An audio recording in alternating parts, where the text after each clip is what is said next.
In the last 500 years, Filipinos have fought for freedom, unity, and equality. We have made our mark in many fields, from science and medicine to culture and the arts. We are beacons of creativity, resourcefulness, resiliency, and compassion. In 2021, the Filipino people will join the world in commemorating one of the greatest achievements of mankind, the first circumnavigation of the world. We celebrate this historic achievement by bannering an important message. Over adversity and struggles, we shall triumph, putting humanity first, always.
In the last 500 years, Filipinos have fought for freedom, unity, and equality. We have made our mark in many fields, from science and medicine to culture and the arts. We are beacons of creativity, resourcefulness, resiliency, and compassion. In 2021, the Filipino people will join the world in commemorating one of the greatest achievements of mankind, the first circumnavigation of the world. We celebrate this historic achievement by bannering an important message. Over adversity and struggles, we shall triumph. Putting humanity first, always.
International conference with the theme Impositions, Negotiations, and Transformations, the Philippines from the 16th to the late 18th century.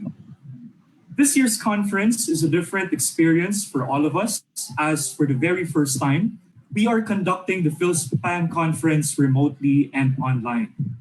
Hola, I am Javier Rojeria from the UP Department of History. The conference, organized by the UP Department of History in partnership with the National Quincentennial Committee and the National Historical Commission of the Philippines, is streaming live on Facebook. It is also streaming in the following Facebook pages: the National Commission for the Culture and the Arts, Local Historical Committees Network, Department of Education, and the Department of Foreign Affairs. Buenas tardes a todos. I am Patrick James Serra from the UP Department of History, and we will be your MCs today. We begin this afternoon with the singing of the Philippine National Anthem, to be followed by the Spanish National Anthem.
Pernia to deliver the message of Honorable Danilo Concepcion, President of the University of the Philippines.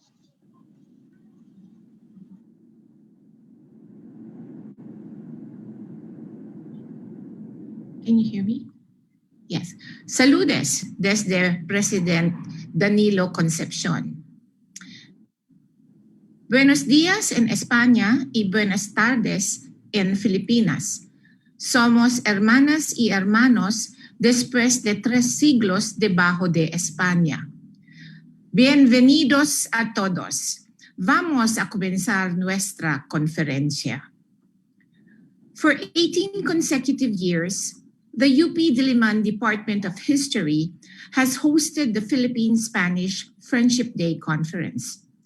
In the spirit of Republic Act 9187, the Conference of Academics, Teachers, and Diplomats helps forge a network of enthusiasts who are keen to strengthen the bilateral relations between Philippines and Spain, a country with which we have a shared history, values, and traditions. The shared experience of the Philippines and Spain is nearing a milestone. Next year, we will commemorate the 500th year of Ferdinand Magellan's arrival on our shores. While this event marks the beginning of Spanish rule in the archipelago, it also illustrates an important turning point in man's pursuit of exploration and discovery, the circumnavigation of the globe. We commemorate not only an event that permanently changed the lives of Filipinos, but also one that altered the direction of humankind's progress. To help commemorate the year 2021, the UP system, EIDR, sponsored a multi-volume historical project under the leadership of Professor Emeritus Dr. Maria Serena Diokno. The project reflects on and reassesses our period under Spanish colonial rule. Its expected output is four volumes of new research. This year's Philippine-Spanish Friendship Day Conference showcases papers from the first 2 volumes of the project. These papers examine an early period in our written history, from the 16th to the 18th century, when colonial rule was not a foregone conclusion, when negotiations were as explicit as impositions, and where transformation was a sudden but also a shared experience.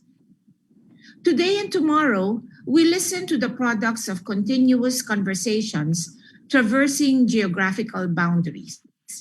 Let us reflect on how connected we have become since Magellan first arrived. And more than that, let us celebrate the respect and appreciation for diverse cultures and histories brought about by these shared experiences. May the discussions in the following days be interesting and profound. Salud, amor, fraternidad y cooperación. Hasta luego. Thank you very much. Thank you, Dr. Pernia. To give a message, let us all welcome His Excellency Jorge Moragas Sanchez, the Ambassador of Spain to the Philippines.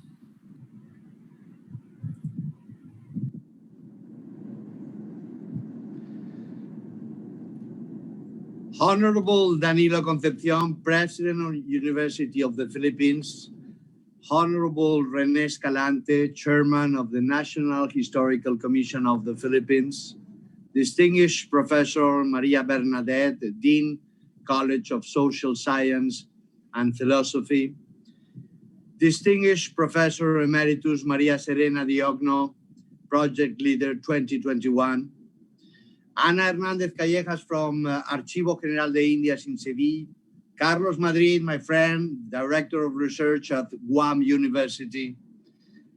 Ladies and gentlemen, magandang hapon, buenas tardes a todos.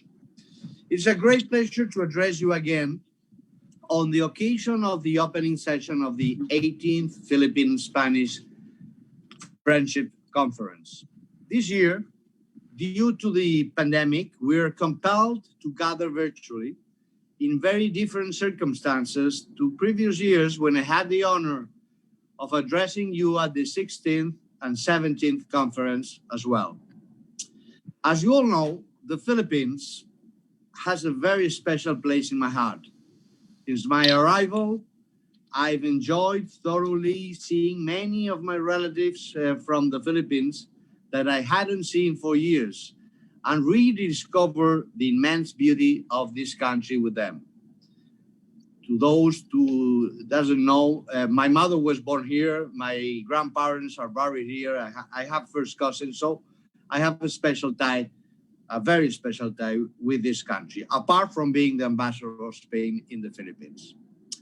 Since the beginning of the year, however, our daily lives were disrupted due to COVID-19. It did, however, give us the opportunity to reflect upon different matters, and one of them, in my case, was the long-lasting friendship between our two countries, Spain and the Philippines. So let me share with you some thoughts and some historical examples that project friendship was very much present in our relations from early on. The first contact that took place between us, according to different historical sources, was on March 17th, 1521, in Suluan Island, a place known today as Eastern Samar. The expedition met there with the local natives who were so friendly that they even exchanged and shared local foods. This was perhaps the first exchange and trade between our two people. Then, on March 28th of 1521, the expedition arrived to Limasawa, where they were welcomed by Colombo, the Raja of Maswaswa. After celebrating together the first religious mass and putting the first cross, different members of the expedition helped the natives to harvest the rice. This was perhaps again the first cultural exchange between our two people. And not only that, but one has to recall as well that in Mindanao, in the south of Palawan, local kings celebrated the ritual of make peace, the so-called pactos de sangre, blood pledges, with expeditioners. These are some examples of our negotiations, one of the main topics of this year's conference. A friendship that lasted not just some years, but rather for centuries. The first circumnavigation of the globe not only made possible long-distance trade routes all over the world, but it was indeed the first globalization of the world, and it connected us. It was, in fact, a multi-ethnic, a multicultural, and a multipolar project in which the Philippines played a key role as it brought Asia closer to Europe and to America. The maritime knowledge acquired thanks to the sailing experience, these waters revolutionized the cartography, astronomy, and geography, and made possible the so-called tornaviaje of Urdaneta, and with it, the galleon of Manila, a bridge between three continents, Europe, America, and Asia. A piece of knowledge, an experience that is part of today's Philippine maritime industry, an industry that is one of the best in the region and whose seamen play a key role in the global shipping and transport markets of nowadays.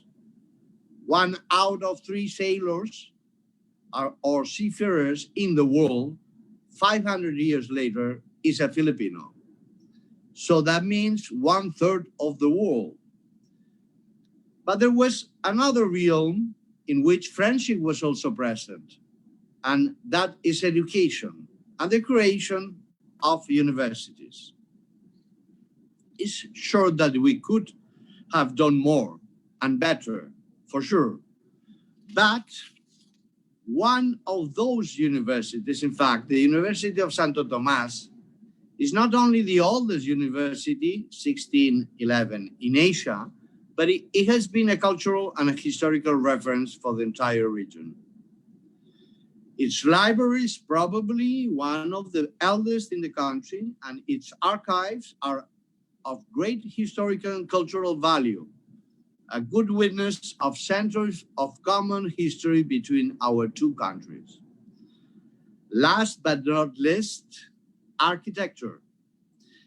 The so-called Engineer Corps, o Cuerpo de Ingenieros, a branch of the military that came to the Philippines to build many non-religious buildings, had to face very different architectural challenges to the ones they used to in Spain, such earthquakes, humidity, or hot climate.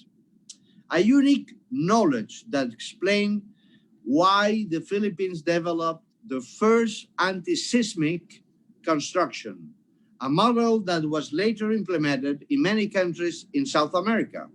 A huge leap forward for that time is no doubt about that.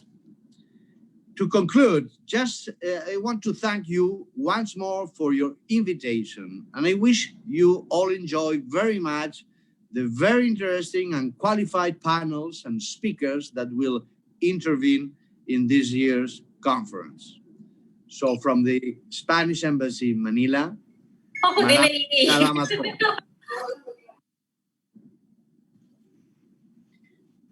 Muchas gracias, Ambassador Moragas. Now, to deliver her message, may we call on the Dean of the College of Social Sciences and Philosophy, Professor Maria Bernadette L. Abrera. Greetings to the participants and guests of this 18th Philippine-Spanish Friendship Day Conference. In what began as a commemoration of the Philippine recognition of the valor of those who were eventually called Los Últimos de Filipinas, this annual conference since 2002 has been the venue for the commemoration of numerous historical anniversaries that marked significant turning points in our shared history, not only between the Philippines and Spain, although of course it is primarily between the relations of our two countries, but of events that charted new directions for the entire world. In recent memory, we commemorated in 2012 the bicentennial of the Cadiz Constitution, and in 2013 the 500 years of the Pacific.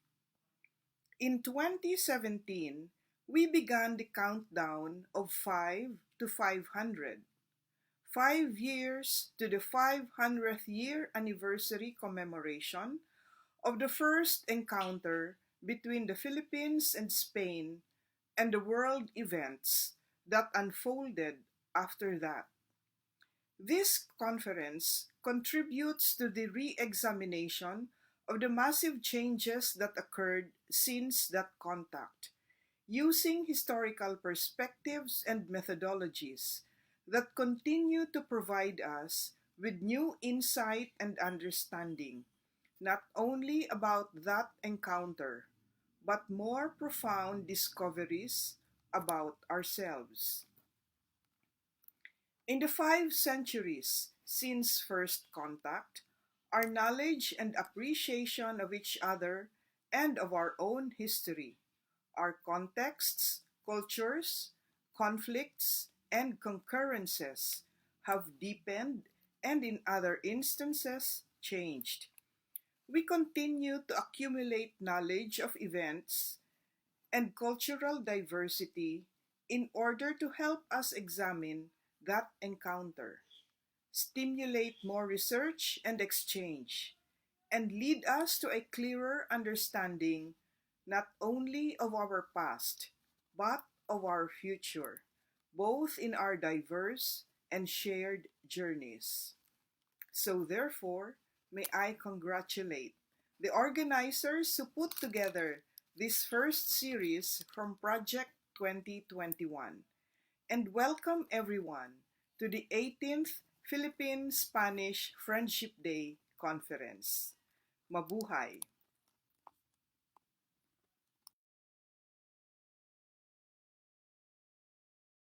To introduce the theme for this year's conference, let us welcome the Chair of the National Historical Commission of the Philippines, Honorable Rene R. Escalante.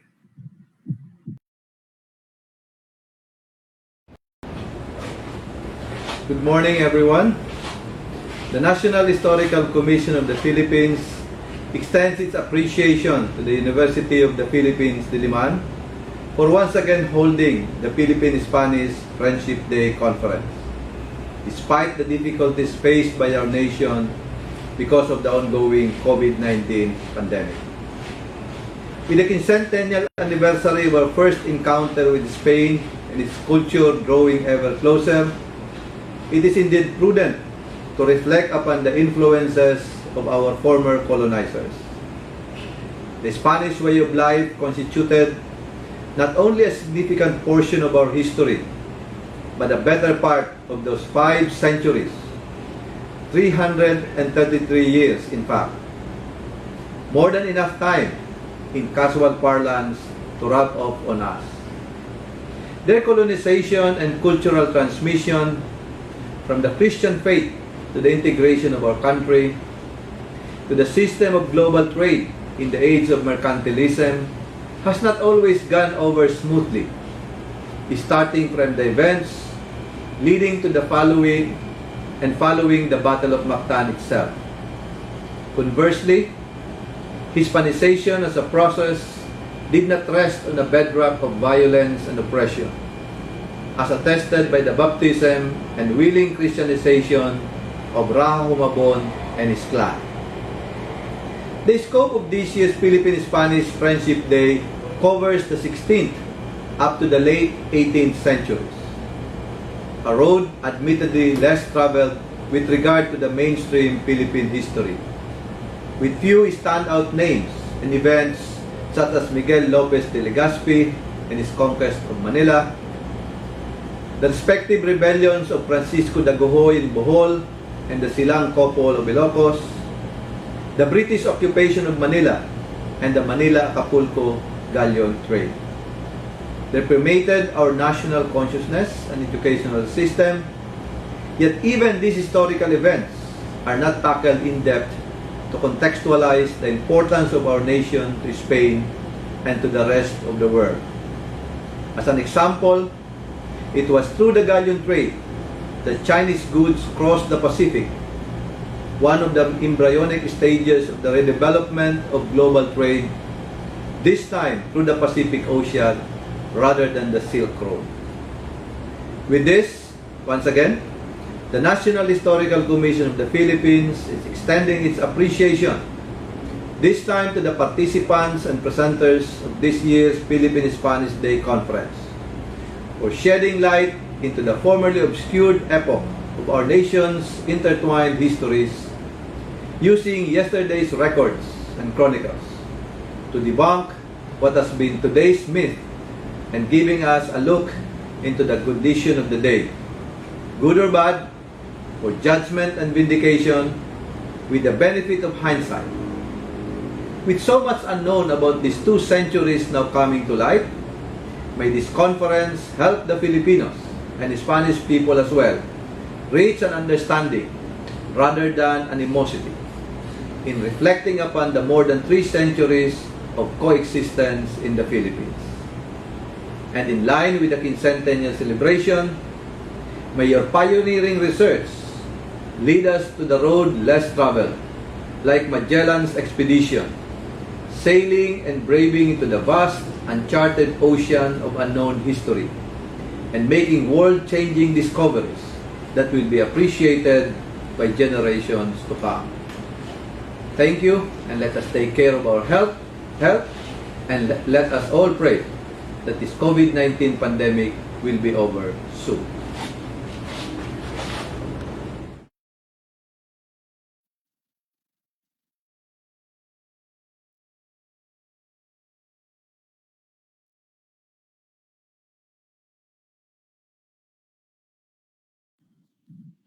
Thank you, Chair Escalante. At this point, we would like to call on Professor Emeritus Maria Serena Aidrocno for the introduction of Project 2021.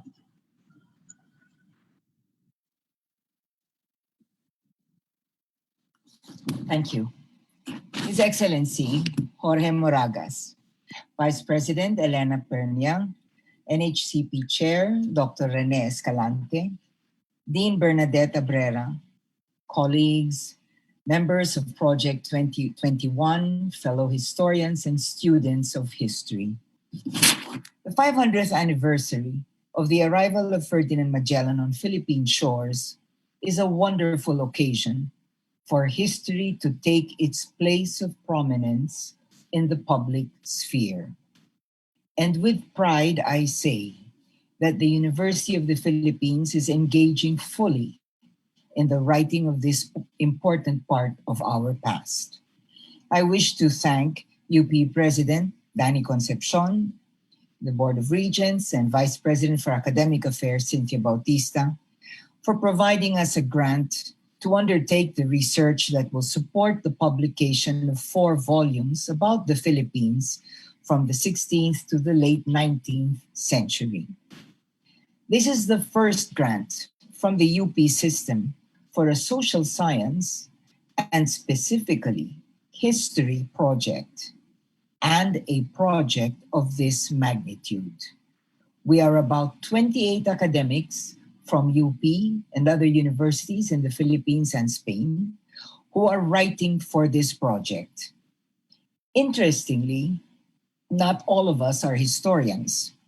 Among us two are a scientist, an economist, a geographer, an archaeologist, a museologist, archivists, linguists, and specialists of literature and culture. And while we historians cover a remarkable array of interests from nature to parks, land and commerce, public works, and so on, all during the centuries of Spanish presence in the Philippines.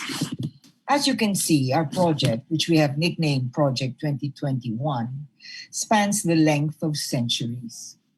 This is because, in our view, Magellan's arrival deserves attention not just for itself, but for what it signifies, namely, a long durée of Philippine-Spanish engagement that shaped the life of Filipino society and changed the Spanish Empire as well. Project 2021 seeks to examine the large picture of life in the Philippines during the entire stretch of Spanish colonial rule, for reasons that are fundamentally historiographic. Magellan's arrival in 1521 is larger than his voyage, significant as it is, but clearly not a one-time event. By expanding the radar of study from 3 years to more than 3 centuries, our project hopes to illumine a period of our past that deserves greater and deeper attention.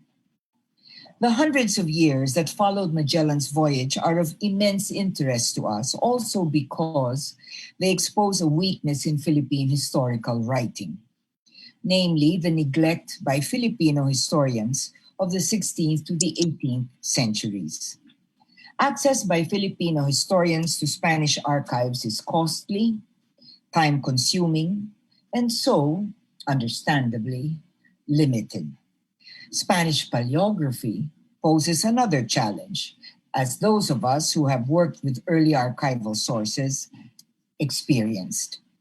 Project 2021 enabled us to hurdle these challenges and transform the 2021 commemoration into an opportunity to raise and attempt to answer new questions about this understudied portion of a past we share with Spain. By looking at the period as a whole, framed within new, exciting developments in the increasingly multidisciplinary field of history, new themes invariably come into play, and with them, hitherto untapped archival sources, especially in Spain. Thanks to the project, majority of the contributors to the first 2 volumes were able to conduct archival research primarily in Spain, and we hope that by next year, we can resume archival research for the next 2 volumes. From an institutional perspective, our lessons and experience in paleography and exposure to Spanish archives have also influenced how we now look at our graduate program in history, which I hope my department will revise at the soonest possible time. When we started to think about this project, we took a second hard look at John Ledy Felan's The Hispanization of the Philippines, Spanish Aims and Filipino Responses, 1565 to 1700, a seminal work on early Philippines published 61 years ago. Felan looked at both the old and the new worlds and the crucial beginnings of the Spanish conquest through religious conversion, the resettlement of indigenous communities, and early Filipino responses to the imposition of Iberian culture. He explained the background of the Spanish conquest beyond the conventional and narrow voyages of exploration approach, and framed it instead within the broader Spanish experience of the Moorish conquest and the Spanish Reconquista, a phenomenon that explains the zealous religiosity of the Spanish conquest of the Philippines and the bitter colonial hostility toward Muslims in the islands. Felan also relied heavily on the then untouched primary sources, especially the Ayer collection in Chicago's Newberry Library. He introduced subjects unstudied at the time, which resonate to this day, such as the development of syncretic religion resulting from religious Hispanization, a topic that sociologists, anthropologists, and psychologists have since taken up. At the same time, the concept of Hispanization invites serious interrogation. Felan himself emphasizes that the encounter between Filipinos and Spaniards, quote, was not a one-sided process in which the Spaniards remade Filipino society into an exclusively Hispanic image, end quote. While the term Hispanization suggests a powerful colonizing force, on the ground, Iberian institutions in the Philippines were rather haphazardly installed, except perhaps for institutions of the Catholic faith. Spanish bureaucratic control of the Philippines was gradual, slow, and tentative, and even absent in some parts, taking place over 2 centuries after the first permanent settlement had been established.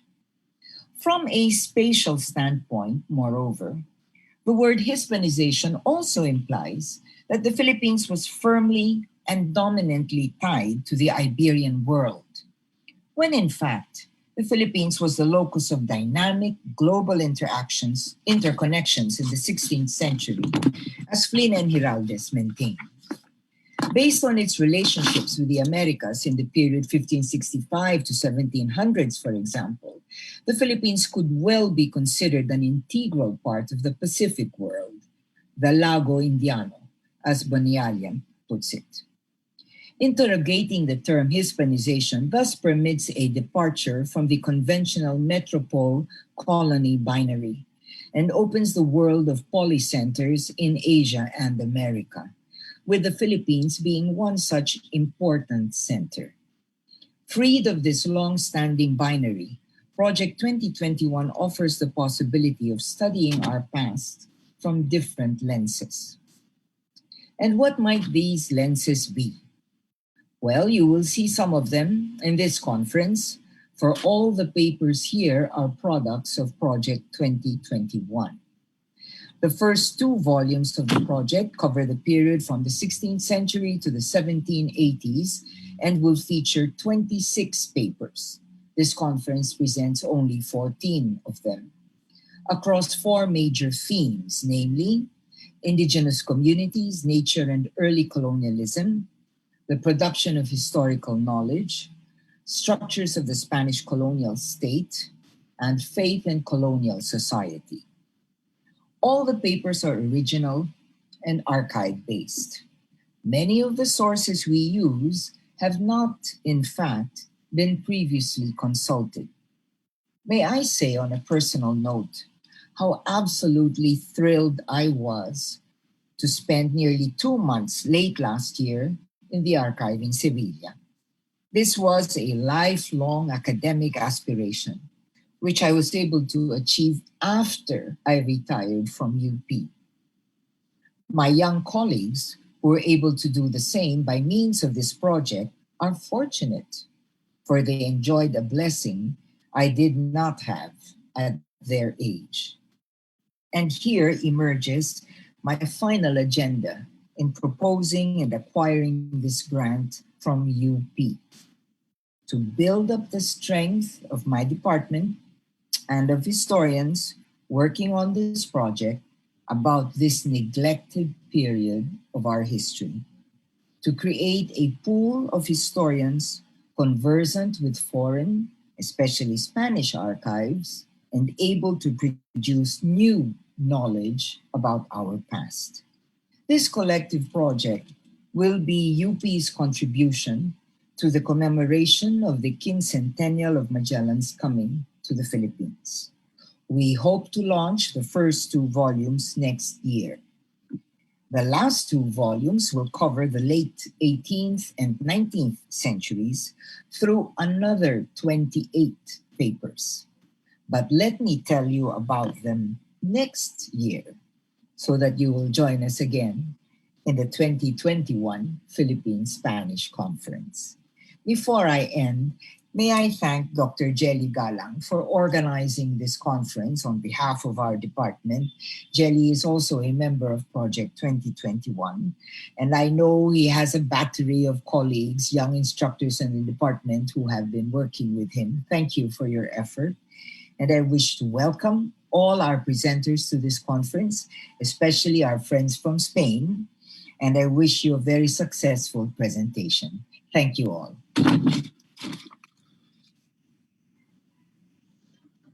Thank you, Professor Jokno. Before we conclude our program, we have a few notes on the conference as well as some reminders on our guidelines for our attendees. In this two-day conference, we will have 4 panels, 2 panels per day. The first panel, titled The Production of Historical Knowledge, Part 1, begins at 2 p.m., and the second panel, titled Facets of the Colonial Economy and Christianization, begins at 4 p.m. Both panels will be moderated by Assistant Professor Rodalyn Wani Obias. For day 2, the third panel, titled The Production of Historical Knowledge, Part 2, begins at 1:30, while the fourth and final panel, titled The Workings and Impact of Christianization, begins at 4 p.m. Both panels will be moderated by Associate Professor Ruel V. Pagunsan. We will then have a brief program shortly before 6 in the evening to formally close the conference. We would also like to remind our conference attendees of the following guidelines. First, video cameras and microphones of conference attendees on Zoom will be disabled through the entire duration of the panel presentations. Second, if you wish to raise a question or comment during the open forum, you may either do so through the Zoom's raise hand function. Once the moderator acknowledges you, kindly turn on your video and unmute your microphone. Introduce yourself by stating your name and institutional affiliation. Please make your comment or question concise and to the point.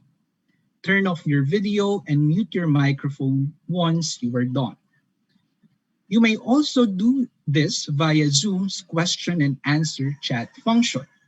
Write your question in the Q&A chat box, including your name and affiliation. The committee will screen the questions before forwarding it to the moderators, who will then ask the panelists. Due to time constraints, the open forum will only run for strictly 20 minutes. The moderator can only accommodate a limited number of questions from the attendees on Zoom. And lastly, attendees are enjoined to fill out the evaluation forms at the end of each day of the conference. The evaluation forms will be the basis for the issuance of certificates of participation. We will now proceed to a break before we proceed with the first panel this afternoon. We will be back at 2 p.m. for the first panel. Thank you very much, and we hope you enjoy the conference.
pa rin ang nagwagi mula sa kanluran kung saan lulubog ang araw, huhubog ng umagang sa silangan matatanaw. Kahit saan ang hangganan, tatak ng Pilipino laging nandyan. Sa kahapon at kinabukasan, anumang bahagi ng kasaysayan, tatak ng PIN o may Pilipino ay nandyan.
kasaysayan.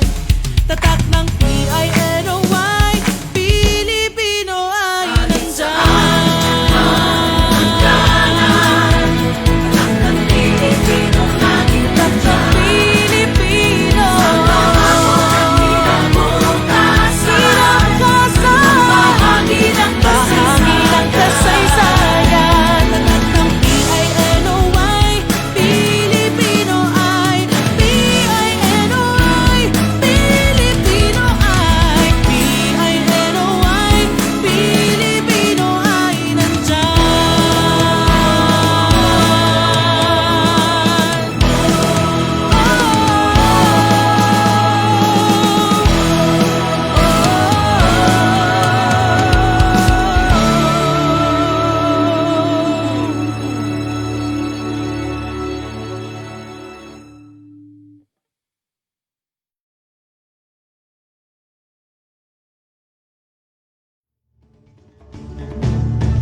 The Chief Executive on the Road, the exclusive virtual tour of the Presidential Car Museum.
Rare are the times that the national government prepares big celebration comparable to the decades of the Centennial's Filipino nationalism, nationhood, and the Philippine Revolutionary Movement from 1988 to 1998. That is why we, the people of Lapu-Lapu City, are honored to host and play a major part of this once-in-a-lifetime celebration, the 2021 Quincentennial Commemorations in the Philippines. Subukan nating isulong at ligawan ang magandang bukas. Ikaw at ako magkasama tayo sa lubungin ng kinabukasan.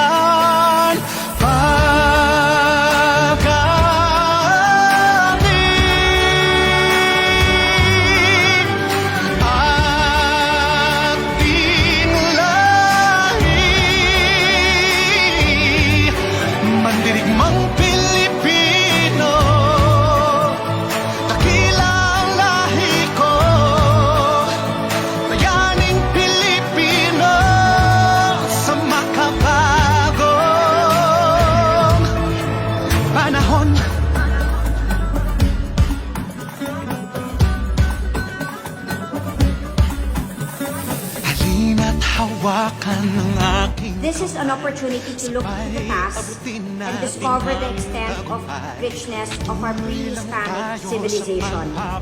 This is an opportunity to look to the future and see how an ever-shrinking world connects us all the more closely to one another. We are proud to say that the Philippines, 500 years later, is still a place of never-ending discoveries. Daghang salamat sa inyo.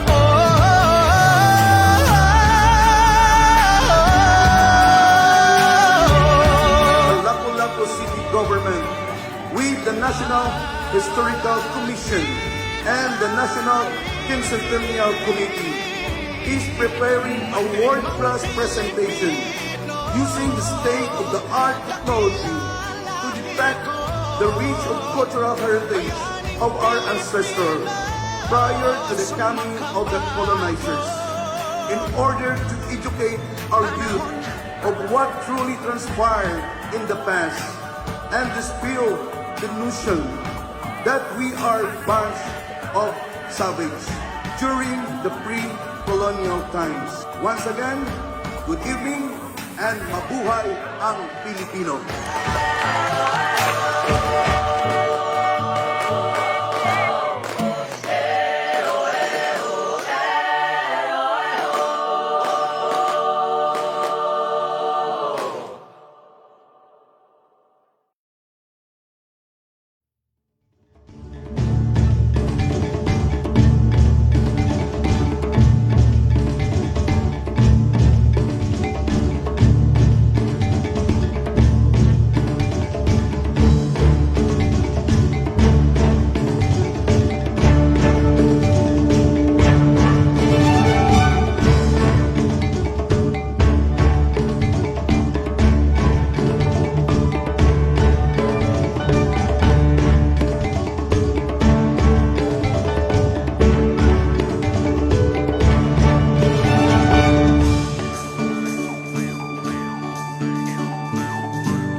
All right.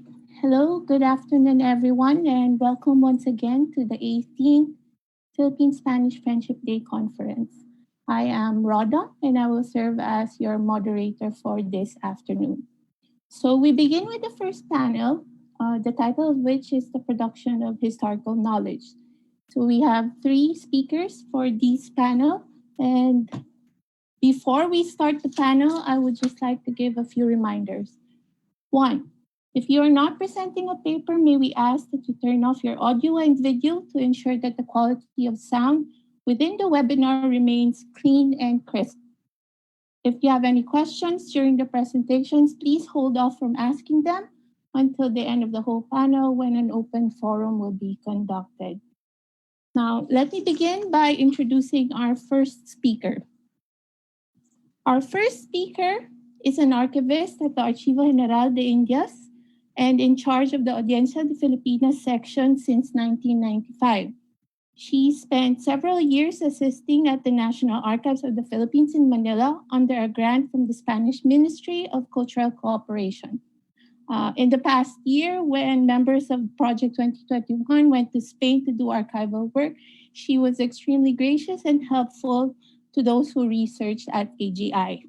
Let us welcome Ana Hernandez Callejas, who is presenting a paper entitled Spanish Archives on the Philippines, the Archivo General de Indias.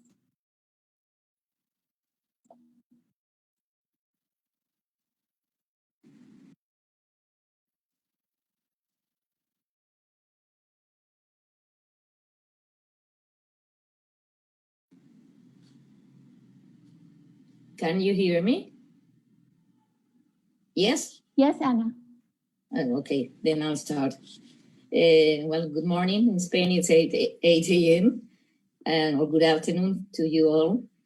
I'm very glad to be here making this presentation about what I know best, that is the Archive of the Indies. As you've been told, I've been working for a long period there, describing precisely documents on the Philippines. I had so much to say that I don't know if I'll be able to summarize it properly, but I'll start right straight on. The first of all is the point that the importance of archives as institutions that preserve records and the interest they have for history, as they preserve the primary, essential, and irreplaceable sources for historical research. Records are created by individuals or organizations just in the course of any action. They are not generated on purpose for historical means. So documents are generated as a flow way for management. They are generated naturally, and therefore their interest. This is precisely the why they are so interesting for reconstructing what happened. Spain has a long tradition that goes back to the Middle Ages in preserving documents. That way we are lucky to have a huge heritage, a documentary heritage that has been since the Middle Ages till now being useful to reconstruct history. I will try to say the most important points, and those were one of them was the creation of the Simancas Castle, that it was built just as a purpose to retain there the records that were not of current use for the administration. It was the first central archive conceived like that, I think, in Europe, and that is to say the world. And there, the documents that were not in current use for the offices, as they didn't have space enough, went to that castle. And from that castle in the 18th century, the documents regarding the Council of the Indies were there. And in the 18th century, there's a new important item, that is that the creation of the Archives of the Indies, the one I work in. Because in the 18th century, it was decided that to gather in one place all the documents regarding America and the Philippines. They were spread out because they were created by different institutions. Some of them were then in Madrid, those that were already in Simancas, some were in Seville and Cádiz, and the King Charles III decided in 1785 to put them all together in one building. And that's very important because it's the first time that an archive is created to make records available for historians. And since then, we've been working there in that purpose. Anyway, since Magellan, we call him Magallanes, I think you call him Magellan, left Seville in 1519 till we left the Philippines. Spain left the Philippines in 1898. More than 377 years of administration took place under the Spanish law. So loads and loads of records were created in that period, and these records, most of them, unfortunately, are kept in Spain. I'm not going to try to make a list of all those archives or what they contain. For that, I would recommend a book written by Patricio Hidalgo Nochera that compiles all the archives in Spain, having records from the Philippines. And it's a great book. It goes archive by archive and giving very important information on each. But I would like to underline that the best archive he describes there, of course, is the archive of the Indies. And it's to that archive that I'm going to dedicate the rest of my time. I'm not going to give lists of the sections on the documents they contain. Instead of that, would try to make researchers know what is most important to, not only for this archive, but for all archives, to approach archives in another way. We don't go out to a library to get lists of books or bibliography. We go to an archive to find special records. Each one has a different interest in maybe the same records are useful for many different things. So when you approach as researchers an archive, you should be aware of these things. You have to try to find records in the context where they are created. That means in the organization that produces them. That's what is important. So to approach an archive, you should always have account of the institutions that produce the documents, how they handled the management of these documents, and the documents themselves. And that's what I will try to do in the time I have, to make you take account of the institutions in Spain and in the Philippines, and let you know how the Spanish administration handled those documents and how are these documents. I'll start with the institutions. I will just give a few lines on that because we don't have enough time. And I will say that I'll start with the peninsular institutions. Those, chronologically speaking, are the House of Trade. That was the first in place. It was created in 1503, and it was created to organize the ships and the traveling of people and goods between the oceans, then not only the Atlantic. For the Philippines, as you may know, ships didn't go directly to the peninsulas till the 18th century. So for the beginning, we would only be interested in people, not of goods. But as you know, going through Mexico via Galeon de Manila. Well, this institution has lots of information on personal affairs of people, names and etc. All the religious people go into the Philippines, and it's always very important to handle it. The second institution is, I would say the most important of the archive, is the Consejo de Indias, the Council of the Indies. The council was created in 1524, and it had under all the functions regarding government in overseas. So it was organized in two salas. That is very important. Sala de Gobierno, or Chamber of Government, we would call it, and Sala de Justicia. The Sala de Gobierno is one really in charge of administration and government. They appointed all the positions there. They directed the conquest, the military defense, the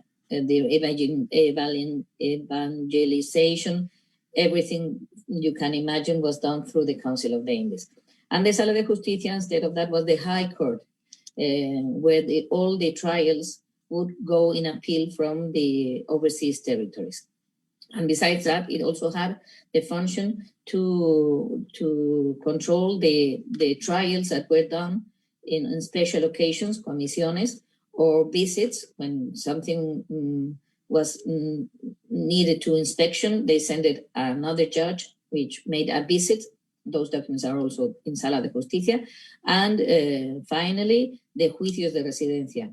I don't know if you've heard about them, but they are a trial that was done to public officers when they ended their mandatory time. So all of them went in the Consejo through the Sala de Justicia.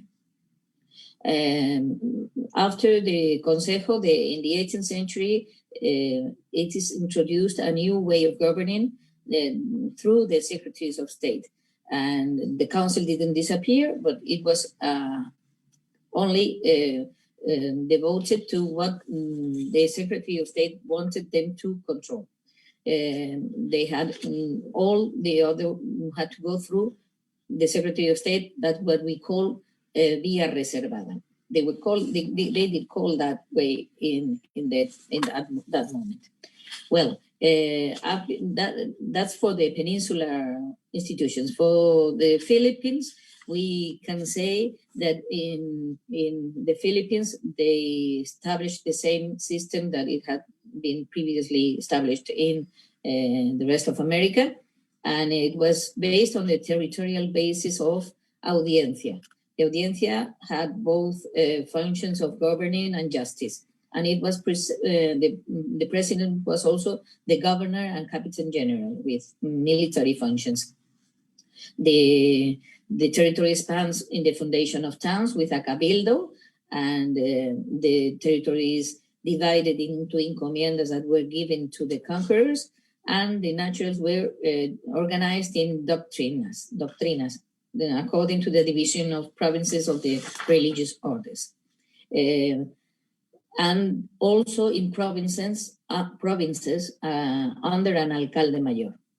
The treasure office, Caja Real, is established in Manila with 3 officers, and the royal officers are responsible for controlling income and expenses. I forgot to say that in the Council of the Indies and the Consejo de Indias, there was also a very important sala that was called Contaduría General, where all the accounts were sent for control.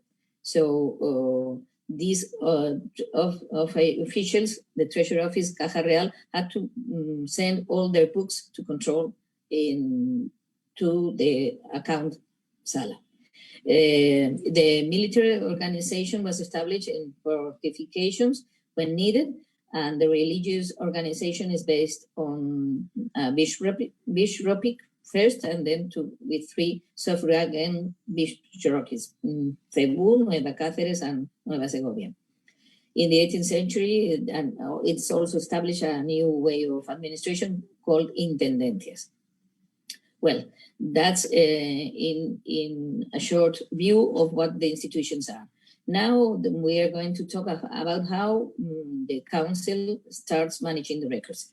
The council is very soon aware that the vast territories that were to control had to be organized, the way of issuance of documents and the receipt and sending of documents should be organized. So they created 2 secretaries, one of New Spain and one of Peru, to handle the documents. And these 2 secretaries would have underneath the 14 different audiencias that were created in America and the Philippines. Of course, the Philippines was under the Secretary of New Spain. The documents made possible, there's also, besides the two secretaries of the 14 audiencias, another section called Indiferente General. That is very important. You should retain it because there went all general matters. So there are many things about the Philippines there as well. Well, the documents made possible the communication between Spain and the Philippines. It was, in fact, the only way to govern. It was to get news of what was happening and sending orders back in consequence. So the Crown encourages the practice of writing and giving news for not only to the authorities, but to particular individuals as well. And they develop a method of reception, management, and documentary issues. This method is conditioned by the remoteness of the new territories and the permanent absence of the monarch. So the representation of the king had to be intensified. The Crown, as I say, stimulates that any subject could write and had the right to communicate with the king. That way they receive information about the same fact from the entire hierarchy of civil, military, and ecclesiastic authorities, and from private subjects. Everybody had the right to address the king, and those occupying public offices were they had to do it.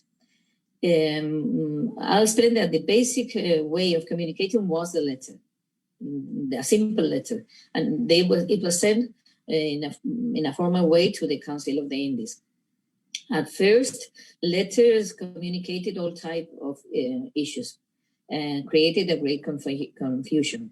So as orders had to be given of every subject that was in the letter, they decided that they should be organized. So they established that the letters should be written with a big margin on the left, and organized in 4 different chapters. So each chapter was of an item, and they could be answered in that space on the left. Afterwards, they think that's not enough, so they decide only 1 item per letter. So the people writing should put in a summary in the first page and write only 1 thing in each letter. Of course, what was stated in the letters should be proved. They didn't allow people writing without attesting what they were saying, and for that they were obliged to send with the letter a testimony attesting what was stated in the letter, and those documents are really important. So with the letters we find, besides these testimonies, many others, plans, drawings, whatever they wanted to send. But the most important thing is to know that if they didn't attest of what they said, they were not even considered. I've seen many letters where they just send the letter like that, and they write back saying, "Oh no, you have to attest what you're saying. Prove it. That's not enough." So they received always a testimony that is also very useful to know how the procedure was in the Philippines, and that make us know the lots of books that the officers in the Philippines handled, because in the testimonies what they write is based. They are copying. The scribes are copying and authenticating by their signature what they are copying from books that they have there, because when they were obliged to have everything noted there, and the archives there were also very well organized. So records are in both places, not only in Spain, but in the Philippines as well. And I forgot to say that, but it's very important to know that what we have in Spain is complementary of what would have been in the Philippines. And I know that in the archive in the Philippines is a very rich archive, which should be always consulted and to complete the information we have in the archives of the Indies.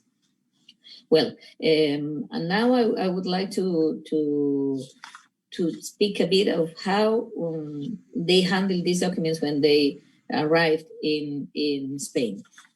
As I said, the letters arrived in the council, and in the council it was established a way of handling the records. They came through a postal system to be carried as quickly as possible to the Council of the Indies. But in the case of the Philippines, imagine, as we previously said, when Spain settled in Asia, they set there to be the central of the universe at the end, because they connected the Asia with America and then with Spain. They didn't connect Spain and Asia directly. So the Philippines was in the middle and went back through Mexico. The navigation of the letters would take the whole way from Manila, Acapulco, Veracruz, crossing all Mexico, and then went to the fleet in New Spain. So letters, if nothing happened, could be more than a year to arrive. Well, when they arrived, as I said, they were opened in the Council of the Archives and in the Council of the Indies, and there they could go to two different places. If they are from justice, they went to the Sala, as I told you before, to the Sala de Justicia, and if they were regarding topics of government, they went to the Sala de Gobierno.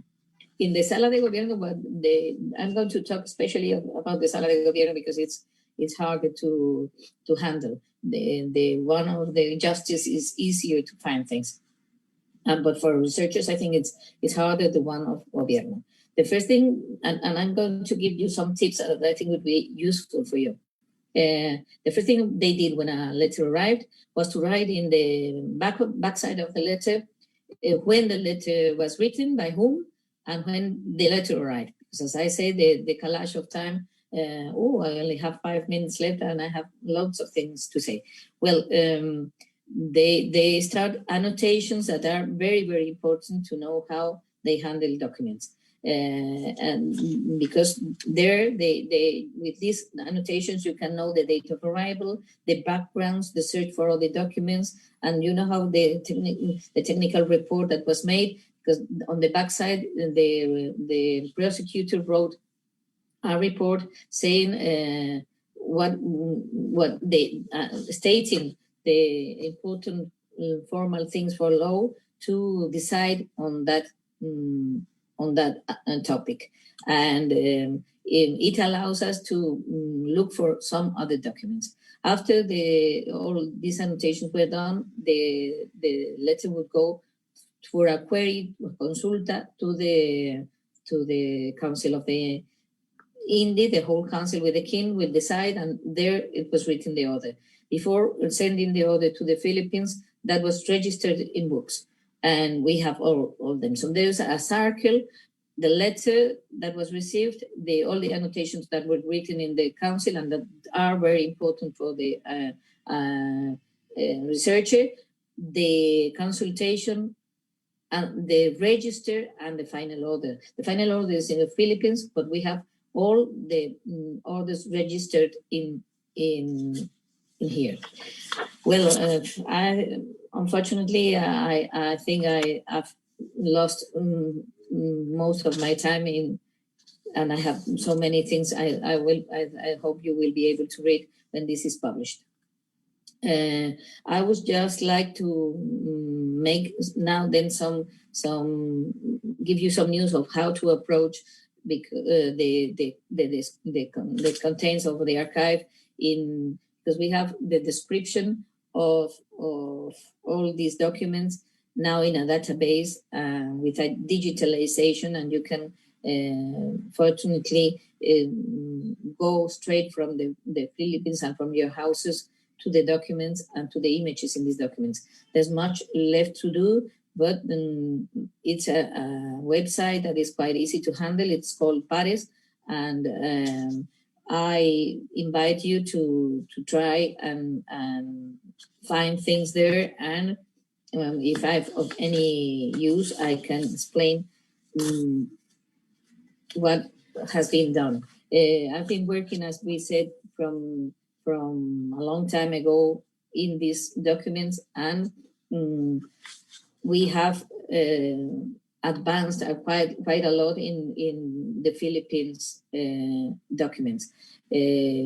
At this moment, everything is described on a singular basis from 1565 to 1766, and I'll hope to go on describing it. Not everything is in the database because we only publish there what is going to be digitalized, so you can have both at the same time, the image and the description. But as I say, even though there's a lot that's already have been published and described.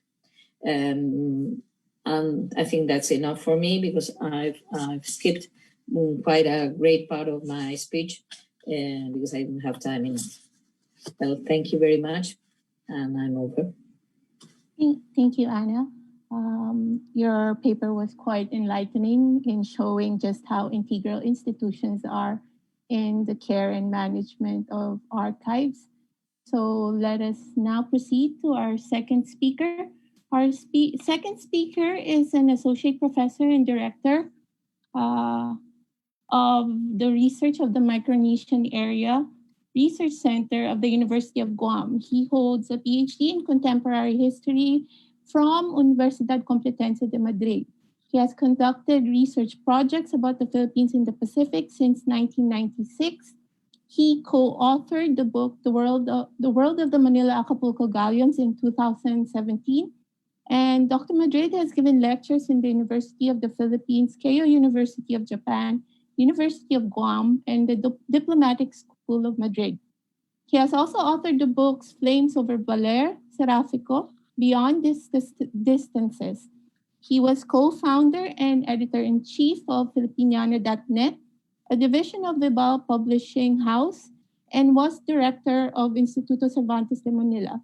Dr. Madrid also curated the exhibit Serafico, the Franciscan missionaries in the Aurora region, on permanent display in Museo de Baler, the town where he is an adopted son, and the exhibit Belao de Sebangyol at the Belao National Museum. So let us welcome to present his paper on Spanish-Philippine cartography as representations of world views, a preliminary survey of indigenous and other local contributions, Dr. Carlos Madrid.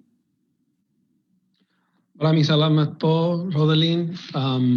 Vice President of the University of the Philippines, Dr. Pernia, Your Excellency, Ambassador Jorge Moragas, Dr. Marie Bernadette Abrera, Dr. René Escalante from the National Historical Commission of the Philippines, Dr. Maria Serena Diokno, distinguished guests and colleagues, dear friends. Honored as I am of sharing this panel with these great co-panelists, I'm going to be talking today about on indigenous and other local contributions in Spanish-Filipino cartography within the work on underlying interactions in early colonial Philippines under the coordination and leadership of Dr. Diokno.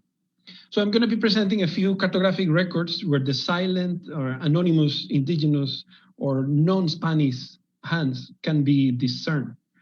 In the presentation that I'm going to do, the images are the terms of fair use and for educational purposes only. In this process, I'm assisted by an approach that combines historical research on the socio-political context in which the record was produced, as Mrs. Hernandez Calleja was mentioned, and then combining it, maybe borrowing techniques of the learned from curatorial specialists, collectors, dealers, in order to highlight what the document is not saying, what the document is absent.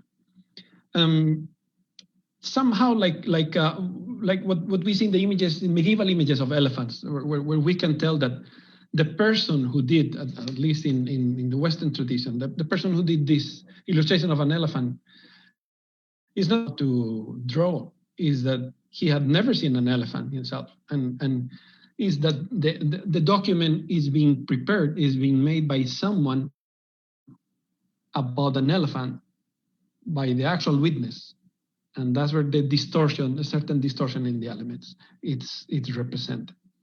If we do the same kind of reading with well-known cartographic representations or visual representations of the Philippines, we can reach similar conclusions. In this case, the arcon, the chest found in the Museo José Luis Bello y González in Mexico in 1650 and 1660. We all know this painting quite well. It's painted on the inner side of the covering lid and depicts Manila newly risen after the great earthquake of 1645.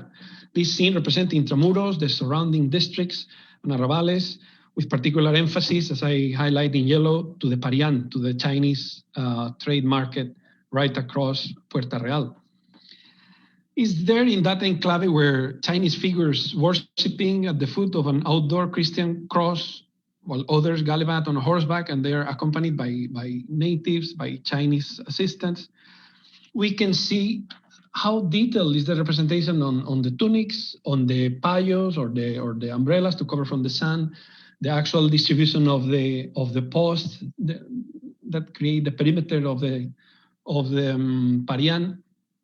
But if we combine it on the attention given in this same image to this ship, very, very generically drawn, or even with the distribution of the streets in Intramuros itself, it is likely a Chinese or a native authorship, either in part or in full, that can also be attributed for this representation. The author was interested in accurately representing the dresses of Chinese traders than in observing accuracy in the spatial distribution of the grid streets of Intramuros. It is hard to believe that the Western trained artists will have represented the grid in such a disarray.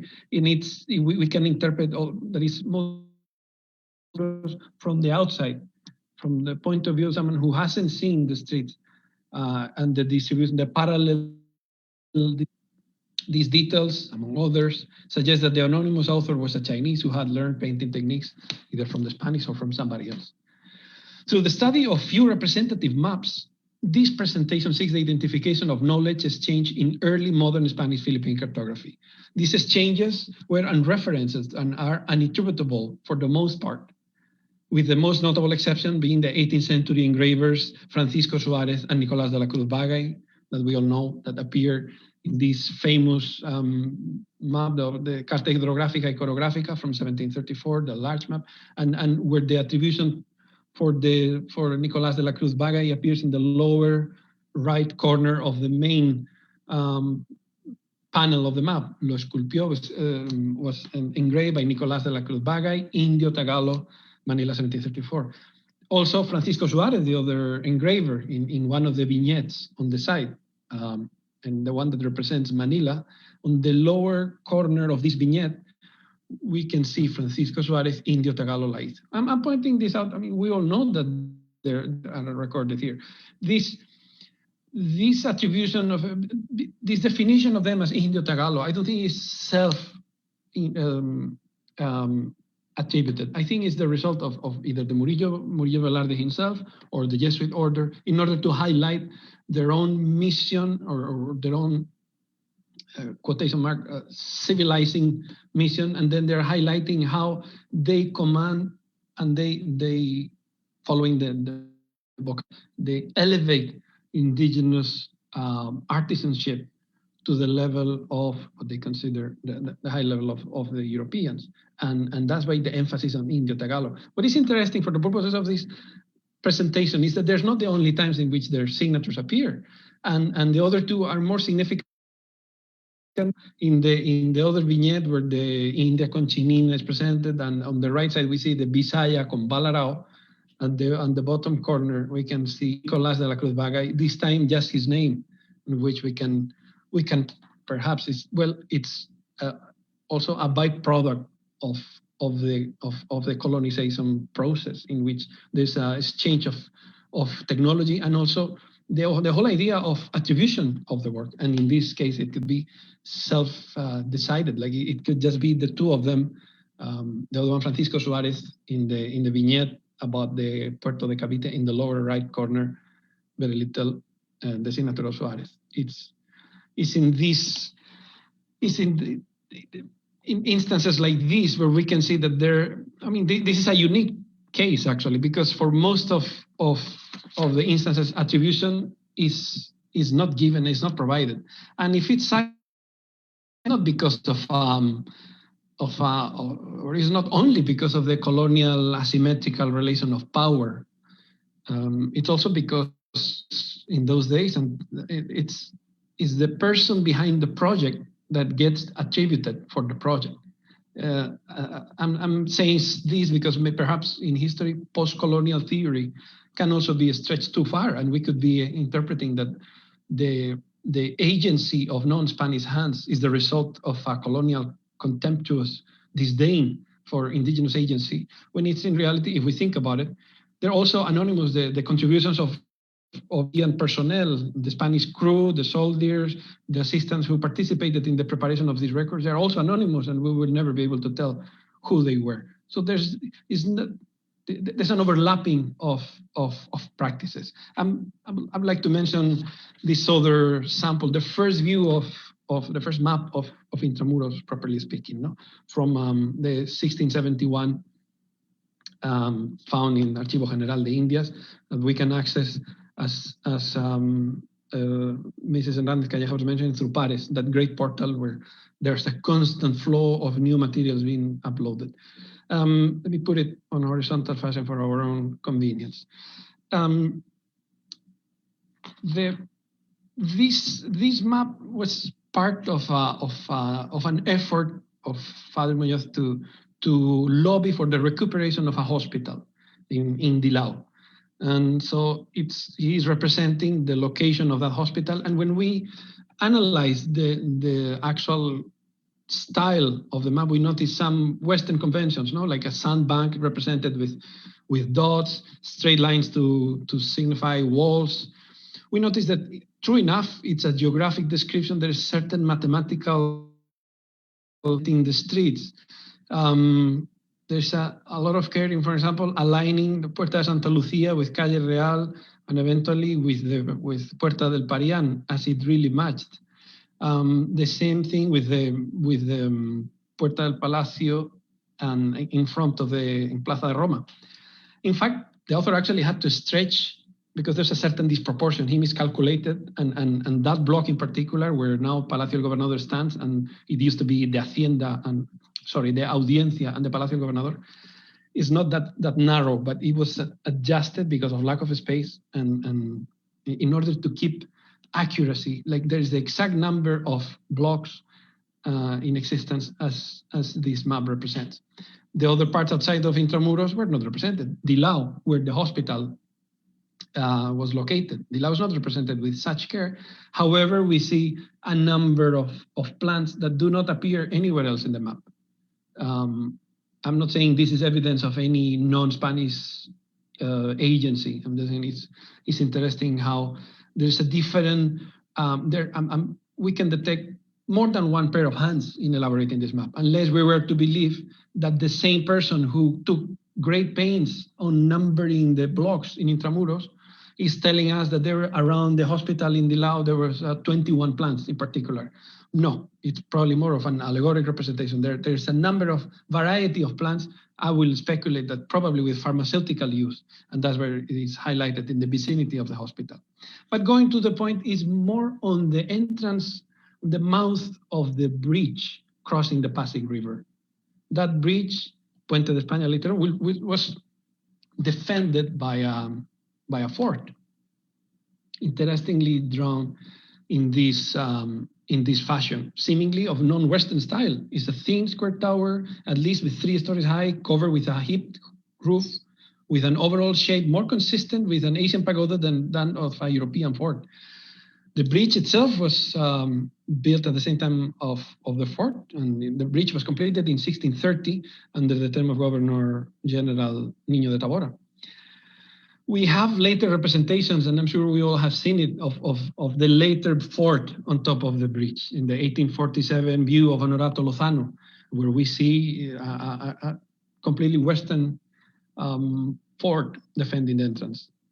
as we go earlier, the closest visual of the fort prior to this fort is in the 1717 Topografía de Rojas. And we see yet a different structure, octagonal in shape, interestingly enough. And we know Director of Instituto Cervantes, Javier Galvan, has devoted quite some time in analyzing or trying to interpret what is the reason behind octagonal shapes in the context of the Spanish colonization of the Philippines. But this is not the shape that is being represented in the building, in the map of 1671. And we could interpret it is perhaps more the result of the cultural background of the person representing, doing the map, actually doing the delineation of the map. And if we read it in that light, there are other indicators of possible, of the existence of more than one hand preparing this map. And I'm going to the cartouche on the upper left. I don't think it's the same person. I mean, something as evident and as common as the ribbon surrounding the cartouche will have done in this style by the same hand that is taking Sawyer. It is capable of doing the different fonts. It's actually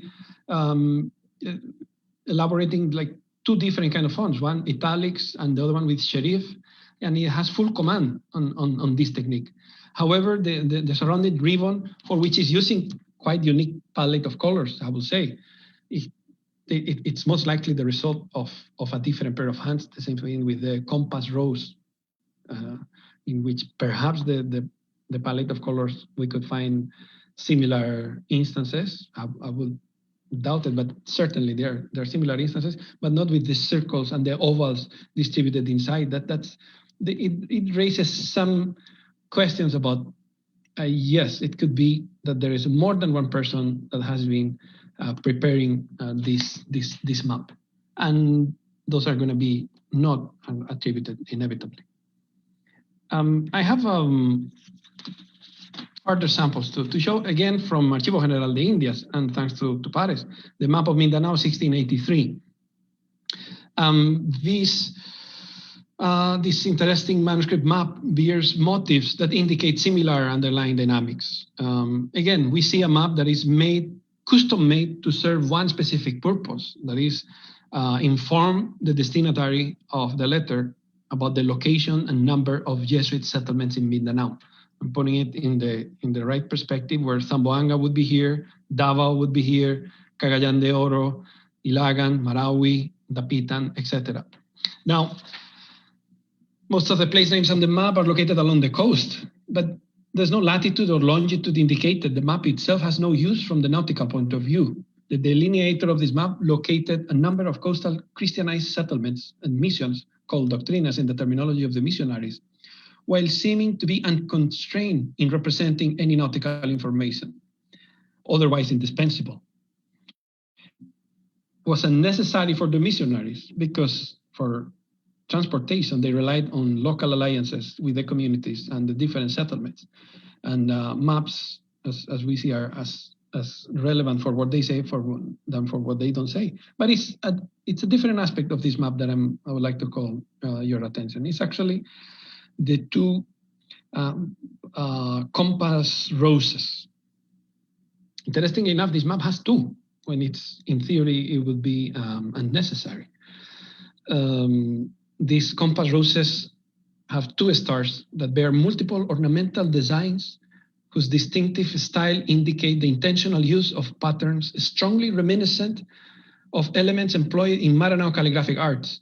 Curved ribbons around the points of the compass, foliate-like ribbons on dots, curved lines surrounding the points of the stars, and apparent and modulated symmetry between them. Motifs similar like these are also seen in Maranao betel-nut boxes, wooden chests, official seals, and Malay manuscripts. Decorative motifs with the color red appearing noticeably in antique Southeast Asian illuminated manuscripts. Our co-panelist, Dr. Galop, has written about it. This is the other compass rose that I was mentioning of the 1683 map. And in the work of Dr. Galop, she mentions this writing on a tree bark made by the Simalungun people of North Sumatra that includes visual elements that are reminiscent of the stars of the 1683 map of Mindanao. Another sample, also by the paper of Dr. Galop, is the first page of a compilation of hadith with ornamental elements such as pointy hooks along linear edges and repeated geometric embellishments of negative spaces highlighted in red that are typical of the illuminated Islamic manuscripts of Southeast Asia. I would like to ask later on to Dr. Galop what is her certainly more informed take on these similarities that I'm mentioning. The choices of style, the way I read it, employed in the star's depiction reflected existing influences and traditions of local provenance, belying the relationships in which the colonizers engaged the populace.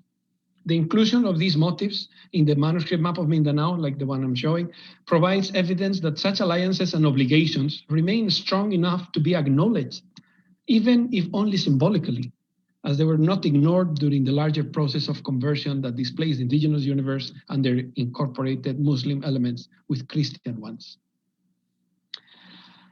By the way, there's a reference on the volcano that is exploding, and I think it's not Matutum, as is described, but probably Mount Belembingoy, which is believed to have erupted in 1641. But let me go to the other extreme of the arc in which local agency is concerned. We have a royal map that was conceived to be presented to the king, directly to the king, and to somehow let him see in context the Philippines, the Pacific Islands, from where I'm addressing you today on the right side of the map. This map, it's made in Spain, most likely in 1737. If you see the details, the framing motifs, and how the content of the map, by the way, it's simplified. There's no nautical references. There's hardly any representation of local place names, but because it's made for a specific purpose in which the destinatary has to get a glimpse of the message, how relevant was the trade of the Philippines within Southeast Asia, and while addressing that, he can survey and recognize some of the locations of the royal territories. This is in contrast with the attention given to the cartouche, where the credit is given to the seal of the Philippines, the colonial seal of the Philippines, the historical seal of the Philippines, and with the National Historical Commission listening to us, I would like to ask them also if they have seen any other representation of the seal more elaborated than this. This is, again, a sample of a map in which non-Western agency, it's only represented, in fact, by the collection of place names that has been gathered in a long process of negotiation. This is precisely the opposite side of the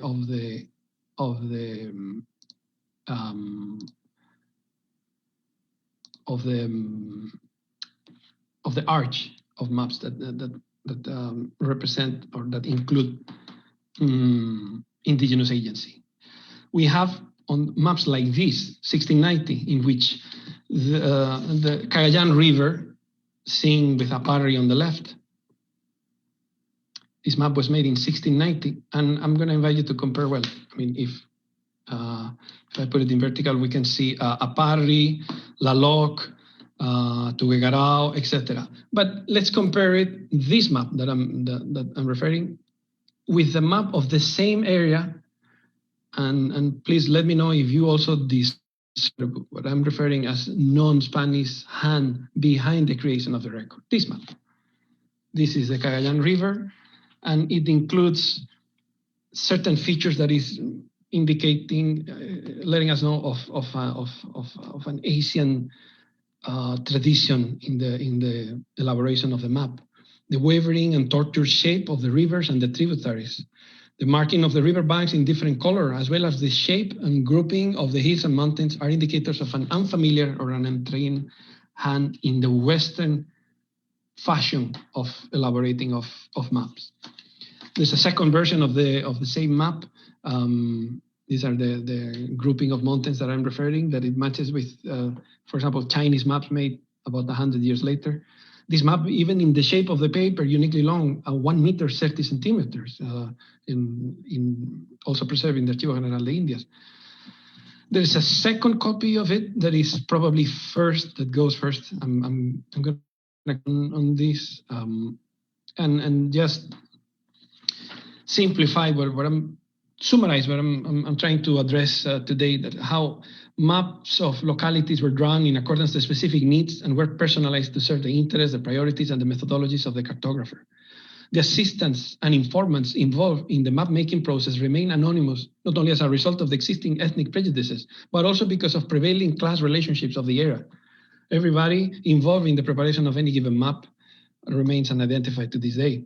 The colonizers had to gather geographic references with enough care to ensure that the name assigned was accurate and corresponded to that used by many in the region. Thus, proper channels of reliable communication were needed.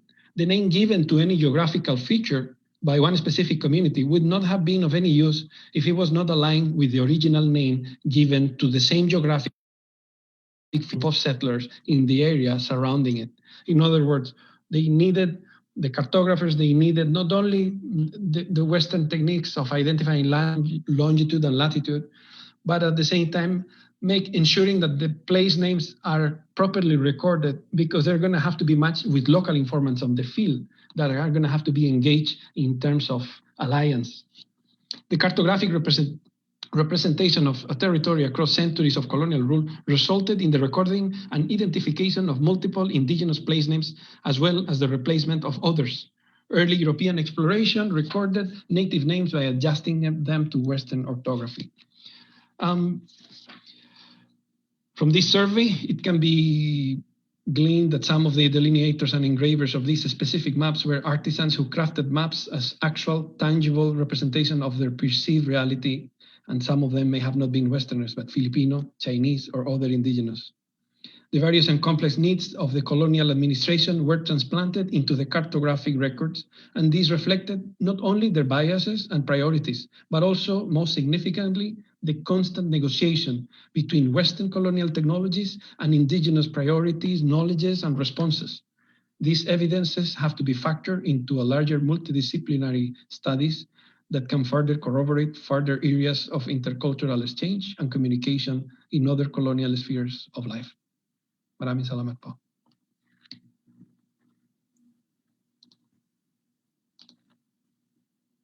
All right, thank you, Dr. Madrid.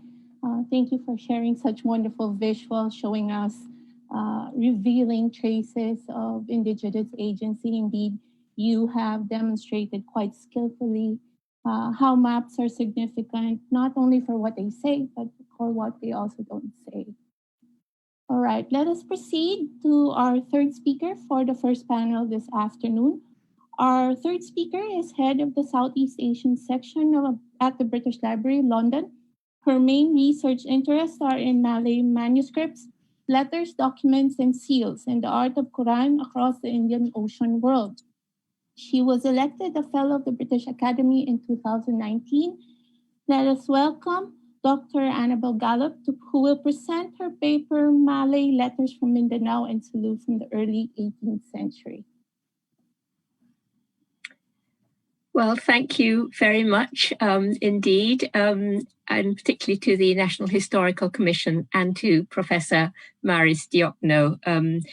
I'm really delighted to be participating in this wonderful conference today, and especially to have been put on such a complimentary panel. It's been absolutely fascinating to hear more about the treasure house in Seville from Anna, and really fascinating work from Dr. Madrid, and I hope we will continue to have a conversation after this. I'd like to share my screen, if I may. I'm going to just a moment to there. So what I'm talking on today is a collection of 9 letters written in Malay in the Jawi script. Jawi script is an extended form of Arabic script, which has 5 extra letters needed for writing Malay, which are not found in Arabic. And these 9 letters from Mindanao and Sulu are held in Seville in the Archivo de General de Indias. And as far as is known, they are the earliest Malay letters from the Philippines. But after this wonderful presentation from Anna this morning, I really hope that with this extra information, it will be a guide to discovering more such letters, perhaps from an earlier period. So the letters were sent from various sultans of the kingdoms of Maguindanao and Sulu to senior Spanish officials, and they date from about 1702 through to around 1722. The letters were actually discovered by my colleague Roderick Orlina during a visit to Seville about 10 years ago, and he very generously shared them with me, and his advice in the preparation of my paper has been invaluable, and I'd like to very much express my appreciation to him. And he's given me advice, and we've shared our thoughts on these letters. Now, I guess that in view of the theme of this conference today, that many of the presentations we're going to be hearing will be viewing the Philippines from the east, sailing from Spain and Mexico from across the Pacific Ocean. I'm actually approaching the area from another perspective, and this is from probably from the southwest, so from the direction of the Malay archipelago.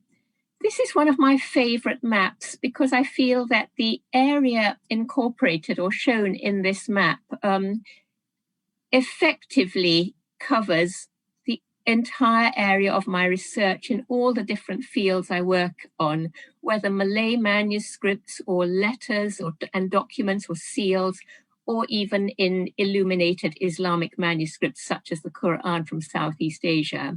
It's a map from the earliest Malay English dictionary printed in London in 1701 by Thomas Bowry, who was an English East India Company captain who spent about 20 years trading in Southeast Asia. And as you can see, the title of the map is a map of the countries wherein the Malayu language is spoken. And so this captures the area which can be conveniently called the Malay world as reflecting the archipelago composed of many, many different peoples with different languages, different ethnic groups, different customs, but united on the whole by the faith of Islam and by the shared use of Malay as a lingua franca. Now, this Malay language functioned both orally to connect traders, seamen, missionaries also, but it also functioned in a very formal context like Latin in Europe for written works and most importantly also for documentation, for letters, treaties, and for official, diplomatic, and royal correspondence. And the protocols that were established for Malay letter writing were adhered to very consistently throughout this entire region, from Aceh in the far west, right through Malacca, to Brunei, and even to Mindanao and Sulu. So this is really helpful because it gives us a very clear framework in which to interpret the documentation written and produced in Malay in this period. So until today, this entire region, and of course this is the kind of field that this conference is so helpful for, it struggles with a burden of a history written primarily from European colonial sources in Western languages, with an attendant silencing and distortion of local voices. And that is why we're so dependent on non-obvious techniques, such as demonstrated by Dr. Madrid just now, in how to tease out and sort of interpret these silences. So in this context, any indigenous primary sources we come across can play an extremely significant role in contributing to a more balanced picture. Needless to say, if we were to rely solely on indigenous sources, this would produce a history just as lopsided as the entrenched colonial paradigm, and the historical truth needs to be constructed from both pools of evidence. But what I'd like to focus on today is not so much the content of the Malay letters I'm presenting. All 9 letters have been, they've been completely read and transliterated in Malay with full English translations, which hopefully will appear in the published volume, which will be the result of this conference. But what I'd like to focus on is the new dimension they give to our understanding of the local actors through the nuances which we can read because they are expressed in their own idiom. Because even though the nobles of Mindanao and Sulu produced copious documentation written in Spanish as well as in Malay, it is made explicit in 2 of these letters that Malay is their preferred medium. And I'll show you these 2 letters.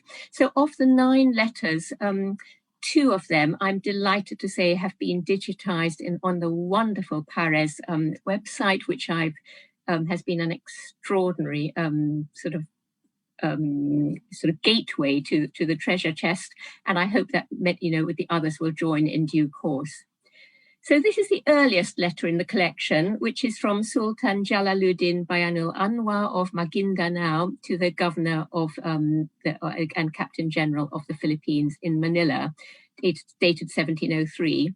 And in this letter, towards the end, it was obvious that 2 copies of this correspondence were sent to Manila, one in Spanish and one in Malay. And the Malay reads at the end of this letter, "Dan sungguh pun 2 surat ini khat cara Castilla itu, melainkan juru bahasa surat ini karena inilah surat kami sungguh." So he says, although of these 2 letters, one is written in Spanish, the translator should read or should focus on this letter because this is our real letter. So that's a very clear indication that this letter is the voice of Sultan Jalaluddin rather than the accompanying Spanish letter, which simply because of the necessary protocols of official letter writing will give a certain distortion and nuance which may not be, which the sender would not feel as confident would it represent his true voice as in the Malay letter.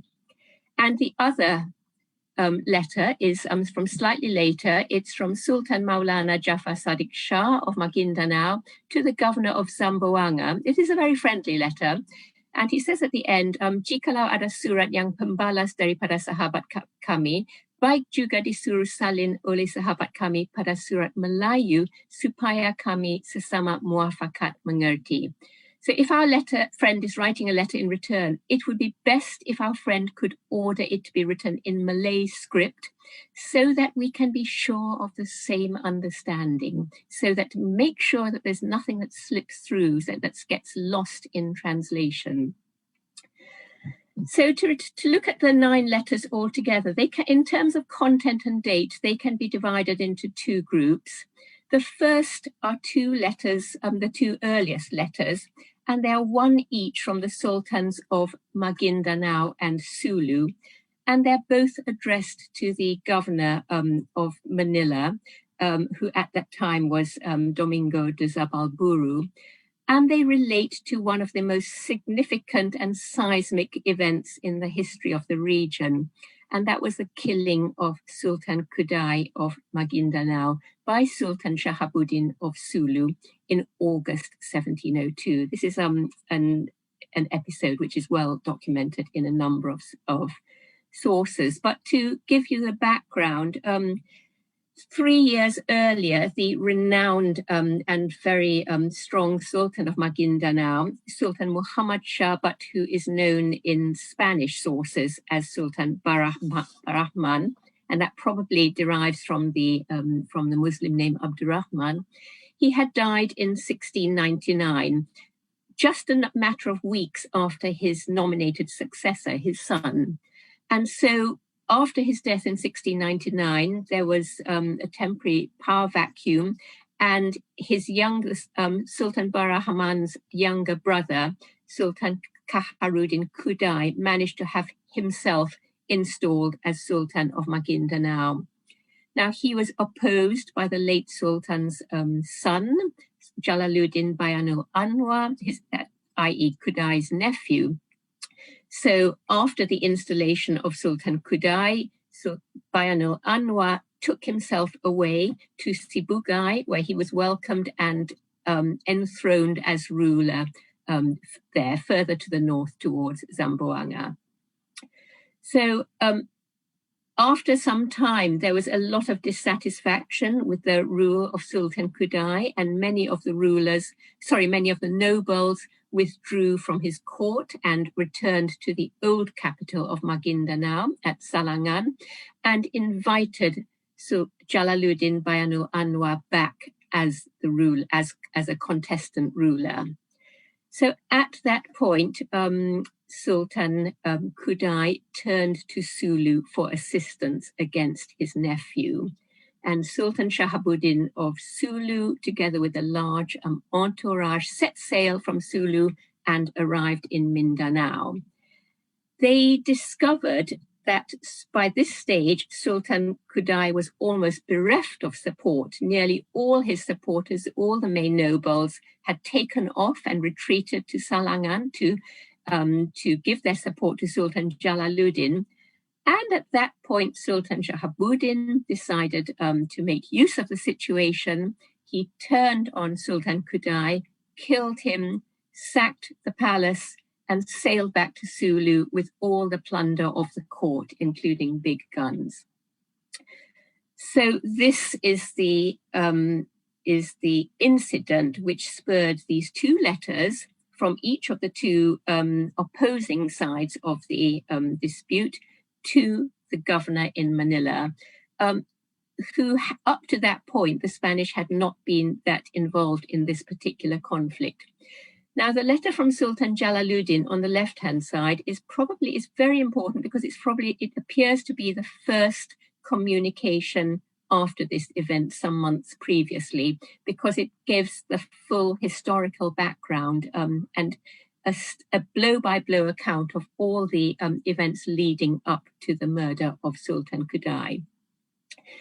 But apart from the actual content, it's really only through an interpretation of the letter in the context of the protocols of Malay letter writing that we can really get a sense of the nuance and what is intended.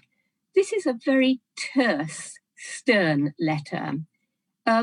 Malay letters always start with a conventional, it's called in Malay puji-pujian, opening compliments, which state the name of the sender and the recipient, often accompanied by quite flowery phrases of praise and compliments on the greatness of the recipient, and also reflecting the strength of the sender.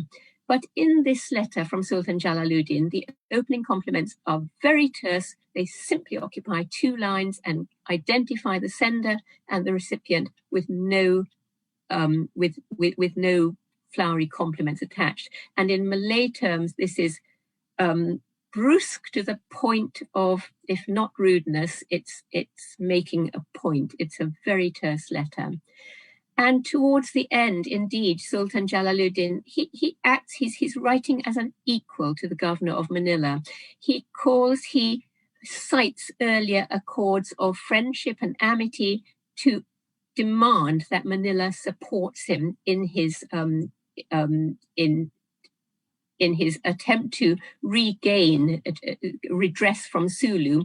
And he makes the point he writes in the letter, Maguindanao is like Manila and Manila is like Maguindanao. So it's really a meeting of equals.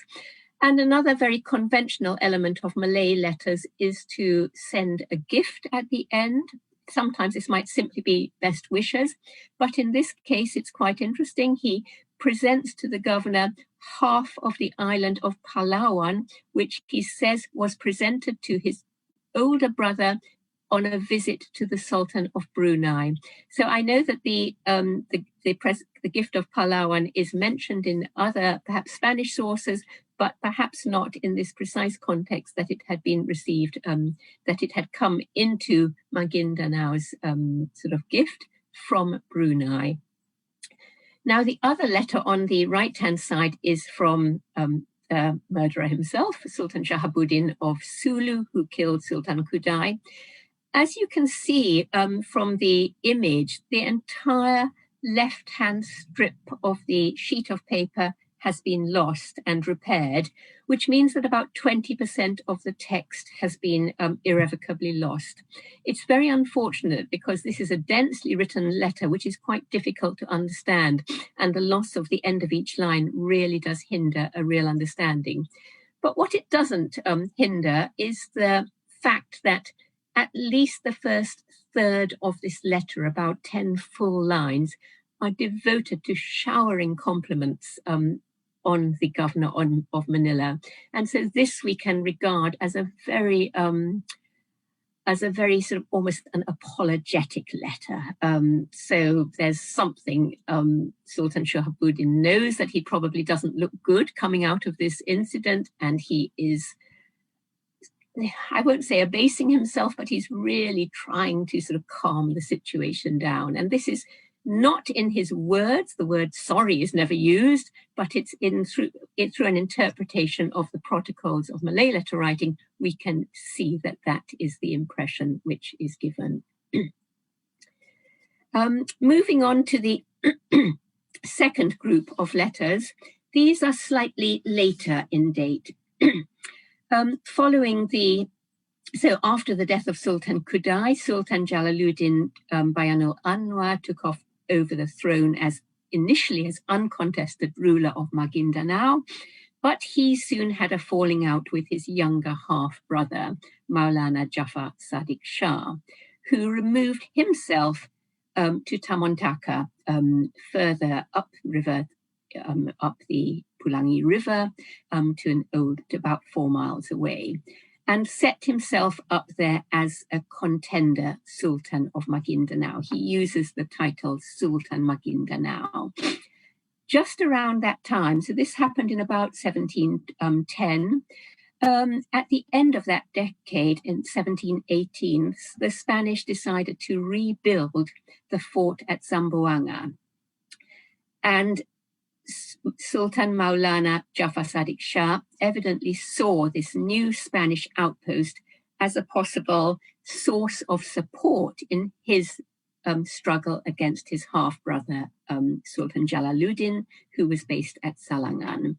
And so there's a collection of 7 letters here in Seville, in the Archive General de Indias, all recording, which are all extremely friendly letters offering support and succor and actual material help also to the Spanish in Zamboanga. And these warm words from Maulana Jafar Sadiq Shah were actually borne out in action, because he gave the governor, Sebastian de Amarena, extremely valuable advance warning of an attack by the Ilanuns on Zamboanga in 1720, and that is recorded in this letter. So there are, as well as the letters from Sultan Jalaluddin himself, at the letter on the bottom right-hand page of my screen is actually a letter from 2 of Maulana Jafar Sadiq Shah's war commanders, who, as having intercepted the Ilanun Raja, dash off a letter to the governor in Zamboanga to let him know what has happened. So they're really written from the thick of the battle. And as I mentioned earlier, the full texts and English translations, annotated English translations of all these letters can be found in the forthcoming article. Now, there are myriad ways of studying these Malay letters, which are of very great significance. As I said, one can look at the use of language, we can look at their spelling, even for something as simple as the as the original forms of the Malay, of the indigenous names of the actors involved, of which you find a distorted version usually in Spanish sources, and even in other sources there's some inconsistency.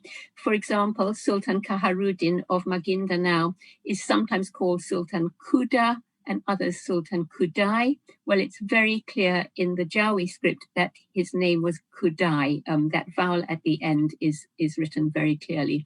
So he's Sultan Kaharudin Kudai. When I first saw these letters kindly shared by Rod or Lena, my particular interest was in the seals, because at the time I was involved in preparing for publication my catalogue of seals from Southeast Asia, which was based on my PhD at SOAS. It's actually so nearly 20 years before this, and which was finally published last year, which includes 73 Malay seals, which I define as seals from Southeast Asia with inscriptions in Arabic script. And there are 73 such seals from the Philippines, all from Mindanao and Sulu. And so these are the two seals found on the letters of Maguindanao in this from the catalogue. The seals are very interesting because they give us a lot of information. For example, they always start with a conventional, religious phrase, and in this case, in Maguindanao, it is Al-Muayyad Billah, he who is supported by God. But that particular phrase is unique to Maguindanao. You don't find it in any other Malay sultanates in Southeast Asia. So just from the religious phrase alone, you can identify the origin of these seals. The seals are also useful for confirming the preferred and the formal regnal name of these rulers. And in most history books, the Sultan of Maguindanao that we are dealing with is referred to as Bayanul Anwar, but on his seal, his name is Jalaluddin. So that is, we can regard as taking precedence as his formal regnal name. However, of all the seals on the documents I was presenting today, to me the most interesting, well, the most beautiful aesthetically, is the seal of Sultan Shahabuddin of Sulu. It takes the form of a delicately petaled circle with quite a simple inscription in Arabic, but which is made manifest in the most exquisite knotted calligraphy. So this seal dates from about 1702, possibly about 1700, and it's one of the most beautiful Malay seals from the whole of Southeast Asia at that period. So in aesthetic terms, and this also links into sort of Dr. Madrid's work at looking at indigenous aesthetics and how they, you can they manifest in various ways. These seals also tell us something about preferred aesthetic forms in the region at that time. There are various other things that I look at in my written article, for example, the use of dates, which is extremely important and difficult, a difficult aspect for the use of these Malay sources. But in the light of the theme of this conference, the final aspect I'd like to highlight from these letters is the Spanish linguistic influence evident in the Malay texts. Now, this aspect of the aspect of Malay writing in the Philippines has already been discussed and described by my colleague Isaac Donoso, and he termed this phenomenon. He calls it a phenomenon, Alhamiado Hispano-Filipino. And in his published article, he gives several examples of Spanish words written phonetically in Jawi script, in letters and documents. And these are terms for documents like capitulaciones and forms of address, like, for example, Excelentísimo Señor Gobernador y Capitan General. Now, certainly these are Jawi forms of Spanish terms and phrases, but to a certain extent, these are not exceptional in a broader Southeast Asian context, because all over the Malay world we find similar forms of address in Malay, in which phoneticize similar Dutch and English titles. So in countless Malay letters written to the Dutch Governor-General in Batavia. You find the title Gubernur-Jenderal written in Malay. And even as late as the late 19th century, Malay letters to Singapore would be addressed to the British High Commissioner, and the High Commissioner would be written in Jawi and not translated, but just phoneticized as Jawi. So on the one hand, the phoneticized, the writing in Jawi of Spanish titles is not that exceptional. But as I was working on these letters, I came to realize that Isaac Donoso, I think, is correct in terming it a phenomenon, because in the southern Philippines, there is a far greater use of Spanish manifest in Jawi script in a Malay linguistic context, than is found with other European languages in Malay letters from other parts of the archipelago. Now, one of the most evident examples of this is the use of the word Dios for God in Malay. And this was in the whole of the rest of the Malay world, in the thousands of Malay letters written to Dutch and British officials, you would never find the word God phoneticized in Jawi. Always you find the Malay word Tuhan or the Arabic word Allah. And in fact, when I kept encountering this word Dios, I didn't recognize it. And it was thanks to Rod Orlina, who pointed out to me that this was actually the Spanish word Dios. Otherwise, I was puzzling with Malay words like Dewasa, which could be read are spelt in the same way in Jawi. But most intriguing in these letters is a word I kept coming across in 4 of the letters from Sultan Maulana Jafar Sadiq Shah from Maguindanao, which introduced a word which I had never come across before in Malay letters, which was spelt KMST. Now, in Jawi script, there are no vowels used. And so this word could be read as either Kamasat, Komisat, Kimasata, Kamasta. It could be anything like that. But luckily, of those 4, and it seemed to mean something like a letter, or like I'm sending you a kamasta or something like that. But in one of the letters, it is given vowels with the use of diacritics, and very precisely, and you can read it as kumusta. And it was only at that stage that I realized that what we are seeing is the Spanish expression "cómo está?" How are you, which has been Malayized into a word read "cómo está?", which is incorporated into the Malay text and has taken the form of a noun, which means greetings. So this is a "cómo está?" from Sultan Maulana Jafar Sadiq Shah to my friend, the governor of Zamboanga. And so this is one of a number of examples of the Hispanicization of the Malay language evident in these letters. And I think on that happy note, I'll end my presentation and say thank you very much for this opportunity to share the fruits of my research. And I hope that our continuing collaboration will be ongoing. And I look forward very much indeed to reading all the other contributions to the volume. So thank you very much, Rodolin. Back to you. Right. Thank you, Dr. Gallup. That was such a wonderful paper, enlightening us on how local actors express their own narratives in their own idiom. So let's move on to the next part of the panel. We now have our open forum. So just a few guidelines for those who would like to ask questions.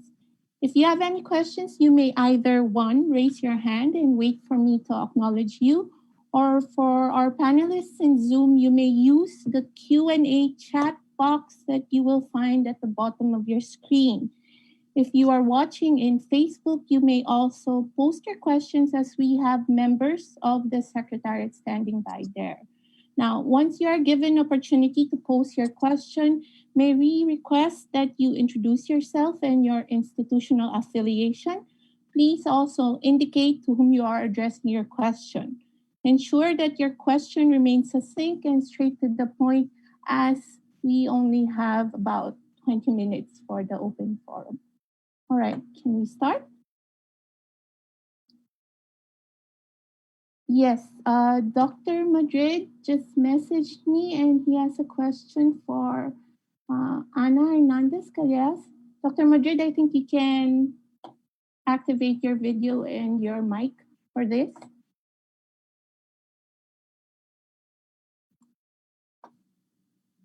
There. Oh, okay, thank you. You know, just a quick question. I was going to ask, in the collections of the Archivo General de Indias, we know everything is cataloged. All the bundles, I mean, for what I understand, all the bundles are cataloged. But is there any chance that within the catalogs, like there's more documentation that has not been individually cataloged, to say like that? Are we to expect many more treasures to appear in the future? And thank you for your presentation.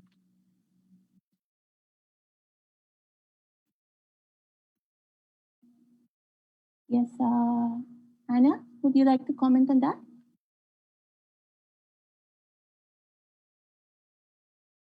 Is Anna there? Are you able to hear me? Yes, you're fine.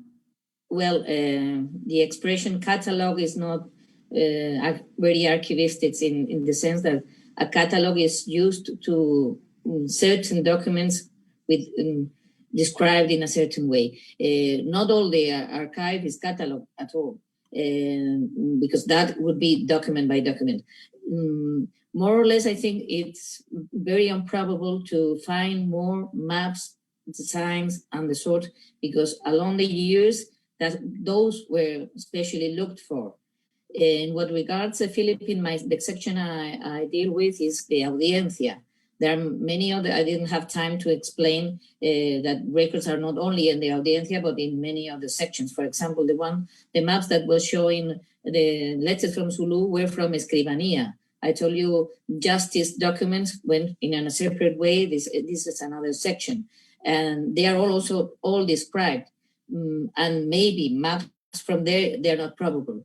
From what I'm actually doing, I arrived to 1766 paper by paper. So you might, I not long ago I found a beautiful drawing on Paquiri. It was a religious settlement as well, and that might occur, but it's not very probable in what the science would be. But of course, there's much more to do on the basis of single documents. And besides, when I was talking the description document by document, for example, I told you about testimonies that accompany the letter. What I describe in Paris is only the letter and the title of the testimony, but the testimony may have 600 pages. And on these pages, I'm not looking page by page. When we are doing the digitalization, yes, you do page by page, and sometimes you find drawings, small drawings pointing out something inside of it.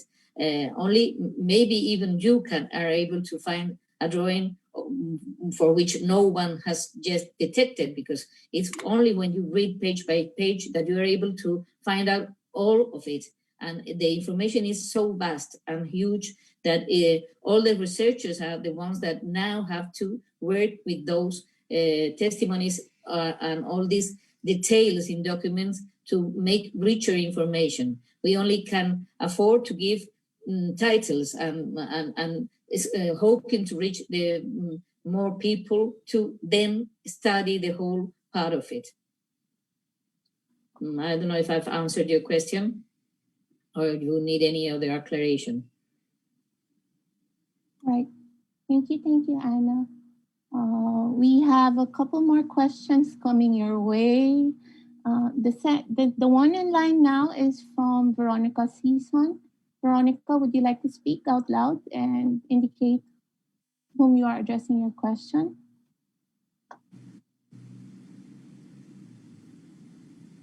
Hello?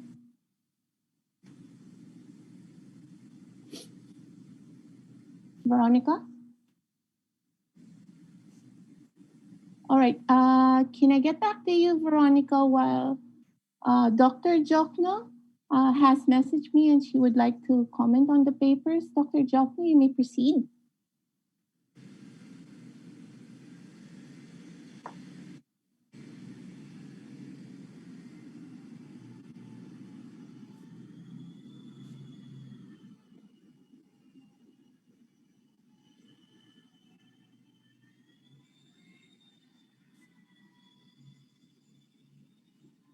Hi, Dr. Jokno.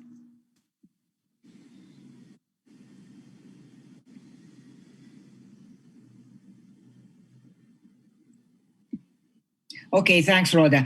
I think you have a technical problem because the host, whoever that is, you or the technical, mutes us. So even if I press unmute, I can't speak because there's somebody there unmuting. So it would be help if the technical would refrain from doing that. All okay, right. thank you.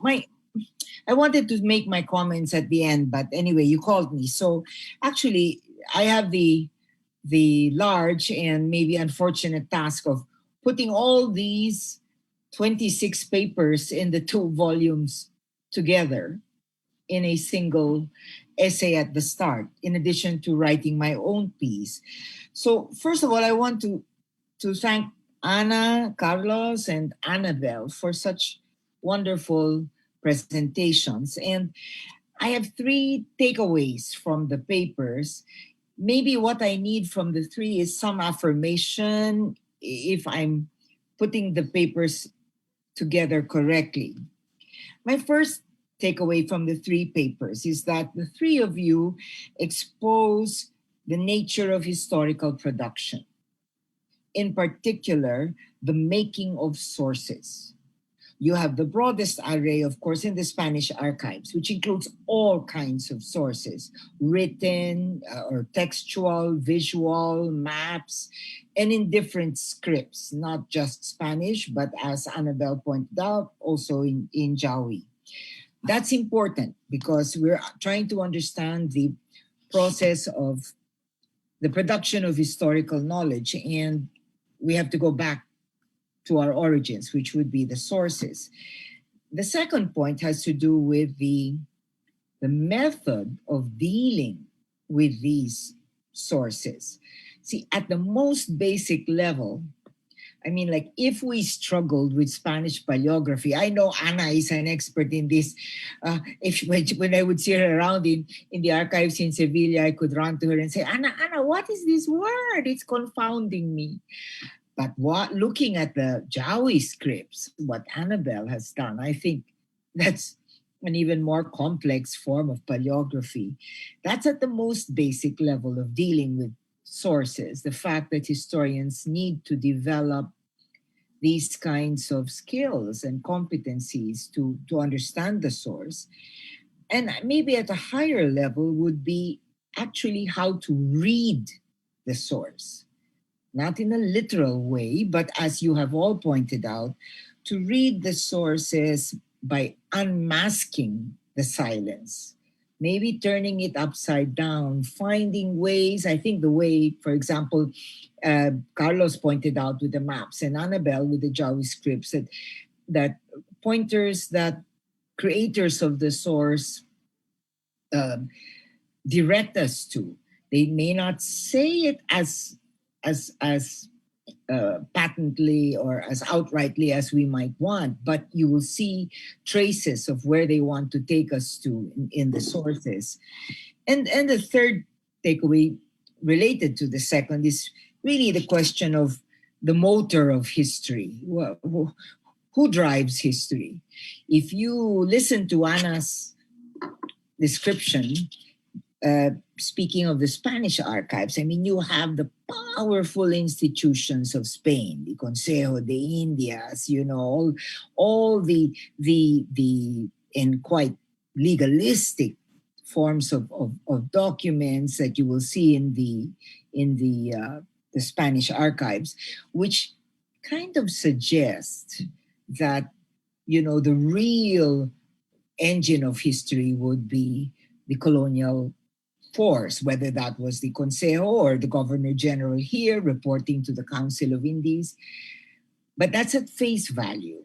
We have to reread the sources in an important way.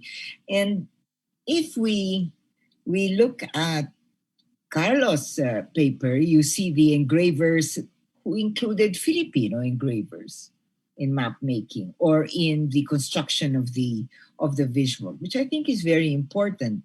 And of course, in the Jawi scripts, letters, the Malay letters that Annabelle spoke about, I found it immensely interesting when Annabelle, you talked about how the language was so instrumental to establishing what Malays called, quote, the true meaning of the message of the document.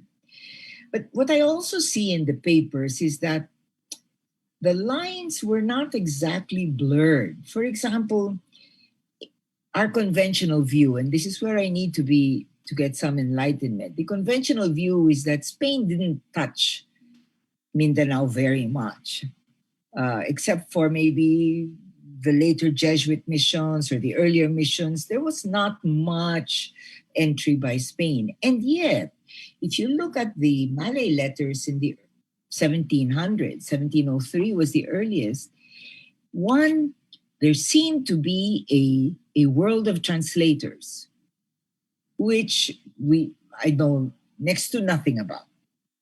But that points to something, because when you translate between Malay and Spanish, then there is obviously a sign of interactivity. But also, when you point out, Annabelle, that there was a lot of use of the Spanish language in Jawi scripts, much more than in comparable Southeast Asian Jawi scripts.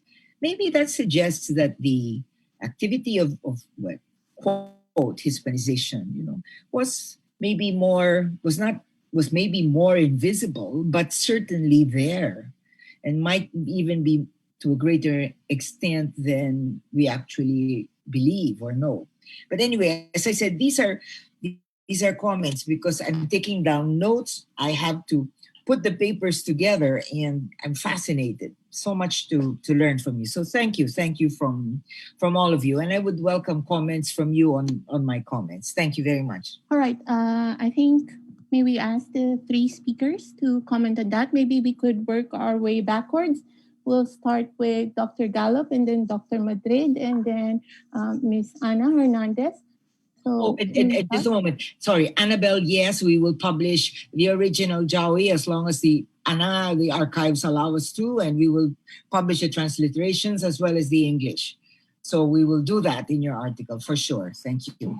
Thank you, ma'am. Right, can we start with Dr. Gallup?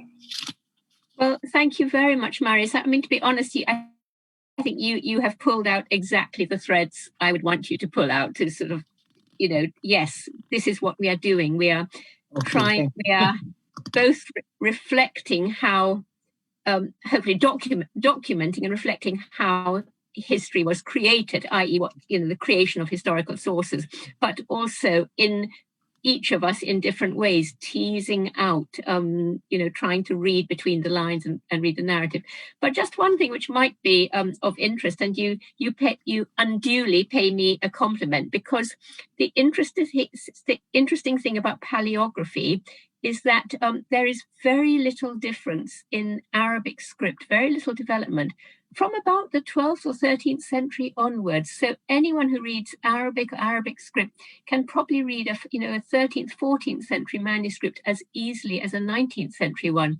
Now, I cannot read a 17th century English hand, and even 18th and 19th centuries, you have to sort of get into that particular century and the style to read things confidently. So don't pay me too many compliments for reading the Jawi. The Jawi is not difficult to read, but as you saw with that word como está, there are no vowels, so you have to know what you are reading before you read it. You have to know the word, and that is where the problems lie. But anyway, that's that I think that's all I can say. Don't be too modest, Annabelle. Don't be too modest. I really enjoy your paper. Thank you. Thank you, Dr. Gallup. Can we ask Dr. Madrid to give a short comment? Oh, sure. Yes, and thank you, Dr. Diogno, for your words. And I'm glad you mentioned about the now, if and I agree that maybe in the historical narrative has been romanticized the idea that the Spanish colonization would only a little bit affected or touched Mindanao. I think there are many other parts of the Philippines where the presence was less meaningful than in Mindanao. It could be in Batanes or in Palawan, for example. But there's a certain political or slash narrative, religious narrative that overemphasizes that lack in reality. Historical evidences show that they were there. And as for the maps and the line dynamics and the creation of the materials, I think there's a lot of work to do, and it's always, I think, from the multidisciplinary point of view, like addressing also the narrative of the documents that go along, because the same exercise can be conducted with the not only with the visual materials but with the narratives themselves, like extracting where are that you are all were referring. But yeah, thank you. Thank you. Thank you. Last to comment, can we ask Ms. Ana Hernandez? Hello. Well, thank you also, Diogno, for your words.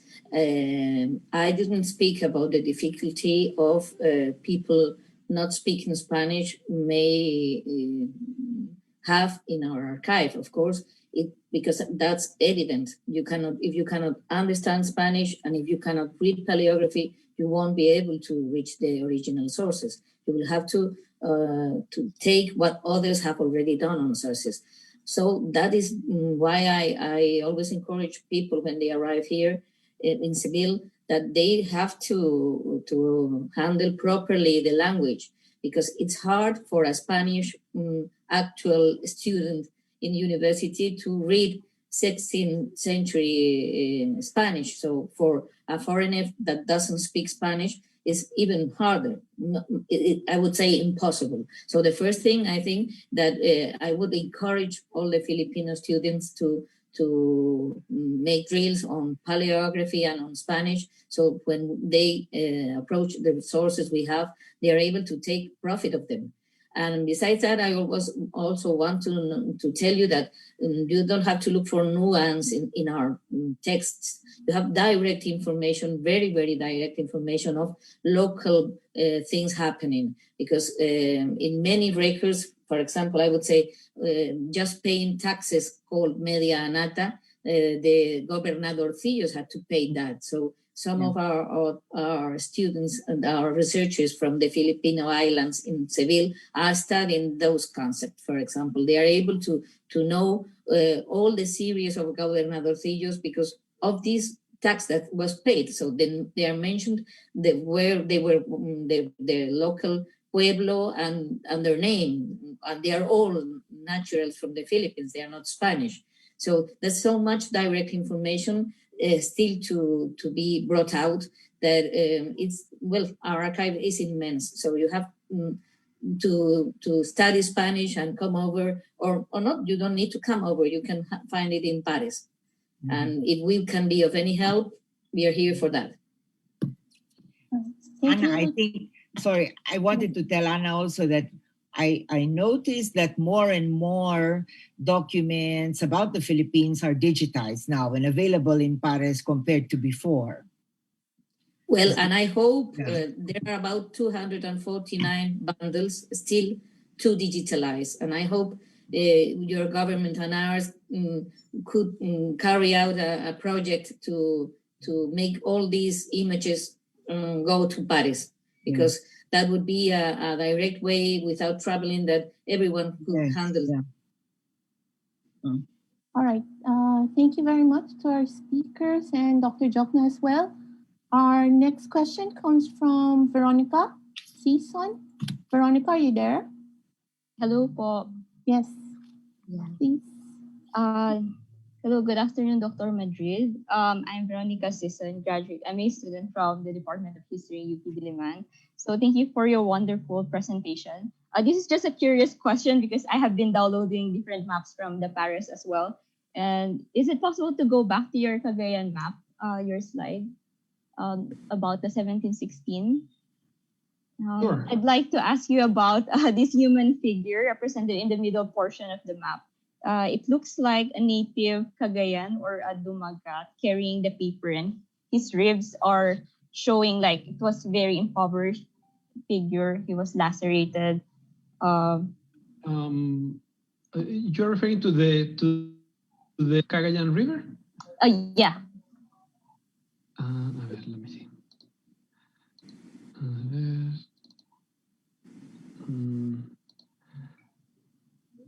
Let me. These I got them from Paris, and as Dr. Adierno was saying, there are more and more. This one, for example, by the way, I just found it while preparing for. It's for the this color one, blue. Color blue. Yeah. I'm getting there. Okay. There. Yeah, that's the map I'm looking for. But there's no. I don't think there's a human figure in the map. Okay. If you will look at the middle, sir, can we go back to the whole portion of the page? Yes. There's a man carrying that entire white block letter. Pero, here? Yeah. I think it's below that map. It's a human figure. Yeah, that one. Yeah, that one. Let me see, because I mean we will have to access the high resolution file for it, and it can be found on Pares.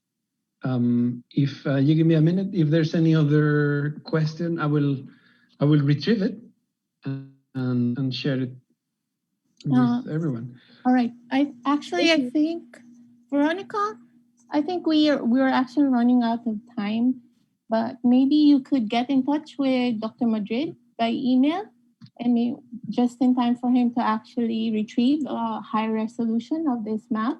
Okay. That's probably better. Yes, no problem. Thank you. But thank you so much for your question, and Dr. Madrid, I hope that's okay. Yes, no, I understand. All right. We actually have two questions coming from FB, and maybe anybody from the panel can talk about this, and they actually have to do more with the where you can get the sources. So I'm going to lump them together. So one, for example, Hinsey Benedicts from the NQC FB page asks, are there any means that students of history, especially from the far regions, can have access to these manuscripts? It would be great if we can have more exposure to the primary sources. And the speakers have already mentioned this multiple times this afternoon. Pares, maybe anybody from the panel can elaborate more on that? Who can we ask Ms. Ana Fernandez? Yes. Yes, this is a website for the Ministry of Culture. If you enter Google and ask Pares, you'll find the page. It has a research engine, easy to handle, where you can ask you can ask topics of any kind. It's especially good when you ask for names of people or places. As the website has 5 million of references, so you have to start using it to be able to handle it properly, like any research engine. But it's quite easy to handle. And there you'll get the references, a description made by archivists, and the image on the side where you can read the originals. So, and you can put them down on your own system, and like he did with the maps, and you can keep them in your own computer, and you can print them or whatsoever. And also you have your own agenda where you can settle all the researchers. You can put them down. And I think it's if someone has difficulty, just Google Pares, and they will recover this page. Right. Thank you very much, Ms. Ana Hernandez. I was just messaged by Dr. Madrid. I think he'd like to share screen and show the map that Veronica was asking about earlier. Yes, and because I was just doing that, I was accessing Paris to withdraw the map, to retrieve the map. That's this the is what Miss Anna was saying. Exactly. This is Paris. You have you can get it in búsqueda avanzada, advanced search. You put the terms that you're looking. I just put Rio de Cagayan because I know what I'm looking for, right? And then it appears, you can select like show only digitized items or show everything. You have the description, right, that Anna was mentioning a while ago. Very detailed, most useful, fantastic. It has the size of the document. This is what I got the size, 1 meter, 30 centimeters or 1,300 millimeters. And Veronica was asking about this figure below the cartouche of the map. And it's downloading. I mean, not downloading, but it's loading there.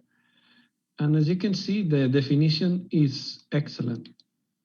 There's an elephant being represented. I don't know, Veronica, if this is the part that you were asking, the figure under the had I known, I had used this figure as a sample for an elephant. I think I have a similar version of the map, but it's different. It has a human figure, and I've been asking a lot of people what. Okay, I only asked Mr. Nicholas what. That's versions of the same map. In fact, right. There's another one that is, but it's red, I think.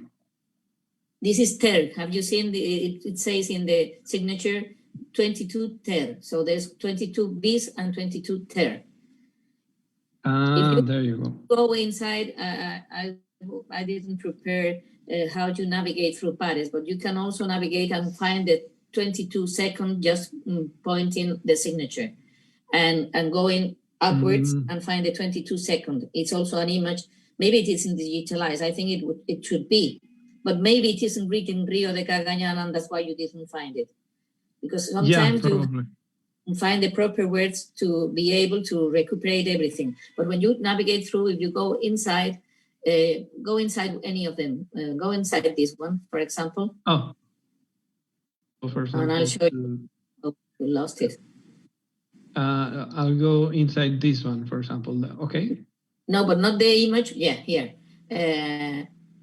Yeah. Situación en el cuadro de clasificación. Here, point there. Okay. You're in maps and Philippines. Go there, Filipinas. Okay, it opens in a different window. The Philippines, when you 393 more. Point there again. Contiene here. There we go. You'll get there listed. So if you want to make it in sort them by signatura here on the top, you will be able to find. There's the 22 bis. You got it. That's why I'm saying that to take out all the profit of these tools, you have to manage them and prove, and they are quite easy to handle. I think that's the human figure. Yes, there's like supporting, and not only a human figure, but skin color, like it's somehow emphasized. It's very interesting. Yeah. This is the map, Veronica, right? Yeah, that's the map. I'd like to ask you, what does it represent in, let's say, in the colonial mapping? Is it equivalent to a local representation, or is it from the colonial points of view? I will have to study to make like a real assessment, but I think it could have a symbolic value of having indigenous people somehow supporting the colonizing effort that is represented by the cartouche. The risk of reading these details is also there. I think the assessment has to be carefully made. This is significant. The person behind the preparation of these maps, it was a pilot of the Manila Acapulco galleon trade by the name Acosta. I don't know if in this particular case, but also on behalf of the then Governor General, who was a priest, a friar. So it could have a certain undertones, or it could just be a casual motive. But thank you for calling the attention of this. It's very interesting. All right. Thank you, Dr. Madrid, and thank you, Veronica. Unfortunately, we've run out of time, so we're going to have to end this open forum. But to end this open forum, I'd like to just read one last comment from Teresita Angsi, because I think she sums it up very nicely. Excellent presentations, even the actual demo of navigating the search engines were quite useful. So once again, thank you to Ana Hernandez, Dr. Carlos Madrid, and Dr. Annabel Gallup. We hope that you'll enjoy the rest of the conference. To the rest of the participants, we will go on a break and we'll be back at 4 p.m. with the second panel of the day. So we'll see you in a little bit. Thank you.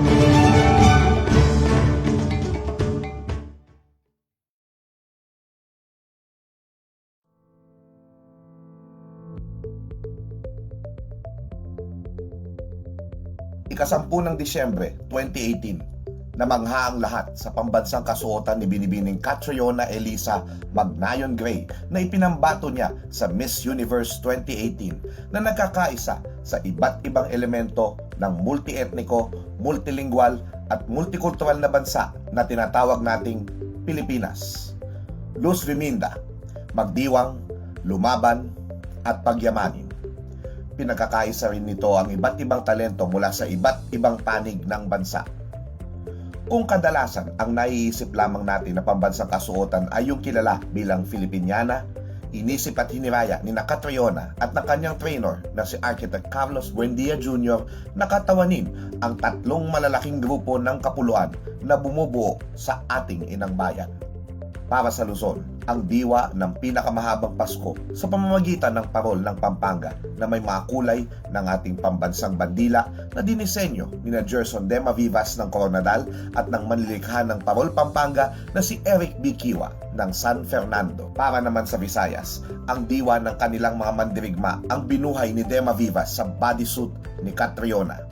Batay ang mga disenyo ng damit sa depiksyon ng mga mandirigmang Bisaya na matatagpuan sa Boxer Codex noong 1590. Ang mga batek o tattoo ay tulad ng mga anting-anting na proteksyon ng kaluluwa ng mandirigma mula sa kasamaan at kumakatawan din sa kagitingan, tagumpay at kapangyarihan ng ating mga bagani. At para naman sa Mindanao, ang kalinangan ng mga lumad na tiboli na ipinahayag ng kanilang mga habing tinalak na ang mga disenyo ay binubuo nila mula sa kanilang mga panaginip. Ang disenyong batek at mga abubot na tiboli ay dinisenyo rin ni Dema Vivas habang ang bota naman na nagtataglay ng mga habing Mindanawan ay dinisenyo ni Jojo Bragay sa tulong ni Ardel Presentacion. Sa likuran ng kanyang kasuotan ay isang obra ng pinagsaluhang kasaysayan at kalinangan ng mga katutubo, Muslim at Kristiyano sa tradisyon ng mga obra ni Botong Francisco at nagtataglay ng mga imahe ng Pahiyas, Nuestro Padre Jesus Nazareno, Sampaguita, Kulintang, Bayanihan, Moriones, mga eksena sa Dinagyang, Trahedya at Katapangan sa Marawi, Waling-Waling, Butanding, Jeepney, Pandango sa Ilaw, Singkil, Tinalak, Sinulog, Haribon, Higantes, Maskara, South Sea Pearls, Bulkang Mayon at Bulkang Taal, Ilog sa Ilalim ng Lupa, Mga Nakaligtas sa Yolanda, Kalabaw, Payo sa Banawe, Chocolate Hills, Masjid di Maukom o mas kilala bilang Pink Mosque, Bulol at Manunggul Jar. Gayon din, ang 500 taon ng kagitingan at tagumpay mula sa labanan sa Mactan ni Lapu-Lapu hanggang sa partisipasyon ng kababaihan sa pagtindig para sa kalayaan tulad ni Gabriela Silang at Tandang Sora, ang pagbubuo ng nasyon sa pamamagitan ng mga sinulat at eroismo ni Jose Rizal at ng himagsikang Pilipino na sinimulan ng katipunan at nagbunsod ng ating proklamasyon ng kalayaan mula sa 300 taong kolonyalismo sa Kawit Cavite at ang pagwawagayway ng ating pambansang bandila. Nakapaligid sa obra ay ang disenyong barok na mga simbahang ipinagmamalaki bilang UNESCO World Heritage Sites. Gawang disenyo sa pukpok o brass metal craft ni Tomas Ramirez ng Pampanga.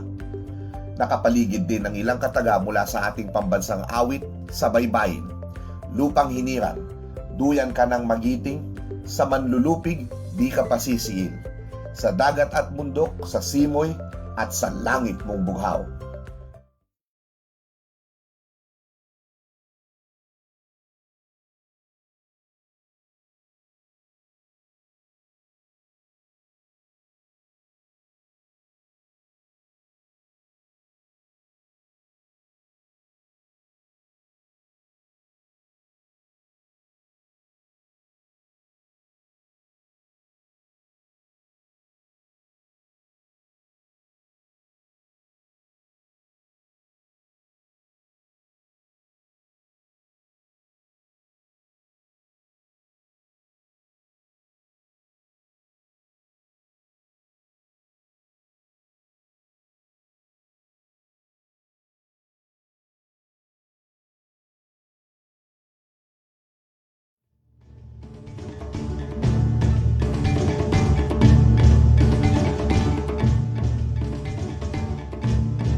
To our second panel of the afternoon. This panel looks at the facets of the colonial economy and Christianization, and we have 4 speakers for this panel. Once again, if you are not presenting a paper, may we ask that you turn off your audio and video to ensure that the quality of sound within the webinar remains clean and crisp. And if you have any questions during the presentations, please hold off from asking them until the end of the whole panel when an open forum will be conducted. So our first speaker received his PhD from the University of Barcelona.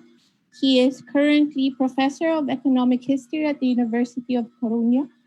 His research interests include colonial history on the Philippines and Mexico, business history, and regional history. He has published, among others, the book El Costo del Imperio Asiático, and he has also participated in various collective books and written several papers in academic journals. To present his paper on the people and the land, agriculture, and property rights in the Philippines, 1565 to 1780, let us welcome Dr. Luis Alonso Alvarez, who will also be aided, I understand, by his son, Miguel. Welcome. Hello. Hi. Should we start now? Yes, please do. Okay.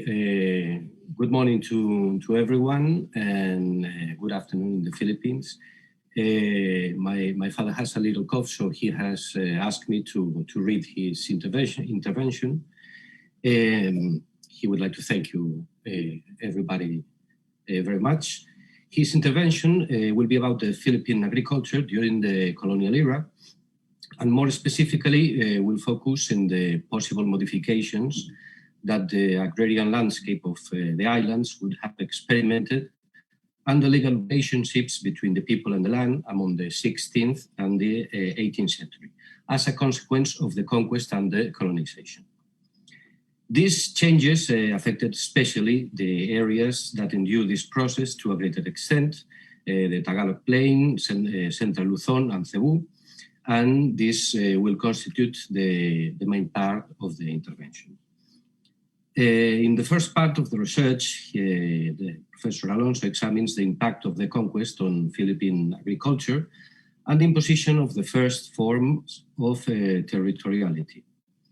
He also develops the dissemination of a certain type of private and even communal properties, the new crops introduced, and the intensification of those already practiced by the inhabitants of the islands.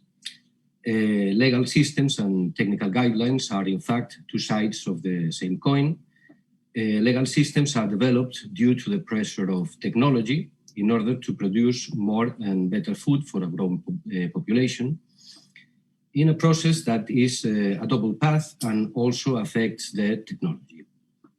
To explain these relationships, he has been able to access valuable information, which was unknown until now, coming from the Archivo General Archive of Indies, Archivo General de Indias in Seville, Spain.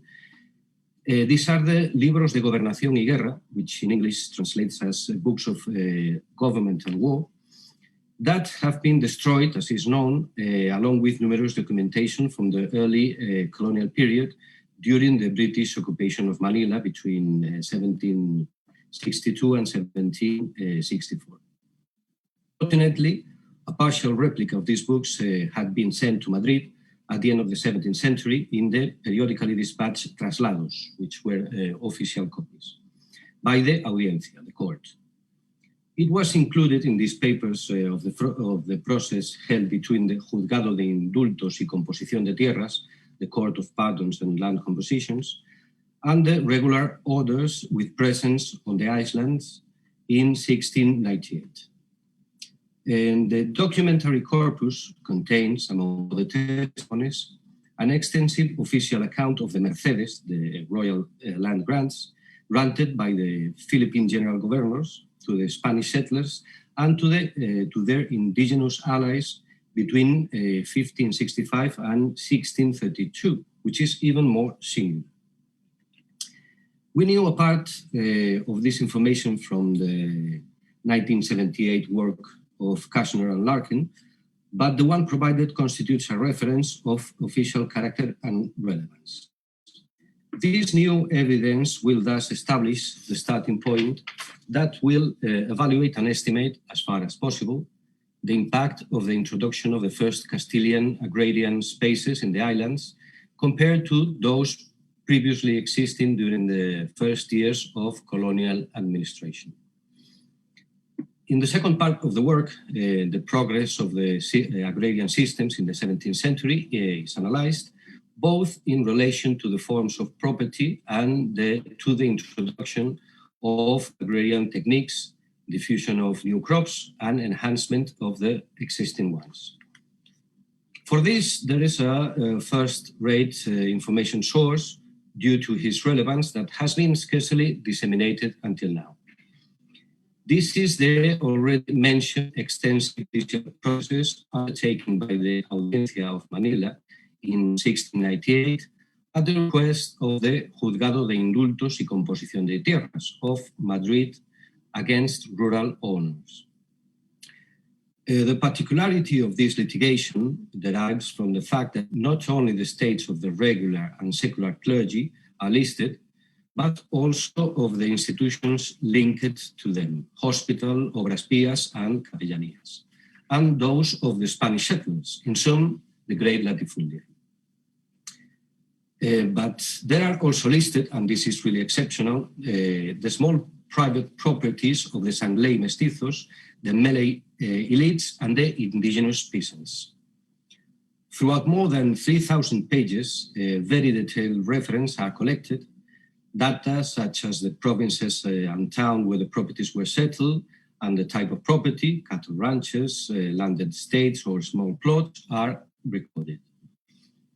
The identification of the owner, the productive use of the soil, Turigan crops, highland rice or bacot, horticultural products, fruit trees, sugar, nipa groves, tobacco, etc.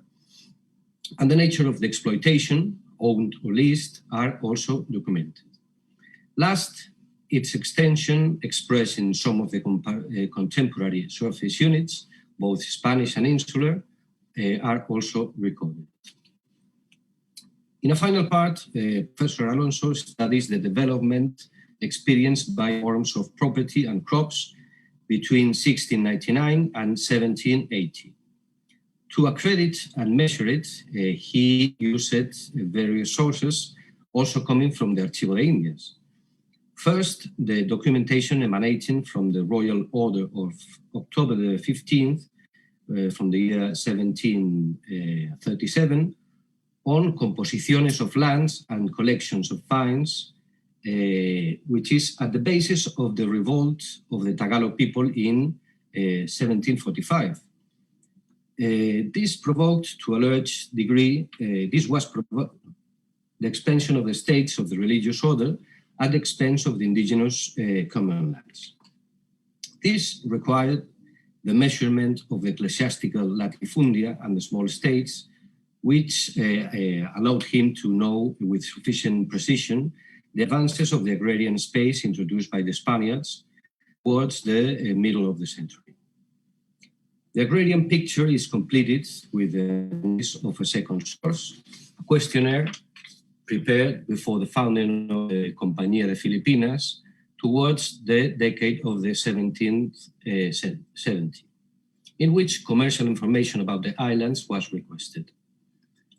A part of the answers provides references about the agrarian production on the islands assigned to the markets of Manila, the interprovincial, and the Southeast Asia ones. And what conclusions can be drawn from this research? First, that the conquest modified the agrarian space in two different ways. On the one hand, through the introduction of a modality of large-scale property, something that was only known at a smaller scale among the Malay people, and something that had as a counterpart the decrease in indigenous communal.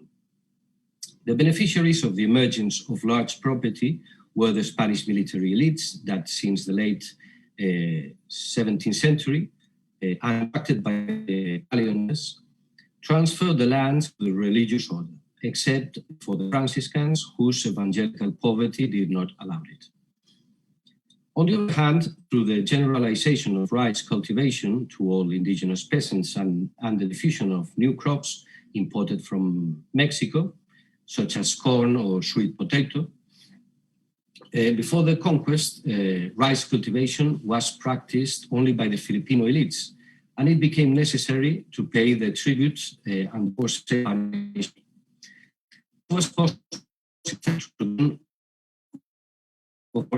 diffusion, use and attraction or the construction and routes that irrigate the place. It began in the so-called can be treated into that were units of greater native concentration formed after the destruction of the original barangays and that spread gradually throughout the territory. To this must be added the generalization of livestock in the estancias of the regular clergy. Nevertheless, together with this space where the great private property was emerging, communal uncultivated lands predominated, though partly abandoned due to a relapsed slash-and-burn agriculture, and also the small private parcels belonging to the Malay people and the realengus, or crown lands, that were mostly identified as uncultivated lands. If we now position ourselves in the 17th century, we might observe how the ecclesiastical latifundia grew in an excessive way through public auctions derived from expropriations after the Chinese revolt in 1604, but also through the illegal ocupaciones of commons, purchases to the indigenous elites, and other mechanisms that are detailed in the text. In parallel, the common land surface descended and the itinerant agriculture consequently decreased, but small private properties increased as they were acquired by Malay peasants, Chinese mestizos, and Malabar Creoles, who obtained them through rentals of properties of the regulars and acquisitions in payments of mortgage loans. The growth of rice production through construction and diffusion of large dams slowly transformed the slash-and-burn agriculture into permanent crops also contributed to the configuration of this new agrarian space. If we now position ourselves in the 18th century, we see that the advance of communal land privatization continued. The beneficiaries turned out to be the latifundia, ecclesiastical and like, but they were so to a lesser extent than in the past century due to the violent response of the peasants. This situation led to a policy of accommodation by the administration. However, the behavior of the small exploitations owned by the indigenous peasants and Chinese mestizos was very different. This continued the privatizing advance as Larkin has studied. The conquest and continuity of the Hispanization do not seem to constitute a transforming element by itself, within the structure of land property. It validates the hypothesis of Len May. This was due to the fact that the land property forms individual, private, and communal were already practiced in the islands under similar uses. Progress was indeed more quantitative than qualitative, as the conquerors altered the existing relation between the communal land, more extended, and the private, less extended, prioritizing the first one at the expense of the second. In this way, private property had expanded to the provinces closer to Manila between the 16th and the 18th centuries. Since then, it spread to the rest of the provinces, and during the 19th century, it grew exponentially. However, the biggest change was made possible by the technical development. The new types of intensive agriculture introduced by the conquerors allowed the expansion of rice crops. The encouragement of native ones, cocoa, tobacco, cotton, indigo, for which the islands maintain a competitive advantage, and the diffusion of plants and animals that in many cases came from Mexico. This way, Philippine agriculture could take advantage of the opportunities that, since the end of the 18th century, the international market was offering. Thank you very much for your attention. Right. Thank you very much, Dr. Alonso, for a very enlightening paper on how Spanish conquest transformed pre-colonial agricultural space as well as agricultural practices. Let us move on to our second speaker. Our second speaker is an assistant professor of history at the Department of History, UP Diliman. She's a doctoral candidate in history at El Colegio de Mexico and is currently working on her dissertation titled The Royal Sailors of the Carrera del Pacifico, 1580 to 1640. Her areas of interest are galleon trade, early colonial Philippines, and labor history. Let us welcome Professor Cristel Obispado, who is presenting a paper titled Los Indios Filipinos, the Early Migrant Workers from Manila to Acapulco, 1571 to 1640.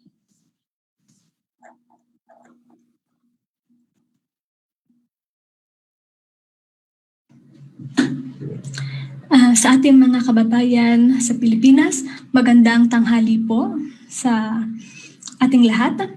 A nuestros amigos y colegas en España, buenos días a ustedes. Before I start my presentation, I would like to take this opportunity to thank Ma'am Maris Diokno for letting me be part of this project. Also, I would like to thank the chair of the History Department, Dr. Neil Santillan, and the 2020 Fil-Hispano Conference Committee headed by Dr. Jelly Galang. And lastly, the National Historical Commission of the Philippines. The title of my paper, Los Indios Filipinos, the Early Migrant Workers from Manila to Acapulco, from 1571 to 1640. In the year 1571, Manila became a capital city and transformed into an important center of global trade. As a crucial commercial link between China and the New World, the colonial government mobilized the archipelago's native labor to supply galleon provisions and some commercial cargoes and serve as port workers and galleon crew. Philippine scholar John Ledy Pelan argued that the pre-conquest labor forms, where the obligatory quotas of goods and labor for Spanish government were secured under the local chieftain's command, remained the dominant practice in the archipelago during the early colonial period. Albeit a new type emerged in Manila, the free paid labor. As a principal commercial hub, Manila City and its nearby maritime provinces were given access to monetized or free paid labor. However, with the increasing demands of the galleon trade and its major ports in the Philippines and New Spain, present-day Mexico, another category of laborers appeared, the Acapulco laborers as early migrant workers. For the period under review, the grouping into Chino of all who arrive in Acapulco via the Manila galleon, without differentiation whether they were peoples of Asia or other colored people such as Negros originating from Portuguese territories in Asia and Africa, complicated the ancestry and legal status of the actual Spanish subjects from the Philippines. Historian Deborah Oropesa argues that the ambiguous category helped the Indios Chinos or Asians to assert their legal rights as Indios, like exemption from paying tax, but at the same time distinguish themselves from Mexican Indios to enjoy the rights reserved for Spaniards, such as riding a horse and carrying weapons. However, the Mexican authorities also utilized the term Chino to their advantage. Another scholar, Tatiana Sejas, claimed that the use of Chinos instead of Indios for the natives from the Philippines was a strategy to enslave them since, as non-Indios, the laws of 1542 would not be able to protect them. Lastly, in the work of the historian Nancy Van Dusen on the global Indios during the early colonial period, she examines the creation of Indioness as a process of local and global interactions, connecting East to West and West to East, that deepened over the course of the 16th century. She emphasizes that aspects such as status as free or attached subjects, physiognomic models, and language were used by Indios for self-identification or by others to label Indios. These earlier works helped the present study locate the Filipino native laborers in New Spain as part of the larger groups of Indios, Indios Chinos, and Asians. It must be noted that the markers utilized to identify the native Filipinos form part of the study's limitation, as these markers were narrowed down to the geographical origin and native names of the laborers. This paper uses Indios Filipinos, a term based on an 18th century document about a land dispute in the barrio of San Nicolas Tolentino in Acapulco, Mexico, to distinguish the native Filipinos from other groups. The San Nicolas case was noteworthy as on a rare occasion, the natives and residents of San Nicolas claimed their rights over the land by asserting their descendancy from Indios Filipinos, whom they argued founded their barrio. Labor and tribute as colonial structures. The period from the middle of the 15th century towards the second half of the 17th century pertains to Western Europe's early modernity and the formation of modern states such as Spain. The notions of public opinion, communal sentiment, and collective conscience before a disaster or imminent disaster also serve as its basis. Finally, one of its central preoccupations was governing the people by studying and regulating their number, physical and psychological qualities, and moral values, their profession and labor, which must be geared toward economic utility. The aforementioned requirements and innovations of a modern state to some extent helped to legitimate Spain's colonial enterprise in the Americas. In the 17th century work of the Spanish jurist Juan Solorzano Pereira, he justified the Spanish colonial institutions such as tribute, personnel services, and reducciones as necessary structures for evangelization and instruction of native people. However, its implementation should meet certain requirements, which can be associated with a modern state. Concerning the repartimiento, emphasis was given on works that were necessary for the king as well as for the communal use. The Spanish monarchs had regulated every detail of the labor system to ensure the good treatment of Indios. In effect, the effort to improve the lives of the natives, on the one hand, embodied the status of Spain as an early modern state, and on the other, affirmed the status of Indios as sovereign subjects entitled to legal rights and protections, provided they complied with their obligations. The colonial structures of tribute and labor, tailored partly for the needs of the galleon trade, paved the way for the Philippine Indios to participate in various ways, from providing labor and material for ship construction, working as work galleons, sailors, and soldiers, to dispensing the galleon with provisions as merchandise. Moreover, the labor form in Manila, Cavite, and the Rizal provinces gave the natives the chance to voluntarily migrate to other parts of the Spanish Empire, such as Acapulco and the rest of New Spain. Simultaneously, other natives were forced to board the galleon to comply with polo y servicios by serving as crew or servants. As these workers shifted location, not only the difference between polistas and free paid laborers would become unclear, but also spaces and networks expanded and more work alternatives opened up for them.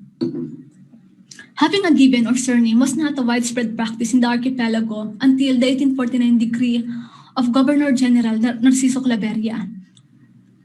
However, a Christian name was added before the name of those who were baptized. For instance, one of the Cebuanos hired for the ship San Felipe had Mateo as his Christian name and Vitin as his native name, which later became his surname. Others had even adopted a full Christian or Spanish name such as Esteban Castilla, the consequence of which is that any hint of their geographic origin was lost in time.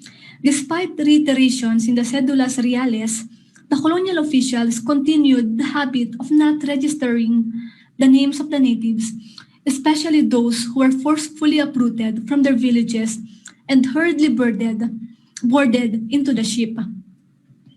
Considering the risks such as storms, diseases, or shipwreck, the usual causes of death during the outbound voyage from the Philippines, Cavite or Cebu to New Spain and Acapulco, if the natives died while crewing the ship, they would be lucky if at the very least their body was counted in the statistics of death.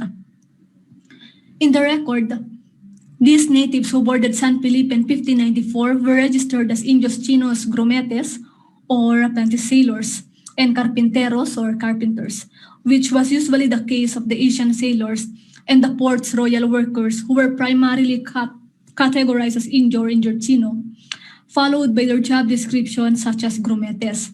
In few instances, they grouped the Philippine natives with the Negroes. As previously emphasized, it could be a leeway for the port authorities and Spanish residents to keep their status vague. As illustrated above, with the process they had to undergo, the distinctiveness of Indios Filipinos as a group or a nación was gradually blurred even before they reached the port of Acapulco. In addition to the term Indio-Chino, their places of origin in the Philippines were sometimes added to their name or job.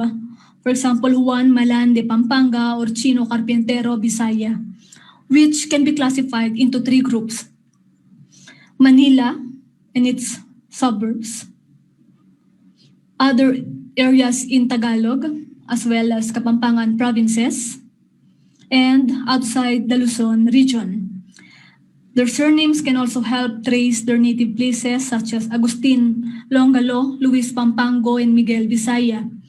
Another indicator that provides clues on these workers' background was the use of the Sangleyes instead of the more general category Indios Chinos.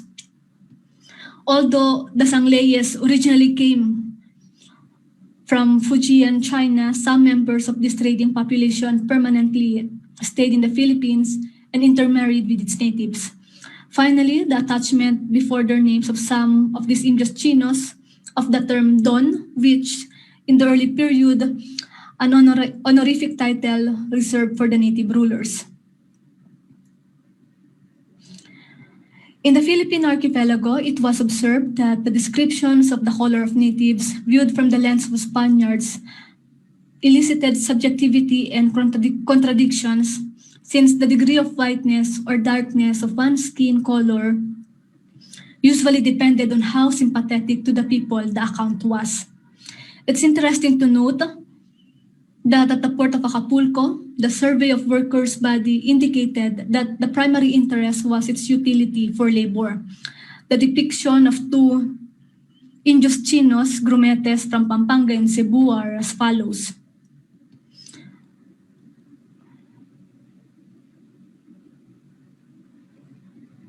On the site, people of various origins such as Spanish and non-Spanish Europeans, Indios Americanos, which means native Mexicans, Peruvians and Caribbeans, and Indios Chinos, Negroes, and mulattoes could be found working together.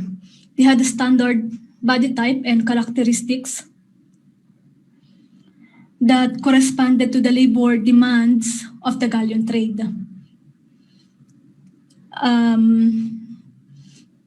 Among the expected sailors or laborers, moreno was the typical color used to describe them, even though they came from Spain, Portugal, Peru, Mexico, or the Philippines.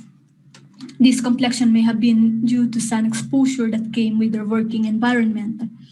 Secondly, being in good shape and having younger age were the common qualities among these workers to ensure that they would comply with the labor demands at port and sea. Lastly, scars and body marks were identified as distinguishing characteristics, especially among sailors. The demographic decline in Mexico by the end of the 16th century, which would continue to drop until the 1620s, resulted in a labor shortage. It was the Acapulco-Manila connection that brought the native Filipinos as migrant workers to New Spain to provide all types of service. The Indios Novohispanos, or the native Mexicans, continued to render labor service in the form of repartimiento, which the port authorities preferred for their cheapness.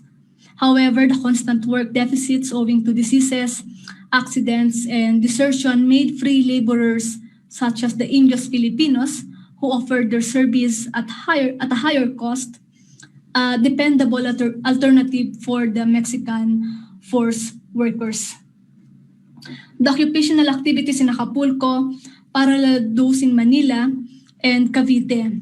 Consequently, the skills of the Indios Filipinos in woodcutting, carpentry, blacksmithing, and navigation put them at an advantage to be regularly hired at the port. The 50-year job records of these migrants, temporary and permanent, reveal some information suggestive of their working lives, their occupations and salaries, the length of their service in each position, gaps between jobs, other economic activities, and their work behavior patterns.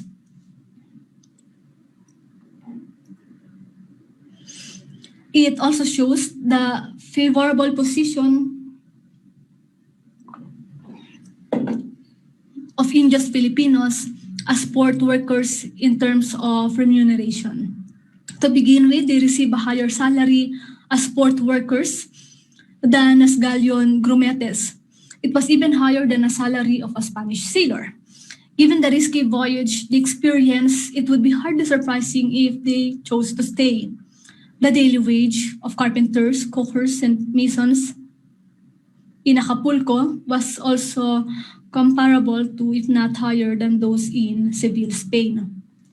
Finally, if one compares the salaries in Table 1 to what the Indios Filipinos receive in Cavite, either as forced or free laborers, the Acapulco rate was 4 times higher, or more. For the Filipino port workers, equally crucial as the salary differential was the opportunity to serve as intermediaries between Manila and Acapulco merchants, or perhaps be a small-scale trader. To know what could be inside a native's trunk, they were mostly textiles, especially silk and cotton, were either raw materials or finished products, such as different types of mantas, cotton, braided and painted, as well as sanglay and moro blankets. White cloth, white silk, fine cotton, usually from India. The goods of the Indios Chinos, principally grumetes, usually carried descriptions such as común, ordinario, and falso.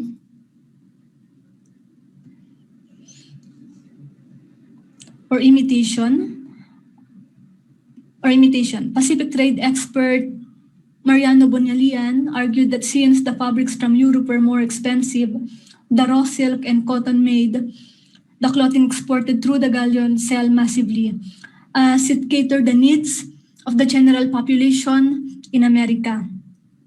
He adds that through informal networks, the Pacific trade expanded not only from the Philippines to New Spain, but also to the prohibited areas of Peru and other parts of Central America. As an example, we have Juan Labi, a grumete who arrived in Acapulco in 1592. He must have been familiar with the trade since he brought aboard a pardillo, a small bundle that contained manufactured textile and China ware. Although his record had several gaps, it seems Labi stayed in Acapulco, as his name appears again in the Contaduría in 1615 as port's almacenero or storekeeper. He may have continued working while trading, and this table contains the merchandise, their total value, and the 10% almoharipasco he had to pay.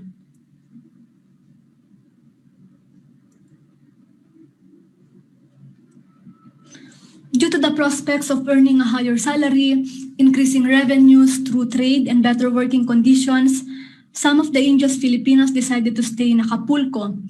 Among the port workers listed in this table, the common occupations of those with the longest years of service are in carpentry and warehouse. To illustrate, Agustin Dolon, Juan Sayangin, and Francisco Insan all had worked for 3 decades or more as carpenters. Agustin Dolon arrived in 1611 as grumete. By 1614, his service as a port carpenter began, a job he never left until 1640.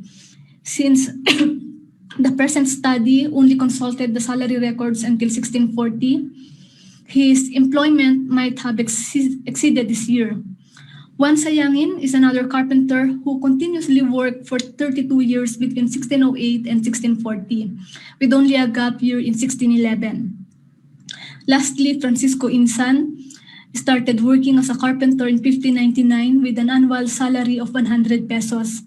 This rate was significantly lower compared to the standard 150 pesos. However, after 10 years of working, his pay doubled and increased to 200 pesos. As he also served as cabo de chinos and as capataz intermittently. He kept receiving the same amount of salary until 1631, with service gaps in 1604 to 1605 and 1613 to 1616. Other workers whose job records span decades are Juan Cagayan, carpenter for 31 years, Alonso Hernandez, carpenter, storekeeper, and apprentice sailor for 22 years, Diego Chamara, carpenter and sawyer for 20 years, Juan Pineda, carpenter for 16 years, Mateo de Larencio, storekeeper for 14 years, Bartolome Siguat, storekeeper for 14 years, Diego Dagalan, carpenter for 11 years, and Juan Martin, carpenter for 11 years. Given these laborers' experience as carpenters and shipbuilders back in the Philippines, it was expected that they would quickly adapt to their new workplace in Acapulco and stay for long, if not permanently. In the case of those who serve as almacenero, despite the lower salary, it gave them a gateway to the port warehouse and its supplies, as well as ship merchandise and provisions that could value between 5,000 and 50,000 pesos. The access to a warehouse means they could have a strategic position to buy and sell goods legally or otherwise. Another way these port workers adapted to receive better payment was by simultaneously taking 2 to 3 related jobs that could earn them 250 to 550 pesos per year. For instance, Juan Banegas served as bombero, carpintero, tornero from 1600 to 1603 with an annual income of 250 pesos. Another example is Juan Cagayan, who worked continuously as a carpenter between 1590 and 1621. Although from 1606 to 1607, he also served as bombero and tornero.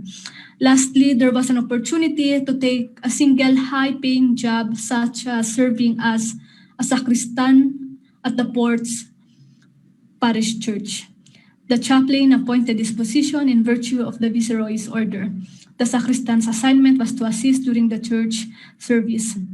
As payment, aside from the regular salary of 150 pesos, they also enjoyed a ración ordinaria or regular ration, which they could convert to 100 pesos, allowing them to receive 250 pesos in total. In contrast with the long-term workers discussed above, are the Indios Filipinos who, after a brief work experience, 6 months to 1 year in Acapulco, returned to the Philippines.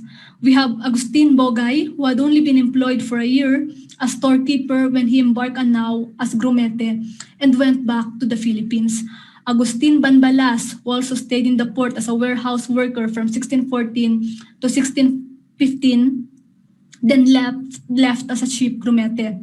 And Agustin Longalo, who worked for a year as a port carpenter and grumete, then decided to go back to the Philippines by boarding a galleon as carpenter and grumete. Like other Asians that temporarily hired their service while passing the winter in the port, it was also a practice among native Filipino crew to stay and take jobs from the arrival of ships around November to its departure in March. However, others stayed longer than a year, possibly to earn more money before returning to the Philippines. Another interesting work behavior pattern among the port workers is serving in the Manila galleons between their jobs at the port. For instance, Alonso Bato began working at the port's iron foundry in 1606 and left the job 5 months after, on January 31, 1607. Instead, he enlisted as grumete for a round-trip voyage, Acapulco-Manila, Acapulco, and when he came back to Acapulco in 1608, the port officials rehired him in the foundry where he stayed until 1624. The same thing happened to Juan Casaco, who worked as a port carpenter for 3 years when he decided to return to the Philippines by embarking ship as grumete. After completing his trip and having gone back to Acapulco, the next year, he no longer renewed his contract as ship grumete, but instead chose to stay as a carpenter. There's also Diego Polo, who kept crossing the Pacific for 10 years. He worked for a year as a port worker, delivering potable water to ships. He has no record of any occupational activity for years, and then in 1608, he boarded the galleon San Francisco as grumete, bound for Manila.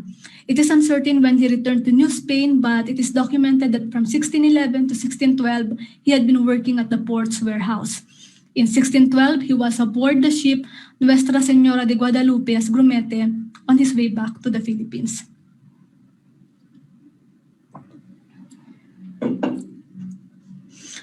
As shown through sample cases in this section, the Indios Filipinos in the port of Acapulco remain because of the attractions of a higher salary, better working conditions, and other sources of income such as participation in the galleon trade. The improved economic status they had would be harder to achieve in the Philippines, where access to wealth was a privilege reserved for the native elites. As free migrant laborers in Acapulco, they had no obligatory tax to pay or required labor to perform. Migrant as the operative term meant that they had the option to stay, live, and return in shorter or longer term, depending on job opportunities.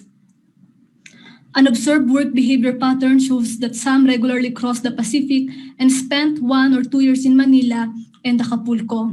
There's a high chance that the purpose of visiting Manila was to obtain Chinese goods and earn more profits. There are also cases where these migrant workers return to the Philippines in an infrequent interval, for example, of 5, 10, or more years. To have free passage, they would enlist a ship grumete, briefly stay in the archipelago, and return to Acapulco. Perhaps they miss their hometowns or the relatives they left, that taking a high-risk job of serving as grumete once again was well worth. By the 1640s, a combined group of Chinos and Mulatos had begun to settle permanently in San Nicolas Tolentino, a barrio annexed to the town and parish of San Miguel Cuyuca in the jurisdiction of San Diego, Acapulco. In a land dispute that would take place a century later, they argued that they were descendants of the Indios Filipinos who created this barrio. As these Indios Filipinos annually arrived from Manila aboard the galleon, they sheltered in this place while waiting for their next trip. Since many of them stayed and intermarried with the Mexican natives, their population increased. And together with other groups such as other Asians and mulattoes, they eventually formed a community where they enjoyed free ownership of houses, plots of land, fruit trees, and canoes for fishing and transportation. They were also exempted from paying taxes since they had served as regular military recruits in times of need. However, since castes such as them were not allowed to live in Pueblo de Indios or Mexican towns to protect the native Mexicans from their vices and immorality, the former failed to secure a title of land ownership. This case reveals the incorporation of Indios Filipinos into Mexican society, that when a port official started asking them to pay for land rent, they asserted their right as Indios. Synchronous with the gradual integration of Indios Filipinos in Mexico, mutinies of natives employed in naval works were spreading in the Philippines. Towards the end of the 1640s, the Visayan laborers and taxpayers from Palapag, Samar, killed their Catholic priests and started fleeing from their pueblos and returning to the mountains to reclaim their liberty. This episode started uprisings that would extend to some parts of Luzon and Mindanao and sporadically persist until the 1660s. A contemporary account attributes these uprisings to the natives' perception of freedom. Since the natives have been used to the misery and savage life in the remote mountains, as if it would sustain their freedom, they objected so much the political obligation to settle and form a town like those who obeyed the most civilized and closest to Manila without difficulty. To end the paper, this section re-examined the views and reactions of the native population regarding the colonial concepts such as indio, tributo, y servicio personal, and libertad to contribute to counterbalancing the narrative of inequality. The assertion of the Filipino crew, descendants of the right to own land in Mexico, and the native uprisings in the Philippines revealed the different approaches of the Indios Filipinos in associating themselves with the label Indio and appropriating in their terms the meaning of libertad. On both occasions, the native labor became an instrument that gradually disengaged and or incorporated the natives into the Spanish Empire. Okay, these are the works that I cited for the study. Okay. It's past 3 a.m. where I am right now. So in case I cannot stay until the open forum, and if you have questions, suggestions, violent reaction, you can email me. You can at knobispado@up.edu.ph. Maraming salamat po. Okay, thank you very much, Professor Obispado, for such an interesting paper where you have brought focus on the lives and stories of a group so often marginalized in Philippine history, the Indios Filipinos. So such wonderful archival work here. Now, moving on to our next paper for the afternoon. Our next speaker is an assistant professor of history at the University of the Philippines, Diliman. He holds a PhD in Asian Studies History from Murdoch University in Australia, and his research interests include Chinese in Southeast Asia, Philippines-China relations, 19th century Philippines, and history of crime and punishment. In 2011, the National Commission of Culture and the Arts awarded him the Young Historians Prize. So to talk about Sanglis in 18th century Philippines, let us welcome Dr. Jelly Galam.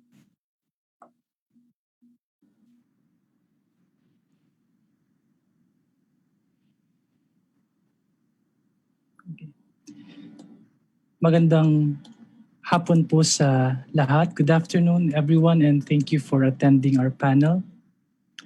My paper is entitled No One But the Sanglias, Iron Mining and Chinese Workers in the Philippines, 1753 to 1780s.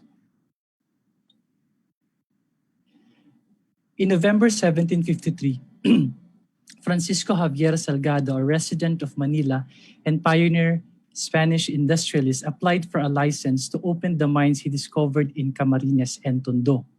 In his application, he specifically stated his intention of importing Chinese mining and metallurgical experts to work on these mines. The officials of the Royal Treasury tasked to assess his application questioned this particular provision in his application because Chinese immigration to the Philippines was still restricted as a consequence of the revolts staged by the Chinese in the earlier period. Salgado responded and claimed that there are no Spaniards or natives on these islands who understand iron mining, but only the Sanglias, referring to the Chinese. Convinced that Salgado's claims were valid, Governor General Ubando granted the license and mining operations began immediately. Salgado's view on the importance of Chinese labor and expertise in iron production was shared by other merchants engaged in the mining of ferrous metals that developed during the second half of the 18th century. Despite the restriction on the importation of Chinese workers, business people succeeded in convincing the government to allow them to bring into the islands these much-needed laborers. The government, however, maintained that the importation of these foreign workers was permitted on a case-to-case basis only and that their numbers must be limited. For the government, hiring Chinese workers was a temporary setup. The ultimate goal was to create a pool of skilled Filipinos who would eventually lead the mining industry. In this paper, I explored the role Chinese workers played in the development of Philippine iron mining industry from the opening of the first mines in 1753 to the early 1780s when Filipino experts began to administer some iron mines in Luzon. I probed the actors, institutions, and processes involved in the recruitment and deployment set against the broader political, military, and socio-economic milieus of the period. I also describe and analyze their everyday life and working conditions. I argue that the importation and employment of these workers were the state's pragmatic response to the labor concern in the mining sector at that time.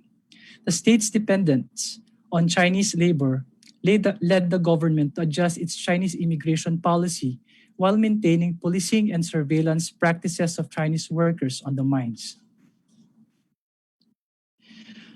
Iron was used to make agricultural implements such as plows, as well as kitchen utensils like cauldrons and frying pans. Galleons were also equipped with anchors made of iron, and iron nails were used in constructing buildings and houses. Iron was also used in producing weapons needed to defend the colony from internal and external threats. In the 17th and 18th centuries, for example, Filipinos continued to challenge Spanish authority by waging small pockets of rebellions. Muslim raiders from Sulu and Mindanao also caused tremendous trepidation and havoc. The Chinese in the Philippines were also treated by the Spaniards with hatred, fear, and suspicion because this group, as noted, had staged a number of uprisings, especially in the 17th century. Foreign invaders were also a serious threat to Spain's control of the Philippines. One of the earliest challenges was Limahong, who attacked Luzon in 1574. Japanese pirates were also a menace to Chinese junks and Spanish ships traversing the waters of Luzon. The Dutch, between 1600 and 1648, waged sea battles against Spanish warships and trading vessels with the purpose of expelling the Spaniards from the Philippines. By the 1740s, European powers in Southeast Asia were carefully monitoring the Philippines. Any signs of imminent chaos would be taken as an opportunity to acquire the archipelago. This came into fruition when Britain, in 1762 to 64, successfully invaded and occupied Manila. Spain's defeat demonstrated her declining power, hence the need to upgrade her overseas colonies' military capabilities. In 1653, King Philip IV issued a decree aimed at developing iron production. It took more than a decade, however, before the first iron mines were opened. In 1664, Juan de Berastain discovered iron deposits in Camarines. These mines were administered by the Spanish engineer Gil Carol. The initial produce from these mines was promising, but the total amount and the quality of iron acquired in the succeeding years was too small and low grade compared to what the government had expected. The cost of iron production was also too high, so operations could no longer be sustained. After 5 years, mine operations were suspended. Businessman Jose Rojo Briones attempted to reopen them in 1692, but again, no significant amount of iron was produced. Aside from huge capital investments, mine administrators were of the opinion that iron mining required skilled individuals. They observed that Filipinos were knowledgeable in mining gold and other mineral resources, but lacked the technical skills for iron extraction. The government, therefore, had to train Filipinos or import laborers, particularly Chinese founders and iron workers. The Philippines' iron needs and the government's unsuccessful early attempts to develop iron production led the colonial state to continue relying on metal imports. In the 17th and 18th centuries, most iron in the colony came from China.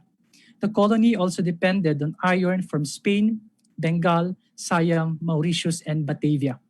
Dependence on iron imports caused heavy financial strain on the colonial coffers, as the government even had to buy imported iron at prices higher than the existing world market value.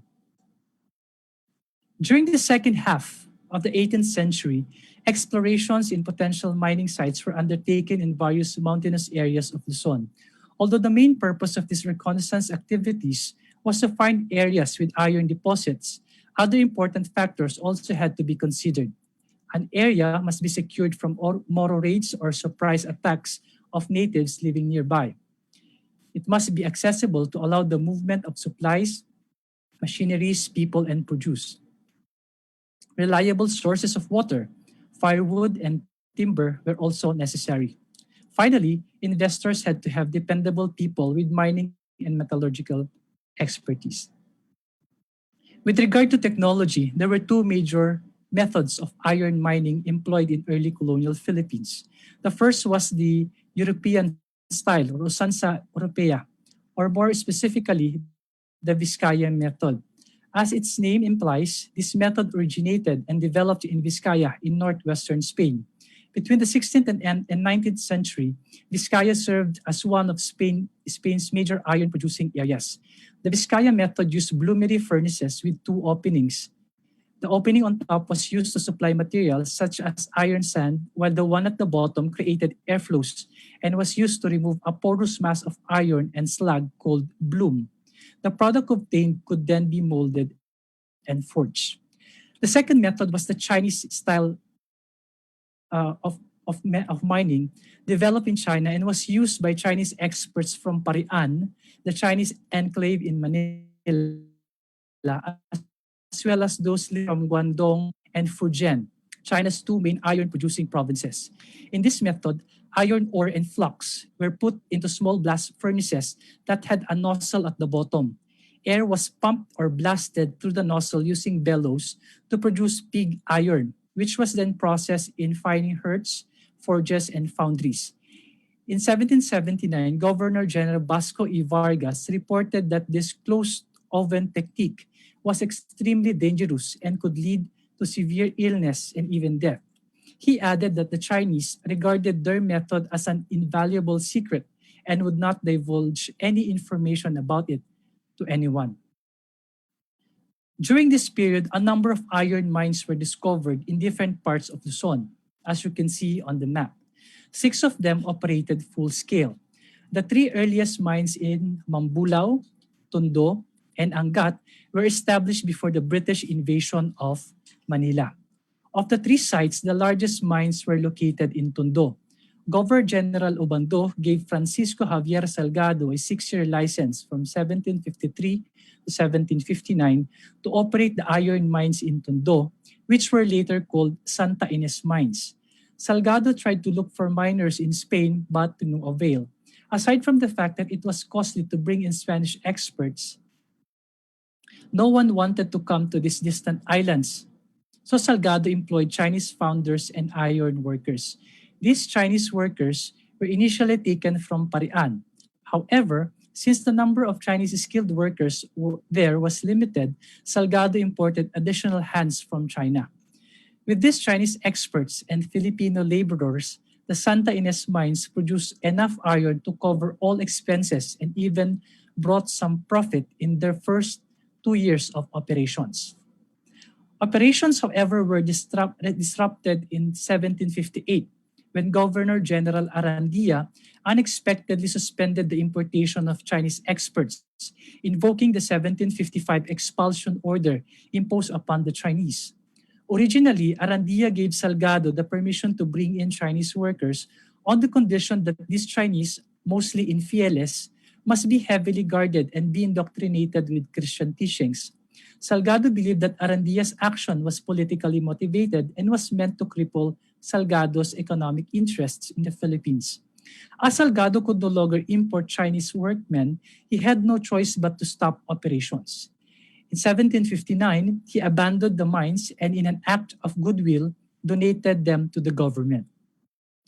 2 years later, in 1761, a group of businessmen reopened the Santa Ines mines using Filipino laborers. The mines, however, did not operate full scale for lack of technical workers. Also, without even obtaining any considerable amount of iron, they had to suspend operations as the British invaded Manila the following year. From 1762 onwards, all mining operations were put on hold as the government was confronted with various concerns. Aside from its armed resistance against the British, the government also had to facilitate, in 1766, the expulsion of the Chinese who sided with the British during the war. And in 1768 to 1770, the controversial expulsion of the Jesuits. In 1772, a new impetus for the revitalization of the mining industry emerged when Governor General Anda brought into the Philippines 2 Viscayan engineers, Jose Barrera and Francisco Isaguirre. Anda believed that these Spanish experts would be instrumental in opening iron mines and thus eliminating the colony's dependence on Chinese workers.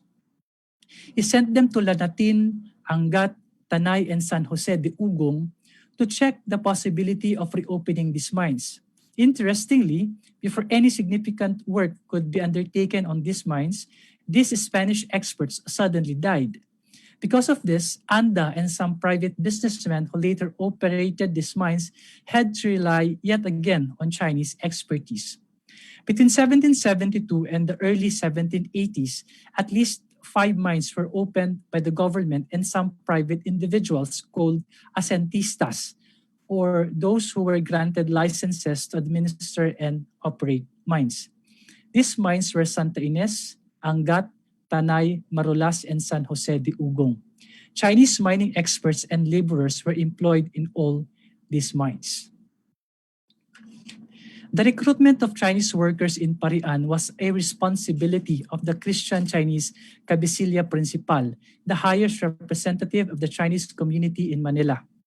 The cabecilla principal would form a list of laborers intended to be deployed on the mines. Young and physically capable individuals with mining and metallurgical skills were prioritized. For example, in October 1779, the government ordered the cabecilla principal Bartolome Pitco to head the registration of all Chinese in Parian. Pitco included in the padron or poll tax register not only the names of resident Chinese but also their ages and current occupations in order to determine who could be recruited for the mines. Of the 895 registered Christian Chinese, 60 were suitable for mine work, 4 founders, 23 ironsmiths, 24 carpenters, 6 tile makers, and 3 stone cutters. Although there were capable Chinese workers in Parian, their number, as noted, was oftentimes small compared to what was actually needed. To address this concern, the government and asentistas, notwithstanding the existing immigration policy, imported laborers from China. As in the recruitment process already noted, the cabecilla principal, due to his village and kin-based connections in China, was tasked to recruit workers. In November 1772, for example, Governor General Arandia ordered cabecilla principal Nicolas Quito to go to China to recruit Chinese mining experts for the Santa Ines mines. So you can see on the screen the different type of Chinese experts and laborers needed for this particular mines. The cabecilla principal shouldered all expenses incurred in transporting Chinese workers. This included their passage fees and food consumed on board the sampans and junks. Upon arrival in Manila, these laborers had to undergo a meticulous registration process for monitoring and tax collection purposes. On their behalf, the cabecilla principal signed their contract with the government or the asentistas. Their contract usually covered a 3-year period. Also indicated in their contract was their salary. Salaries among Chinese skilled workers varied and were primarily dependent on their technical expertise. For example, in 1780, a Chinese founder, fundidor on San Jose de Ugong mines, received a monthly salary of 25 pesos, while a Chinese carbonero or coal maker received 15 pesos. All other Chinese skilled workers received 8 pesos each. Chinese unskilled workers, however, who occupied the lowest stratum in the overall labor hierarchy, were paid the least, which was lower than the regular 4 peso salary of their Filipino counterparts. Work on the mines usually began at dawn when a bell was rung to signal the laborers to prepare for the day's work. The next bell sound meant that workers had to assemble on the main square where they were accounted for by their capataces or foremen. Once the roll call was completed, the laborers would then proceed to their designated posts. Their foremen, on the other hand, reported the number of warm bodies to the escribano and clerk to determine if the number of workers present during the morning call tallied with the number of those employed on the mines. This daily accounting procedure was done again after work. Was also necessary in order for administrators to determine whether anyone had fled the mines or became sick or injured and unable to work. Living quarters for mine workers were designated based on racial affiliations. Spanish administrators and office workers had their own quarters. Filipino laborers lived together while Chinese workers had their own barracks. In 1773, Chinese skilled laborers working as founders and iron workers in Santa Ines mines had barracks different from the ones assigned to Chinese manual laborers or peones. On these mines, 3 long houses also functioned as mess and common halls for Chinese workers. A separate house was used to prepare their meals. All these structures on Santa Ines mines formed an area which was called Pariancillo exclusively for Chinese laborers. Chinese workers, like all other laborers, consumed food commonly composed of rice and dish. The amount of rice, however, was oftentimes limited, so laborers had to find ways to augment their meager supply. In 1765, for example, the Chinese laborers on Santa Ines and Angat mines were compelled to cultivate the areas around the mines. Due to food shortages, stealing became a problem. So on Santa Ines Mines in the same year, at least 3 armed watchmen were stationed to guard the warehouses. The situation, however, gradually improved. By 1772, the administrator Miguel Gomez had to assign only one watchman to oversee the storage house. Gomez also reported that the mine administration was assisting the laborers in cultivating vegetable plots around the Santa Ines mines. When the iron mines operated at full-scale capacity, particularly in the 1770s and early 1780s, Chinese and Filipino laborers worked every day. Apart from the one day off given to Chinese workers to celebrate the Chinese New Year, the only rest day for Chinese and Filipino laborers was Sunday, devoted for the spiritual guidance. As early as 1753, Francisco Javier Salgado had already requested the Procurador General of the Company of Jesus to send a capellan, a chaplain, to the Santa Ines mines. For Salgado, this Jesuit chaplain was necessary for the conversion of the quote-unquote heathen Chinese workers and for ensuring that these infieles did not observe their pagan beliefs and practices on the mines. In 1772, Salgado's request for a chaplain was granted. On the Santa Ines mines, a chapel was built relatively close to the quarters of Chinese laborers. Implicitly, this spatial arrangement was aimed at evangelizing to the Chinese workers and to prevent them from, quote-unquote, infecting native laborers with their pagan religions. Chinese laborers were assigned in all phases of the mining operations, which can be divided into first, preparatory works, and second, mining proper. Preparatory works covered topographical surveys of potential mining sites, clearing the sites and construction of roads, building warehouses, furnaces, and kilns, and preparation of lime and charcoal. These tasks were commonly assigned to Filipinos. Although Chinese laborers were also assigned to these roles, the skilled workers among them were primarily employed to assist and lead the reconnaissance activities. Others, such as Chinese tile makers and carpenters, were responsible in making construction materials and in the building of different structures on the mines. The second phase of the mining operations was the actual mining process, where Chinese skilled workers were primarily deployed. This process followed 3 main stages. The first stage was smelting, wherein Filipino laborers would brought rocks containing iron ores to the foundries. Chinese master founders and officials would then heat these rocks in order to extract the iron ores.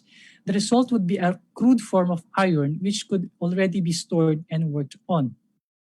The second stage of the mining process was the refining of iron, which was conducted and supervised by Chinese refinery experts. These experts added other ingredients to the crude iron initially obtained by Chinese founders. They then heated the mixture in high temperature to separate the pure iron from unwanted impurities.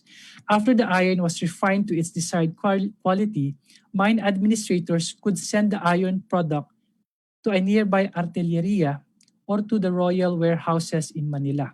The common practice, however, was to bring the iron to the Chinese ironsmiths stationed on site. These ironsmiths were in charge of smithing the metal into agricultural tools, utensils, and weapons. Table 2 shows the various personnel working on Santa Ines mines in 1772. It is evident that Chinese laborers comprising more than 130 individuals form an important part of the mine's labor force, serving in different capacities.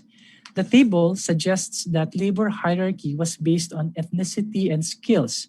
Spaniards such as administrator, his assistant, and other office workers were on top of the labor hierarchy, whereas the Chinese and Filipino workers occupied the lower tiers. Chinese experts who worked in the foundries were located above their compatriots who worked as casual laborers. Although Filipino laborers were located below their Chinese counterparts, it appears that they, especially the Christian skilled workers, were treated better than the non-Catholic Chinese. As previously noted, mining was tedious, especially with the Chinese method. But of all the mining activities, foundry work which covered the smelting and smithing processes primarily assigned to Chinese experts, was considered the most dangerous. Working in the foundries and furnaces at high temperature could cause extreme physical exhaustion among laborers who could collapse on the spot. To prevent this from happening, groups of Chinese founders and ironsmiths worked in shifts. For example, in 1772, the Santa Ynez mines had three large furnaces operated by Chinese experts. Two Chinese master founders were assigned to each of these furnaces. Working under each of these founders were four Chinese foundry officials. Due to the high temperature of the furnaces, a team comprising one Chinese master founder and his four foundry officials could only work for 4 straight hours. After the said time period, another team would replace them and take charge of the furnace.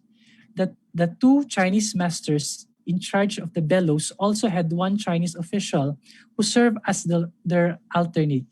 This work arrangement was necessary as foundry work had to be done incessantly day and night.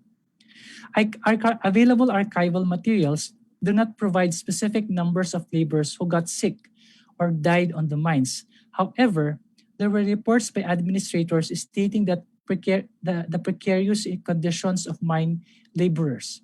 Whenever a laborer got sick, medicines were available from the warehouse.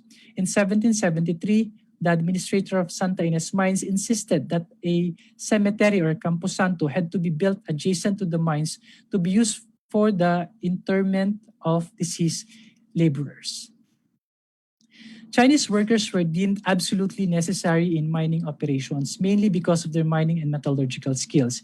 It has to be reiterated, however, that although the Spanish colonial government depended on these foreign workers, the goal of the state was to train Filipinos who would later replace them. Spanish mine operators began to intensively train Filipino laborers, especially after the British invasion of Manila. In early 1780, the chief engineer of San Jose de Ugong mines reported that he had been conducting experiments in refining crude iron without any help from the Chinese experts on the mines. 3 Indios Naturales assisted him in the refinery furnaces, and as a team, they were able to produce good quality pure iron. These 3 Filipino master founders were Mateo de los Reyes, Bernardo de la Cruz, and Juan Nuque, who knew the Chinese method of mining. Under Juan Nuque's supervisions were 2 Filipino foundry officials, Salome Vidal and Jose Pascual. A number of Chinese experts were still employed on the mines, but the role was primarily to supervise Filipino workers.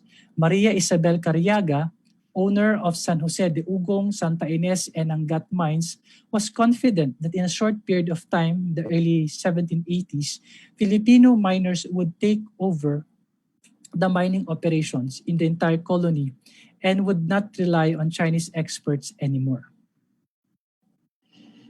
The development of the Philippine iron mining industry occurred in the second half of the 18th century when a number of iron mines were opened.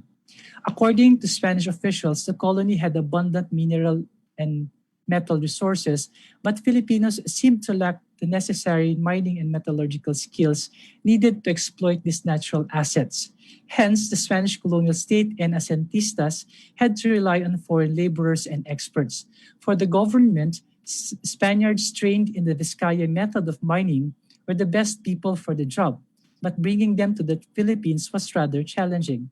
So to address this labor concern, the government, despite existing prohibition on Chinese immigration, employed Chinese skilled and unskilled workers from Parian and southern China. Between 1753 and early 1780s, hundreds of Chinese laborers worked in the 6 major iron mines in Luzon. Although Spanish experts and Filipino laborers were also employed, Chinese masters and officials were considered crucial in all aspects of mining operations. On the mines, Chinese experts were treated better than their compatriots who worked as regular manual laborers. However, irrespective of their technical knowledge and skills, all Chinese workers were viewed with suspicion as all of them were non-Catholics. They were considered dangerous due to the Chinese revolts in the preceding period and the assistance they provided to the British during the war. However, The Philippines' dependence on Chinese labor was only temporary. The state's ultimate goal was to train Filipinos who would lead the mining industry. This was realized in 1781 when at least 5 Filipinos were qualified to be considered mining experts. Almost 3 decades after the first iron mines were opened, no one could no longer claim that only the Sanglias understood iron mining in the Philippines. Maraming salamat po.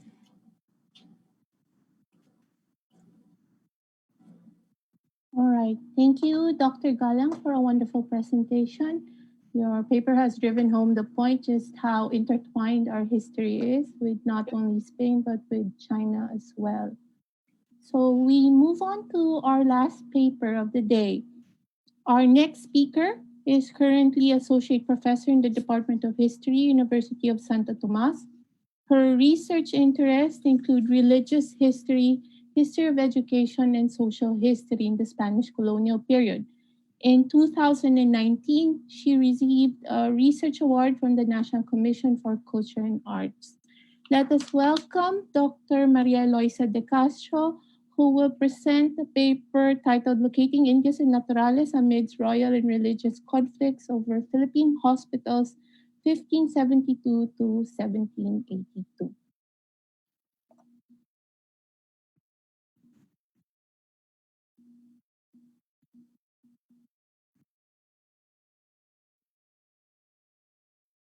Good afternoon. My topic is locating Indios y Naturales amidst royal and religious conflicts over Philippine hospitals from 1572 to 17. I would like to begin by explaining the title. Royal and religious conflicts over the operation of several hospitals administered by religious orders are not very well known and consequently also not well understood. This study looks at the royal and religious conflicts concerning Philippine hospitals with the aim of foregrounding the Indios and Naturales, their responses to the opening of hospitals, missionary work, and government actions from the early period of colonization up to around 1782 will be mapped out. Based on these responses, the long-term effects of Indios y Naturales are drawn out. To what extent pre-Spanish social structure remained useful, which parts were reshaped to accommodate new policies, and how Indios y Naturales looked at themselves vis-a-vis a changed and a still changing world. From the long histories of each religious order in the Philippines, including the distinguished service record of each hospital, the investigation is narrowed down to two: the Hospital de los Baños de Aguas Santas in Laguna and the Hospital de San Juan de Dios in Intramuros, Manila. Records of these hospitals contain the most substantial information about Indios y Naturales. I have identified 4 kinds of Indios y Naturales.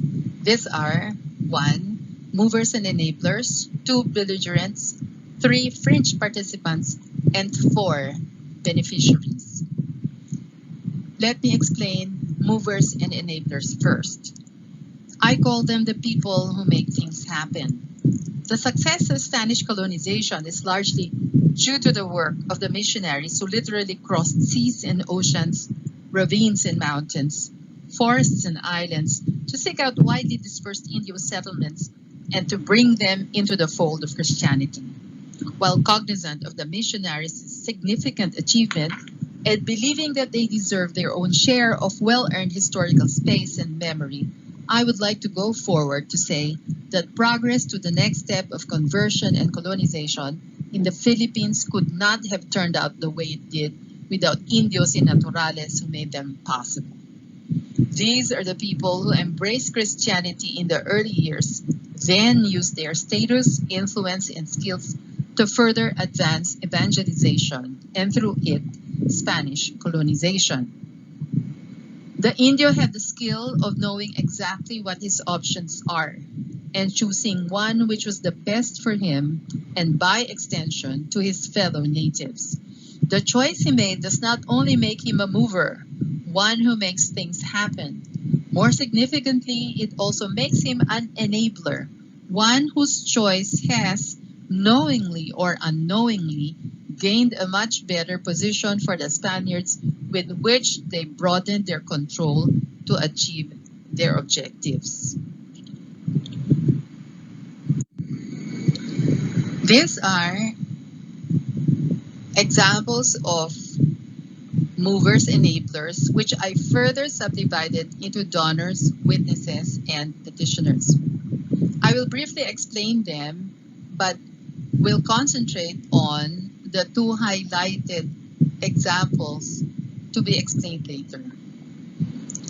So, the donors were all principales from 4 different places in Laguna, which are Bai, Pila, Nasocol, and Danpalit. They all donated lands to the Hospital de los Baños de Aguas Santas in order to make the hospital more self-sufficient, not only in terms of food, but also in terms of income.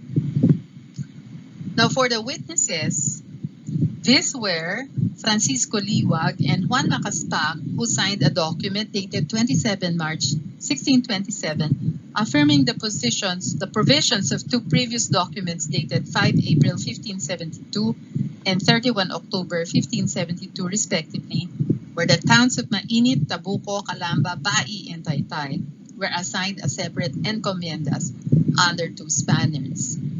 And the third would be a petition of principales or cabezas de barangay from Socol who asked permission to hear Mass outside of their church. I would like to show a portion of this document dated 1608, which is a part of the deed of donation of 2 men whose names are Bartolome Alison and Andres Huate, who donated lands to the Hospital de los Baños de Aguas Santas. They could not sign their names in Spanish or the Spanish alphabet, and so signed in the lower half of the page in Baybay. This second document is taken from the 1630 petition of cabezas de barangay y principales of Socol, who were petitioning to hear Mass outside of their designated church. 3 of the petitioners said they could not sign their names in Spanish or using the Spanish alphabet, and so, just like the 2 other men in the previous document, signed their names in Baybayin, which you can see in the lower portion of the document. The second and the third type of Indios are the belligerents and the French participants.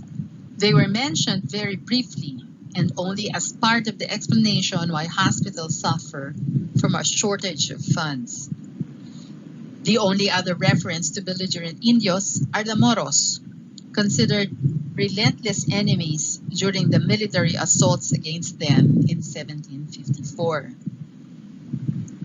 The documents where they were mentioned, being petitions for more help, funds, medicine, and personnel for hospitals, inherently do not allow for more space to mention Indios y Naturales. It is therefore not surprising that belligerents are the smallest number of Indios Naturales in the records. The same goes for the French participants, who are referred to as the Vagamundos or Vagabonds in Halahala, and who were mentioned twice in 2 separate documents in connection with the construction of a church there. Of the 4 different images of Indios y Naturales identified, the greatest number are the beneficiaries. They are the single largest.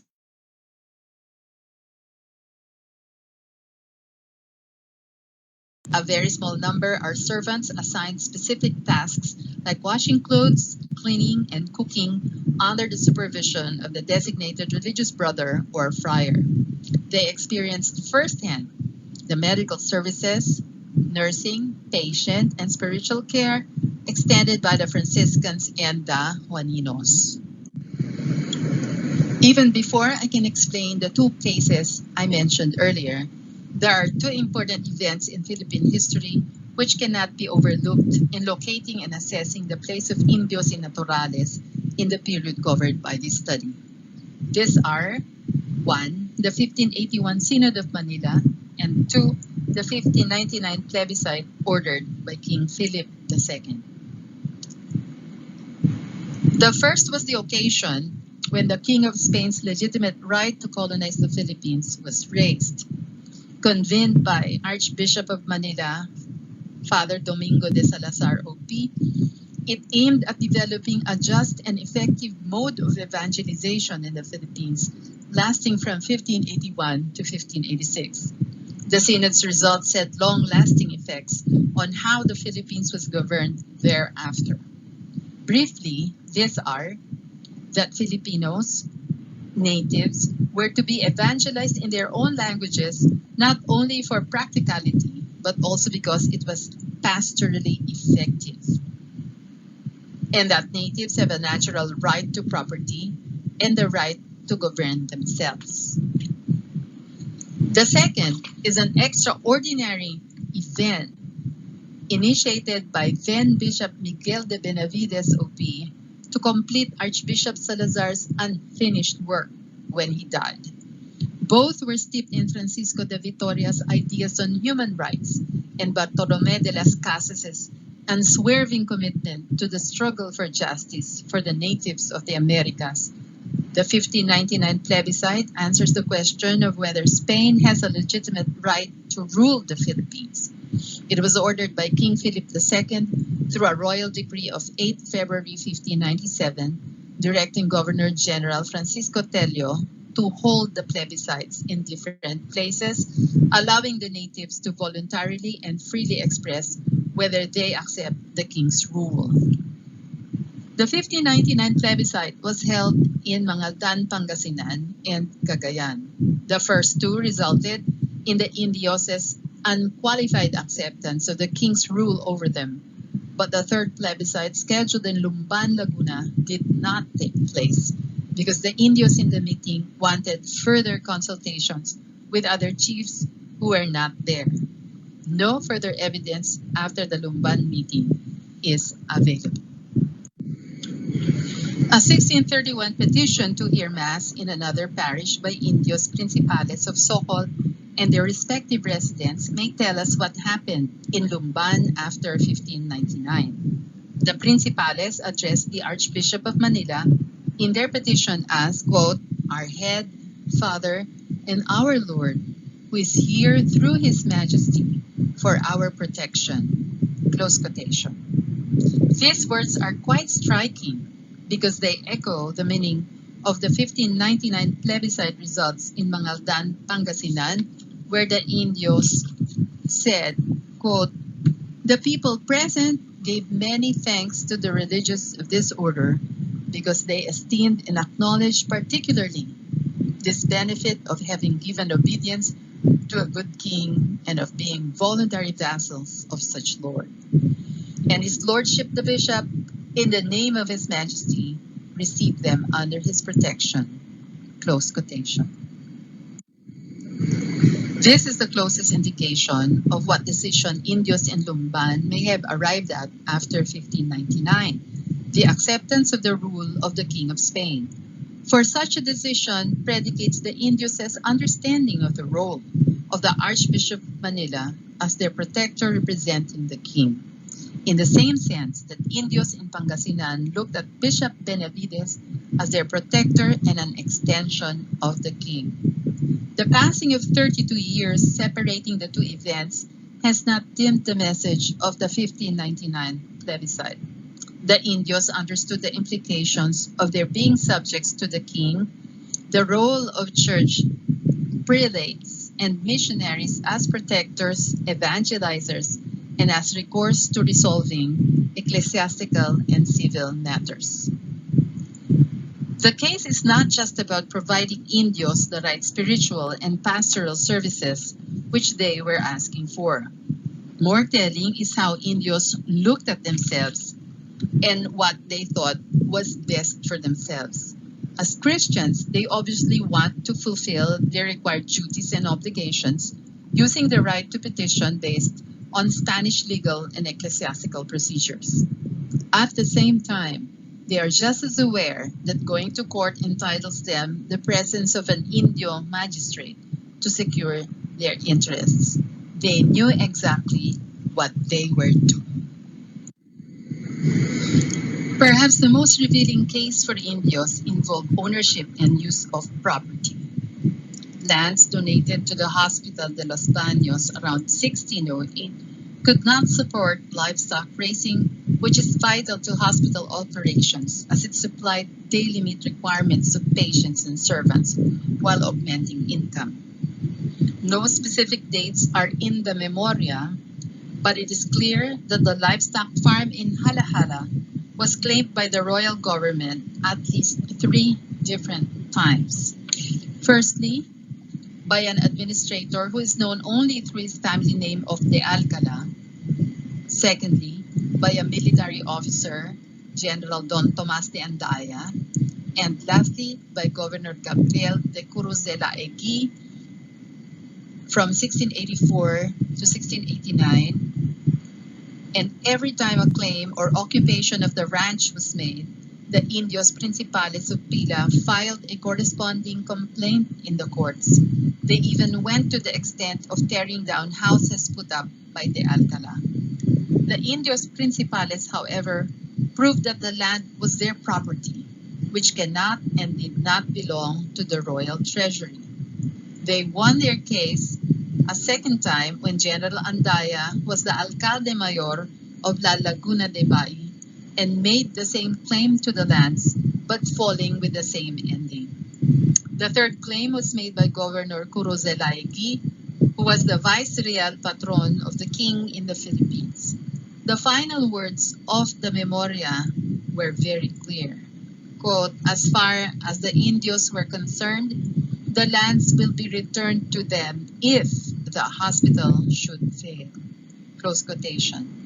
This is because the lands were given as endowment to the hospital. Thus, if the hospital ceases to exist, the lands are to revert to the original owners, since the main reason they were donated was to provide the hospital with meat and added income. In a changed and still changing world of Tagalogs they lived in, Indios Naturales were not completely in a bad place.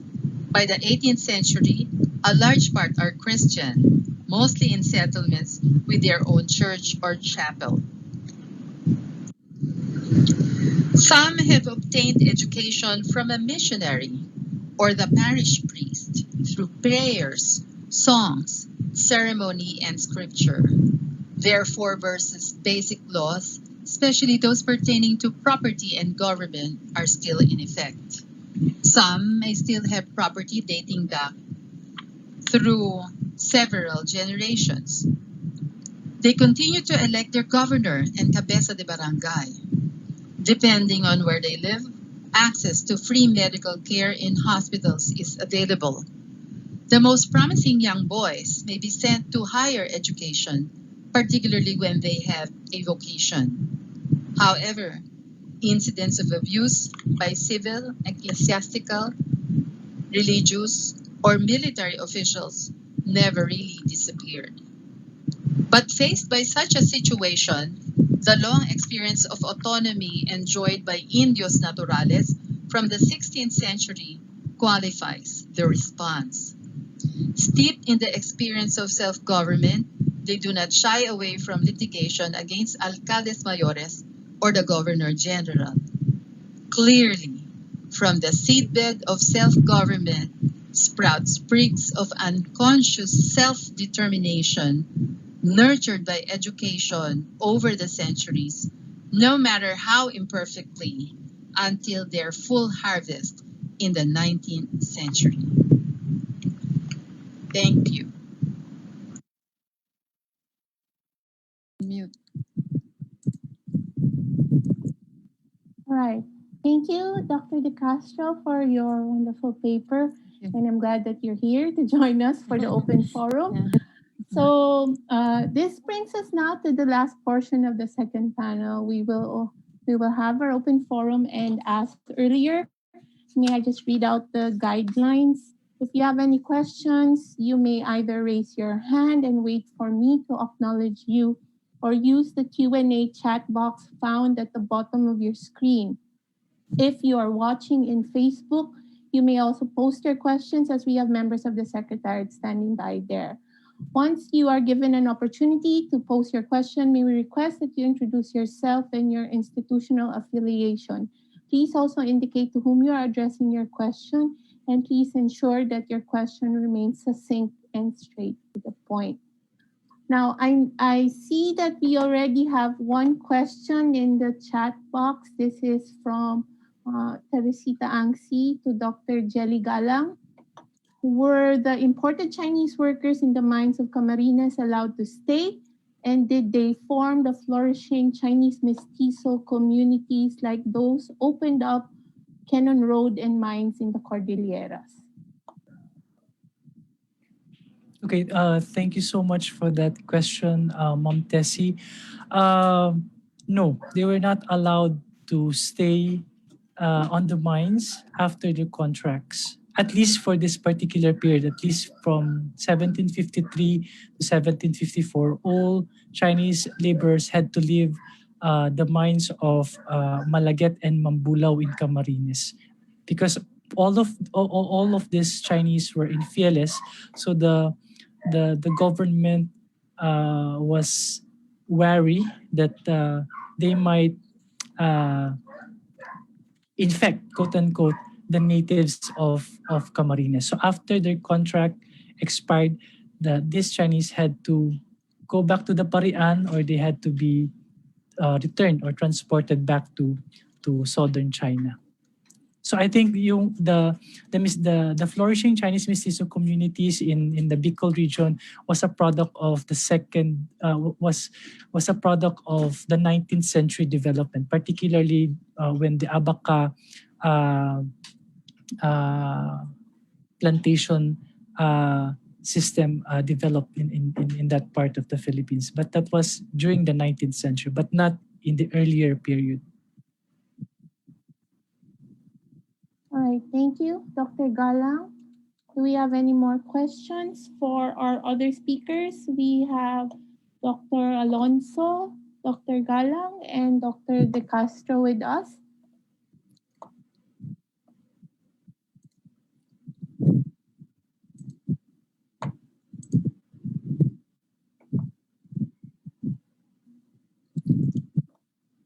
Okay, I think. Can I raise my? Yes, ma'am. Yeah. Can I make a comment? Yeah. Yes, Dr. De Castro, please go ahead. Yeah. I would like to express my appreciation to Dr. Luis Alonso's paper, because actually there are certain intersections in his paper and mine, and I think he answered some of the questions which I had in my paper, which were about the common lands, the communal lands owned by Indios, which I have no way of determining whether they became owned by, they turned out they became owned only by an individual or individuals, or because many of them, as he pointed out in his paper, were originally communal, but there was a shift, a clear shift to more private lands. So thank you very much, Dr. Alonso.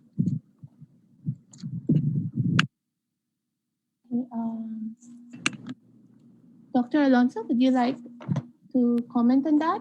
Just a brief comment. Can you hear me? Yes, we can hear you. Hello? Yes, okay. You're good. He is going to answer in Spanish, and I will translate into English. All right. Okay? Yes. Bueno, las tierras comunales common lands eran esas tierras afectadas por la agricultura de slash and burn. Those lands affected by the slash and burn agriculture. Todas estas tierras fueron declaradas reales. All these lands were declared royal, belonging to the crown. En las leyes de Indias. In the leyes de Indias, in the laws of the Indies. Entonces, estas tierras, muchas de ellas fueron privatizadas a lo largo del siglo XVI perdón, a lo largo del siglo XVII y en el XVIII. A lot of these lands were privatized through the, ¿qué siglo? 17, 17th and 18th century. So they went to private hands. De varias maneras. In several ways. Donaciones. Donations. Ocupaciones. Occupations. Ilegales. Illegal occupations. Subastas públicas. ¿Cómo se dice? Compras. Purchases, public purchases. Sí. Y algunas otras maneras menos importantes. And some other ways which are less important. Esto se desarrolla más ampliamente en el trabajo, en el paper. This is further developed in the paper that will be published. Okay. Are you satisfied with the answer? Thank you. Okay. Thank you very much. We have one participant who just raised her hand, Dr. Grace Concepcion. Please unmute and also activate your video as well so that you may... Okay, can I? Okay. Yes. Can you hear me? Yes. Hi, hello. The question is for Professor Luis Alonso. Good afternoon, sir. I'd like to find out more about the Libros de Gobernación. Where can we access it? And what exactly does it have? Because I'm very much interested in your research and I'd like to get hold of the source. Thank you. Los libros de gobernación y guerra están depositados, no existen formalmente los libros de gobernación y guerra, solo una copia oficial de ellos. These books did not exist anymore, do not exist anymore. On copy, official copy. An official copy, only an official copy. En Archivo de Indias. In the Archivo de Indias, in Seville, in Spain. En ellos aparecen pues las mercedes de tierras, insisto, en mercedes de tierras, porque había otro tipo de mercedes que eran en dinero y en otras mercedes eran royal grants. In these books they appear the royal grants, only the land. ¿Cuáles eran las otras? Las de dinero. Not the money one, only these mercedes. Ahí aparecen pues qué gobernador general las daba, la extensión que tenían. The data refers to which governor gave these royal grants. ¿Qué más? La extensión. La extensión que tenía. The extension they had. La ubicación exacta. The ubication, exact ubication between this and that land. Es una fuente similar a la que han reproducido Larkin y Kastner. It's a similar source than the one reproduced by Larkin and en el año 75-76. In 1975. Y lo que sucede en este caso es que se trata realmente de una fuente oficial, no la que aparece, no la que citan estos autores. The interesting point is that this is a really official source, not the one quoted by these authors, Larkin and... Los libros originales the original books fueron destruidos en la toma de Manila por los británicos. Were destroyed in the took of Manila by the British. Pero un siglo antes, but a century before, había sido mandada una copia had been sent a Madrid, to Madrid, que es la que se encuentra en el Archivo de Indias. Which is the one that can be found in the Archivo de Indias in Seville. Thank you, Dr. Thank you very much. Thank you, Grace. We have another question from Teresita Angsi, and this is for Dr. Eloisa de Castro. Did the religious and the Spanish authorities settle most of the land disputes amicably? Did lawsuits happen like the one versus Carlos Palanca for occupying church lands for the Comunidad de Chino? Dr. De Castro?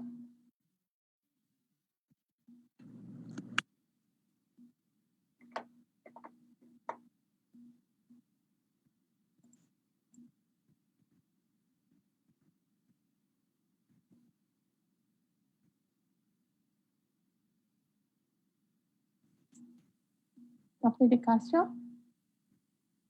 Oh.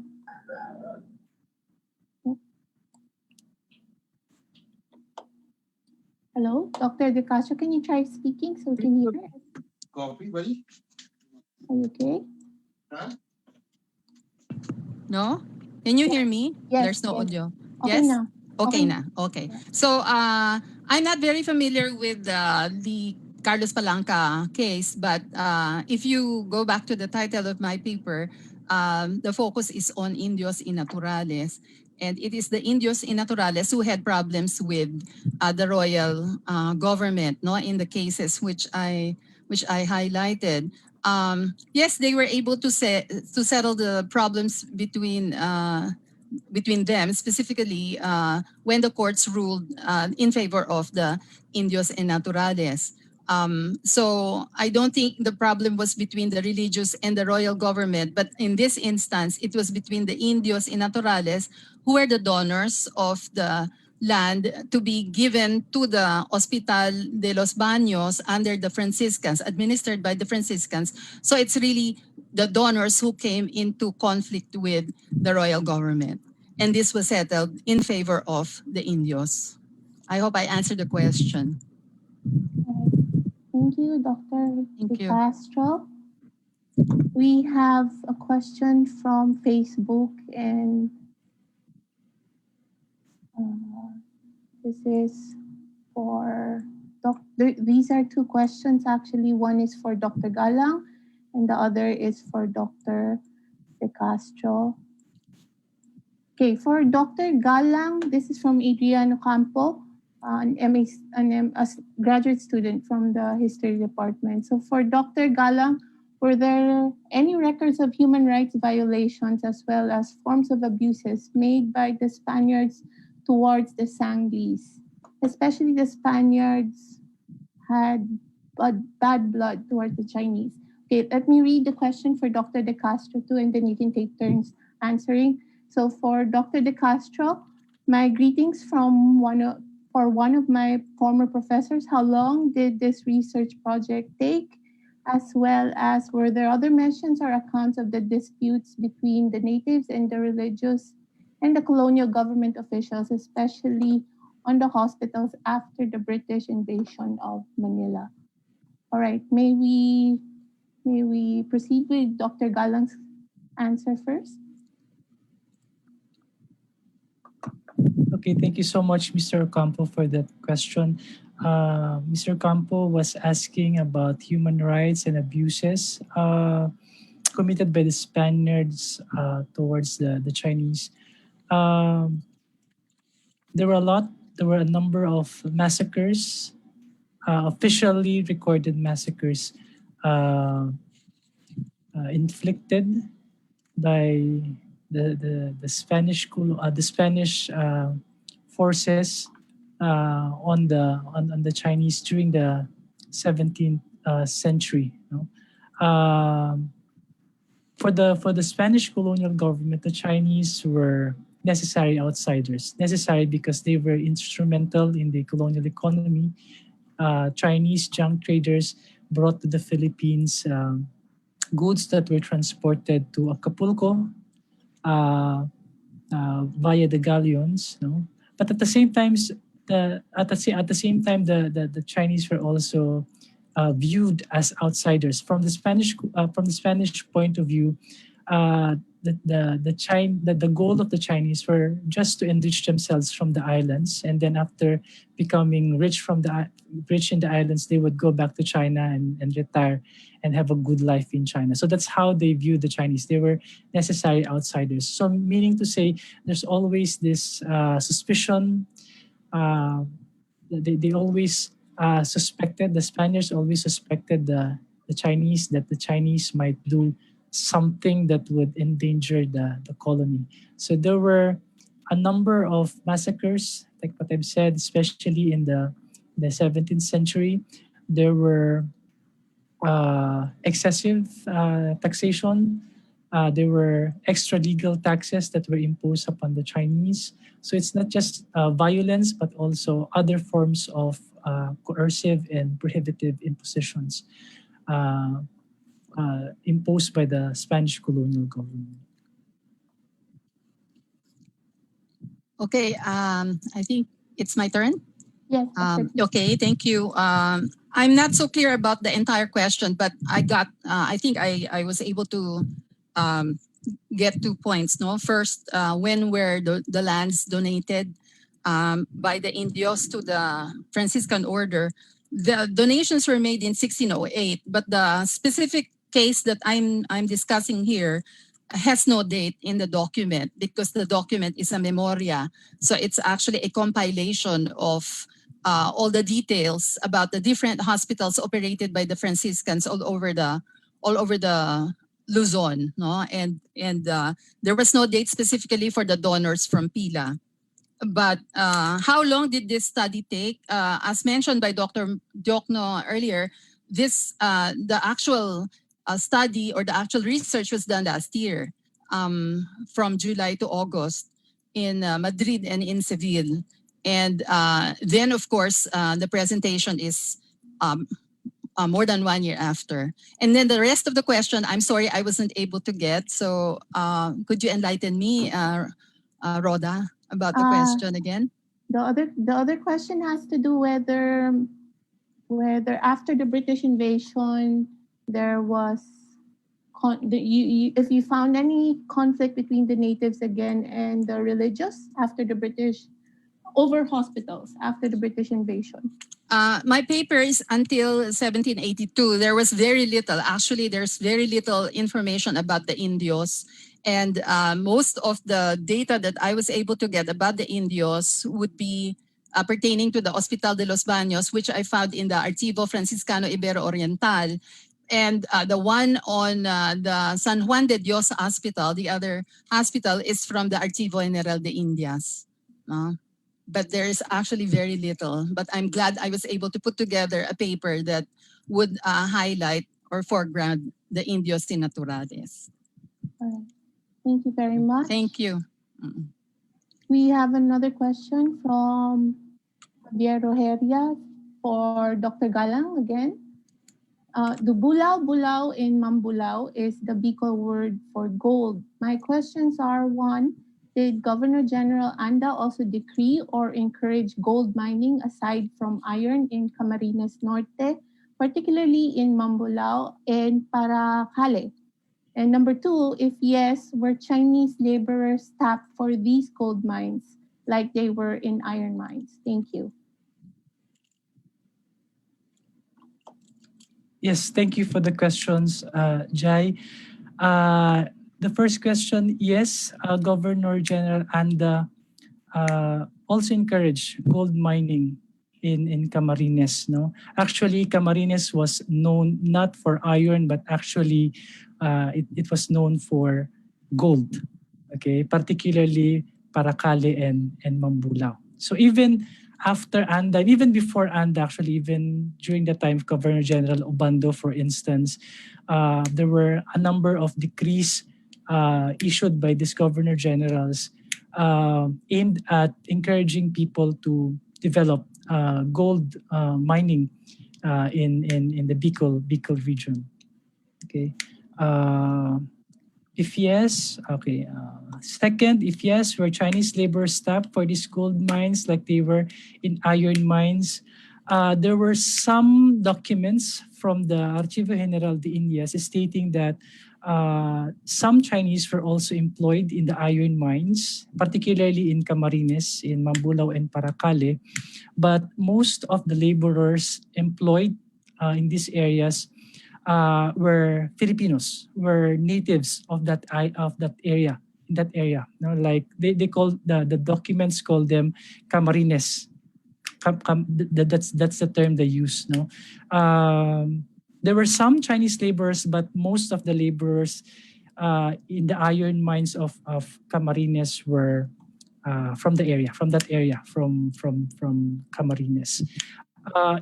Based on the materials I gathered from the AGI, it appears that Filipinos, or natives or naturales,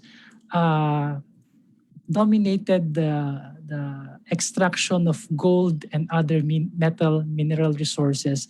But interestingly, for iron and copper, Chinese laborers were employed.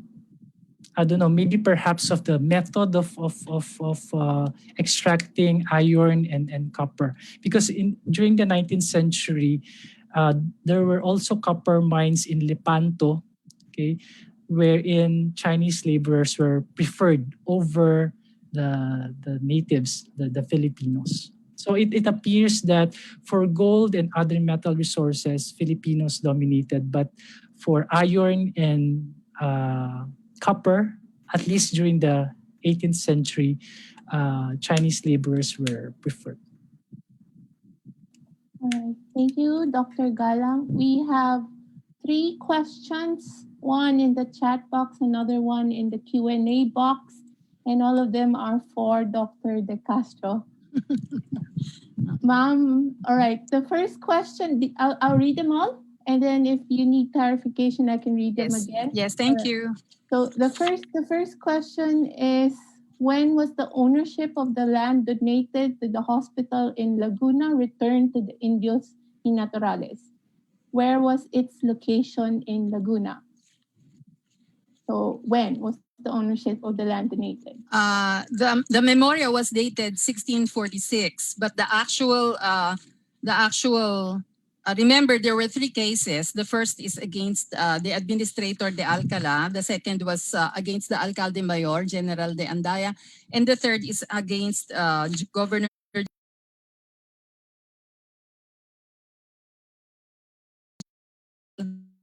de Curuzalaegi.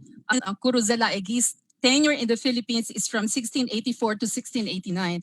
So there is no specific date in the memoria, but if this is mentioned in the memoria, then it means, to me, then the Franciscan writer of the document, who is also not identified, it's very clear that that he has he included the results of the Curuzalaegi case, and so therefore that would be contemporaneous to the term of office of the Governor General. And then the other question was all right, no, I'll read them out again. Okay, thank you.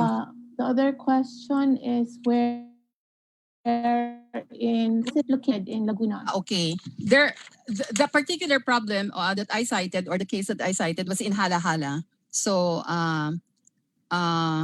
Halahala is located in the northern portion of the province of Laguna. So this is I think around the northern portion of the lake itself. All right. The other questions from the Q&A box, Dr. De Castro. One is from Jose Alberto Jimenez. I am 30 Jimenez. I'm a history student from UP Diliman and a former student of yours as well. I'd like to ask if there are some cases that Hospital de San Juan de Dios had faced that have the same nature as that in Los Baños. And how did it affect the operations of the said hospital? And another one is from an MVP meeting room. The question is, would you say that in spite of abuses from the military, civil, and religious authorities during the Spanish colonial era, that Spain left an overall positive legacy in the Philippines in terms of modernizing systems of education, law, transportation, medicine, architecture, and finance? Okay, first I'd answer the question on the similar, if there's a similar case that applied to the San Juan de Dios Hospital. No, there was no similar case that that affected the San Juan de Dios Hospital, simply because it was not in the outside Manila. It was in Intramuros. No? And the donation or the hacienda associated with San Juan de Dios is not in Laguna, but it was in Bulacan, which was the San Juan de Buenavista. It was not a problem of ownership, but it was a problem of income because of the 1745 Tagalog Revolt, which stopped the operations in the hacienda and therefore affected the income of the hacienda, which actually went directly to support the San Juan de Dios Hospital. And then as for the question, the second question, which would be a general assessment of Spain's contribution in the Philippines, well, at least for the first 200 years, from 1572 to 1785, which is the coverage of my paper, there are both good and bad effects, but most of the good effects are not clearly apparent until much later. And in the study of Philippine history, what has been emphasized would be actually the negative side and not the positive side. So I think it's high time that we should be able to balance both, especially since the arrival of Christianity in the Philippines has a much larger implication, not just for the Philippines, but for the rest of the region and the world.